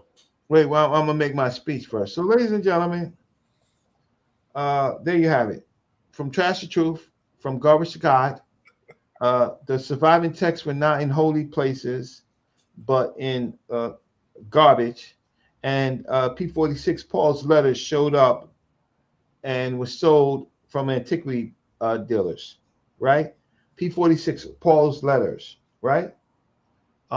You're completely what? Okay, press enter. Send it. That phrase captures the historical irony of Egypt's sand. Objects discarded as temporary, worn out, wasted by ancient people became the permanent archaeological evidence used centuries later to study the past. Turning a municipal landfill into primary source of history shapes how we understand the ancient world. Looking closely at that transition reveals specific reasons why this preservation happened. Well, there you go. So Yeah. with that said, and Kim Netter, I know you're sleeping. No, I'm right here. I'm right here. I'll be right here laughing at this stuff, man. So what do you so did we expose the Bosos tonight?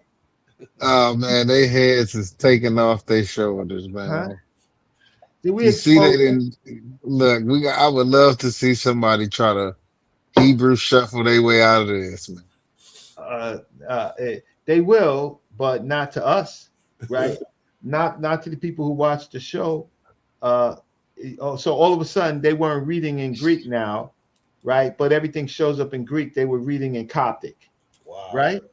Okay, so there you go. So I'm gonna say good night to everybody. Play the let me put up this banner, right? Just for the search engines. Let me just take this down. And Hey, Reggie, yes. real quick, me and Pops taking a trip in the morning from LA to San Diego going fishing. OG and a youngster. Wish us safe passage, please. Yeah, I'm gonna say a Coptic prayer for you. Right. You can find I don't want no trash. I don't want no trash. you can find your Hold favorite. on, hold on, hold on. It's not trash, man. They netter. Oh, right. All right. Oh yeah. No, yeah. Oh, well, the So we got to pray to the netter. That's oh, right. For there you. you go. The right part. That's So right. get on your knees, Yes. and just like these fellas right here, right? And I'm gonna play one of my favorite songs to let you go. Oh, last thing. Let me just do this. If you enjoyed the show, thanks, Visa. Hey, Yeah, peace, like chosen knowledge, right? Uh, yeah. Visa, what's it say? Crown and Bomas even take you to circular pyramids. Crown and Bomas, I gotta look that up. And I want to say, if you like the show,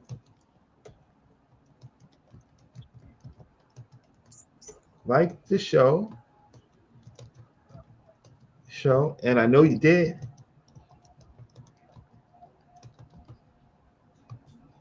Buy me lunch. It's not paying my rent. It's not paying my rent, but it shows some appreciation. Oh no, buy me lunch. Okay, so I got to put in my cash out because I put in garbage dumps. Okay, so there you go. Oh, you talking about trails and Bowman. I know And what you're before talking about. and put this in. Buy me lunch. Boomers are circle enclosures in Africa for livestock. Thank you. That's the term. The Zulu use that word bomas, I think. Yeah, we did something on Aptia in the western in the eastern desert. A whole new culture that was found. Yep. Right. So we did that today earlier in the show. Powerful. Oh! I didn't put this in. One second. Just hang on for 1 second for our song. I need a song to go out. Okay, so cash app. I didn't get any more cash apps, so I didn't name anybody else. But let's see. But I appreciate what I got. It's more than I got. Definitely gonna buy me lunch tomorrow. Right, Pete. Maybe some Caribbean jerk. Oh, I might try that. That's the bomb. If it's not too damn hot. Right, or some lamb from Ethiopia. Oh yeah, I like injera and the Red, yes, sir. and all of that, right? Yeah. We said, Visa. He says I was connecting nuances to your conversation. Okay. Thank you so much. And there you go. If you like the show, now you did. You can buy me lunch. or Luch, whatever, tomorrow, and I'm take this off, and I am going to no, I'm just gonna I'll play for my brothers stuck in religion. Oh, they lost today, y'all. Huh? Stump down. Huh? Hands down. They've been praying to Noute because they said that these are the original texts, right? Didn't it say Yeah, that? Straight. that's what they said. So they've been praying to Noute, huh? Man. There you go. Good night. To the family. Yep. Peace Peace, to the Reggie, family. man. It was a great show, and I'm glad I shared it with Kim Netter and Rakufu, and they have a book out. What's the name of the book? Uh, it's Africa, I need you to help me on this mission. Africa civilizational continuum, Kemet in West Africa, and share history and culture. What's the name of your book? Africa civilizational continuum, Kemet in West Africa, and shared history and culture. Edition one. It's the That's first it. edition. That's the first issue. You can get it on where? Kindle? Yep. The last thing I want to say is Dr. Ricketti's class. Dr. Ricketti's class is postponed to this Tuesday. Okay. Shoot, I messed up with that. So let me see if I can pull that up. Give me a second. If I could share my screen. Shoot. If they can get 2 or 3 more students, that would be really great. So let me go and find it. Downloads. Downloads. Let's see. Downloads. Where is it? Oh man, how did I mess that up? Yeah, that should have been up first this night. Yeah, but we had to cover so much ground, so That's why. That's how you was focused on the focus. I forgot. yeah. So give me a second, family. Just hang on for one quick second. Let me see if I could where it's the downloads. Oh, okay, there it goes. If I could get it. Give me a second. It's coming up in a second. Okay, so the main thing is Dr. Ricketty is her email. So I'll put up the flyer. If you're interested, she's doing an 8-week course on the sa.neter. Dr. Ricketty definitely knows Coptic. Be a student so that you can have a relationship with her. And where is it? And later you can ask her questions during the course. So let me just bring this up. Doesn't matter. It's just for the people who are okay. So that's it. It's coming up. So your last thoughts about them saying now that it's the original words, but now it's Noute, huh? Man, that's amazing. They gotta come with something new now, man. They gotta join the team. That's real though. They got to join the team now. Man, they've been on it this whole time. You know how they say, no matter what you think, man, you're a Hebrew, you just don't know it. Oh man. What did they say? Look, Don't add. look at how it's the opposite. They say don't add or subtract. Woo. So they can't go against it because they can't subtract what's there. They can't subtract from it, right? That's what they say, right? Real. That's what they say, man. Add That's or what subtract. their favorite book say. That's what, but it's in, but Noute is Netta, right? Yes, sir. Okay, so they got a problem. So I'm glad that your brother stayed with me all of this time for this. So look, Dr. Ricketty is doing a let's take this thing down. Dr. Ricketty is doing a 8-week course on the sa.neter. Let's go back to StreamYard. Where is it? And if you want to have a relationship with Dr. Ricketty, I took Dr. Ricketty's course in 1985. Believe it or not, 1985, and it started my lifelong love for the sa.neter. Her contact number is RKHYT Amin gmail.com. Right? There you go. Oh, there's Minty Hotep again. Georgia Steele, did you receive my lunch fee? Okay, so George's, let me look up right now because I want to thank anybody else who's given me, and I definitely want to thank you, George's. So let me just see.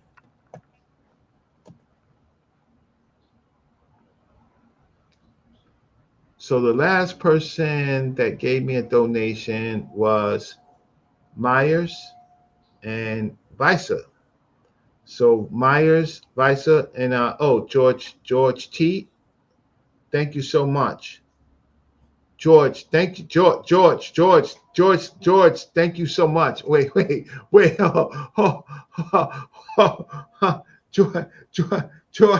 George T, thank you so much. George T. And who else? George T. And Myers, or you said Yasa? I said Myers, right? Yep. And who's this other person? And Visa. Yeah, Visa. Yep. And mention the other people by name. And read what Visa said. He said, I may have not even have been 1 year old yet in 85. Salute to the legacy, Reggie. Well, thank you so much. I appreciate that. So Myers, Visa, George T, Ra, Allah, Troy Pointer, Cam, Teddy Hayes, and my brother Q Wanter, definitely Neil. Thank you so much. Okay. So those are the people that supported me, and I definitely want to say thank you for spending this time with me tonight, and let everybody know they have been praying to the netters all of this time, right? Oh, that's right. All of this time. So Dr. Ricketti's email is just put it in the chat. Reggie, I wanted to say, how's your brother? Hopefully he's doing good. My Facebook, me and him was friends on Facebook, but I lost that account, so I ain't been seeing him in a long time. All the fraternity, all that stuff. He used to have a lot of stuff on there with me. Yeah, he does. That's my little brother, right? Yeah. He's an Alpha Phi Alpha. He's all of that. He's so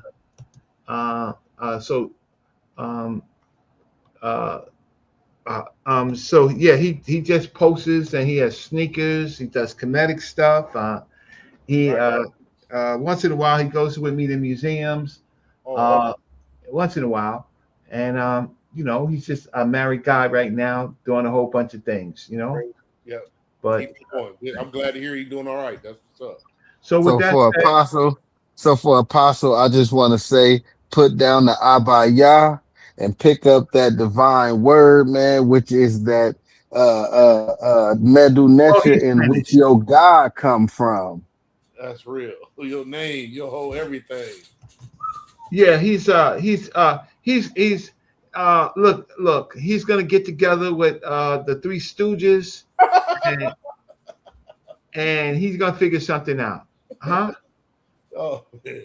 So I want to thank everybody, and again, I just gotta mention y'all again. Thanks, because Reggie don't get. People think Reggie gets a lot of donations. I don't. Myers, thank you. Visa, thank you. George T, thank you. Ra Allah, thank you. Troy Pointer, thank you. Cam, thank you. Teddy Hayes, thank you so much. Kawante Warner, thank you so much. Neil, thanks, my brother. So those are about the 8 people that gave me a cash app. And listen, I've been doing stuff, and I would get just 3 cash apps.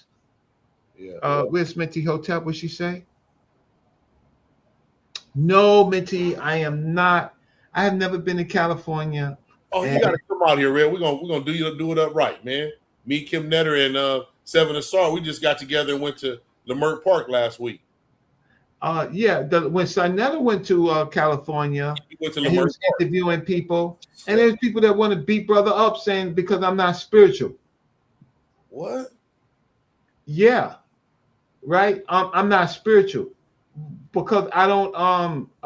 Because I say things about the Kemetic tradition, Right. right? And people don't like that, but you got to convince me. Yeah. And I've studied. And so, who are your teachers? Are they teaching anything accurate that's going to help our people? Like teaching what's on the walls and teaching what's in the script, that's fine. But when you start you start doing that BS and you can't read nothing on the walls, right? You don't even know what you on about. Yeah, you Nah, man, you better leave my boy alone, man. We're gonna leave that one alone. I misspoke the name. Ain't hurt nobody. I Say love what? You said what? Which one? Me? No, yeah. What were you saying about Ketty? Yeah. I'm in at gmail.com. No, for sa.neter. This is my teacher. I am so grateful to her for helping me understand aspects of the sa.neter so that I can teach. But she didn't teach us. She taught us all the words. Right. She taught ma, neter, the kimenu. She taught she taught all the phrases, hotep, and all that stuff. She did not teach me to be over here talking about She told us the language. We got to get. I want to do it like, remember when we was younger, they used to have the ABC after school specials and they'd do an autobiography on a person. I wish somebody would, or Martin, like they did Martin and Malcolm. I just wish somebody would do one on Sister Drusilla Dungy Houston. She was critical in her time. Oh yeah. Man. Yeah. No, there is a scholar named Dr. Vanessa Davies. Okay. And she does 19th century and black scholars, and she is of European descent, and she's the best, right? And so when she does these exhibits, she's done Du Bois, and she's done a number of the early ones. Dr. Arthur Schomburg, all that. She didn't do Arthur Schomburg. She did largely people who studied Egypt. Okay. Right. So, what is Dr. Clark's teacher? I forgot his name. John Jackson. No, he's from Howard. He taught at Howard. What is his name? It's too late for me. Hold on, I'm gonna look that up. John Jackson's teacher who taught at Howard. No, John Henry Clark's teacher. Yeah. John Henry Leo Hansberry. Leo Hansberry. You know why? I should have known that because I did Raising in the Sun, and Leo Hansberry's daughter wrote that. Yes. Or niece. Yeah. What was her name? I forgot her name right now. Yeah, and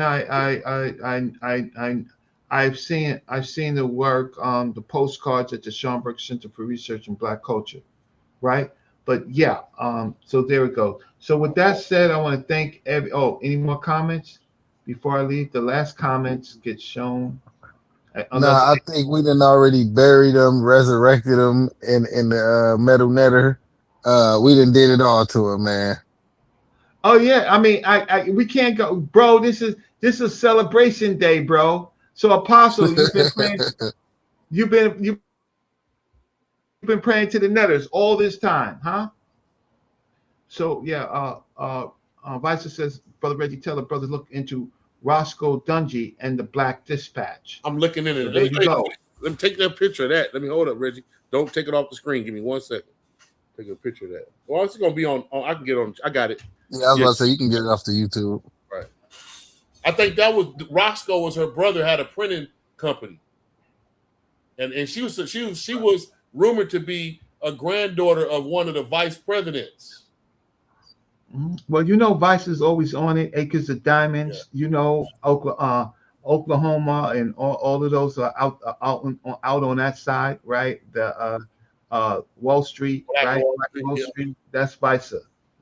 So wait, hey, Reggie, did you know Black Wall Street, the 3 streets that make it up, was where they got the Gap Band, Greenwood, Orchard, and Pine, and that's where the Gap Band and music came out. Remember they say you dropped the bomb on me? Yeah. Come on, man. Reggie from that school. That's right. Well, listen, y'all gotta rep the Midwest and the West Coast. I'm East Coast, Right. I don't care. I want the Knicks to win, huh? I got you. I don't care. You know, right now, huh? We staying alive out here in the D. You know, I'm in LA, but you know I rep the D, and we staying alive because we supposed to been out. We've been down 3-1 and came back. Okay, well, that's We're fine. coming for the Knicks. That's gonna be the next game. Knicks and Pistons. You watch it. Yeah, y'all just remember to go back and watch and see what the priest and priesthood meant in the language, so you can see why it's critical. Y'all remember this part. I'm glad why that it was critical. Huh? I am so glad that y'all on a high. Your brothers will stay with me at 3:00 in the morning. So this must be serious to y'all, huh? Right. Come on. Oh yeah, because I want to watch them after this. I want to see how they react. I can't wait to hear Apostle because you know he gonna have me cracking up. Well, hey Kim, I want to hear what they just mean when they say what they mean, because they're gonna be like, all of that they said. This is the, and I'm just gonna laugh like I know that what they gonna call the real is the dumbest thing you can think of. Watch. Man, the Coptic just buried him today, man. Well, no, y'all. Thank y'all both for coming on, and thanks for getting up that AI. And the AI just killed them. It killed them. Right. So, for my brothers trapped in religion, this one goes to you. Break out of the prison. This is for my brothers trapped in religion. Sa.neter be the truth. You know he's on a mission. It's sad to see my brothers also lost. It's sad to see you believe in things that's false. It's sad to see you believe in Jesus, or your logic breaks apart in 1,000 pieces. Oh, God killer, not gonna let that slide. You drowning in a myth, you had nowhere to hide. The HOK is the toughest environment. While we trade blind faith for mental empowerment. I believe in scriptures for your mind, this is the key.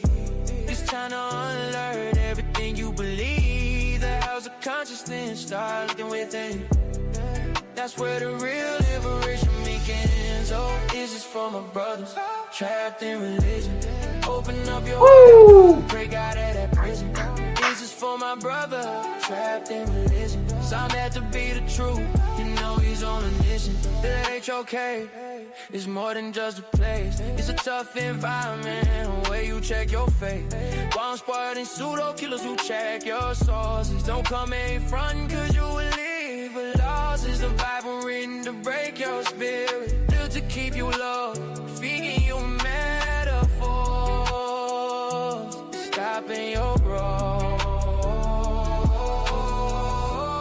These is for my brothers trapped in religion. Sa.neter be the truth. You know he's on a mission. It's sad to see my brothers all so lost. It's sad to see you believe in things that's false. It's sad to see you believe in Jesus, while your logic breaks apart in 1,000 pieces.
One more time.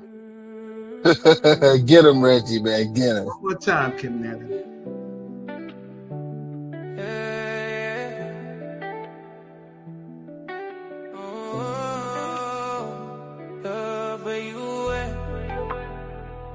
This for the converts. All day.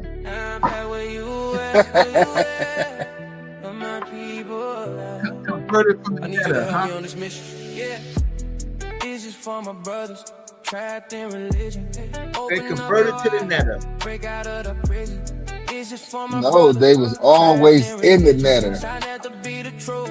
You know he's on a mission. It's sad to see my brothers are so lost.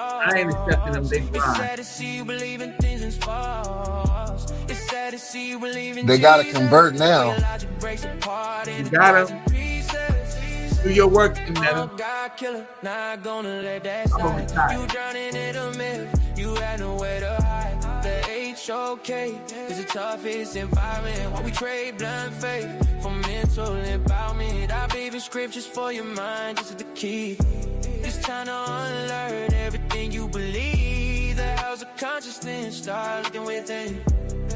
That's where the real liberation begins. Oh, this is for my brothers trapped in religion. Open up your eyes, break out of that prison. This is for my brother trapped in religion. Sa.neter be the truth. You know he's on a mission. The HOK is more than just a place. It's a tough environment where you check your faith. Bomb squad and pseudo killers who check your sources. Don't come in front cause you will live for losses. The Bible written to break your spirit, built to keep you low, feeding you metaphors, stopping your growth. These is for my brothers trapped in religion. Sa.neter be the truth. You know he's on a mission. Sad to see my brothers all so lost. It's sad to see you believe in things that's false. It's sad to see you believe in Jesus, while your logic breaks apart in 1,000 pieces.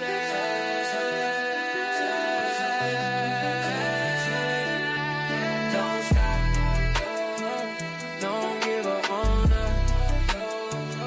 He's Sa.neter, Sa.neter, Sa.neter, Sa.neter. Don't stop, don't give up on us. Woo. I want to say good night to everybody. It's been a great show, and thanks for coming in and hanging out with me. And don't argue with us, argue with the Coptic scripts that locked y'all in the box. Like the video. Old Town. Thanks so much. Peace to you. Watch the show. It was a bomb. It's 3:15 in the morning in New York City, but I can't be happy to be anywhere else. Good night, y'all. Peace. Peace.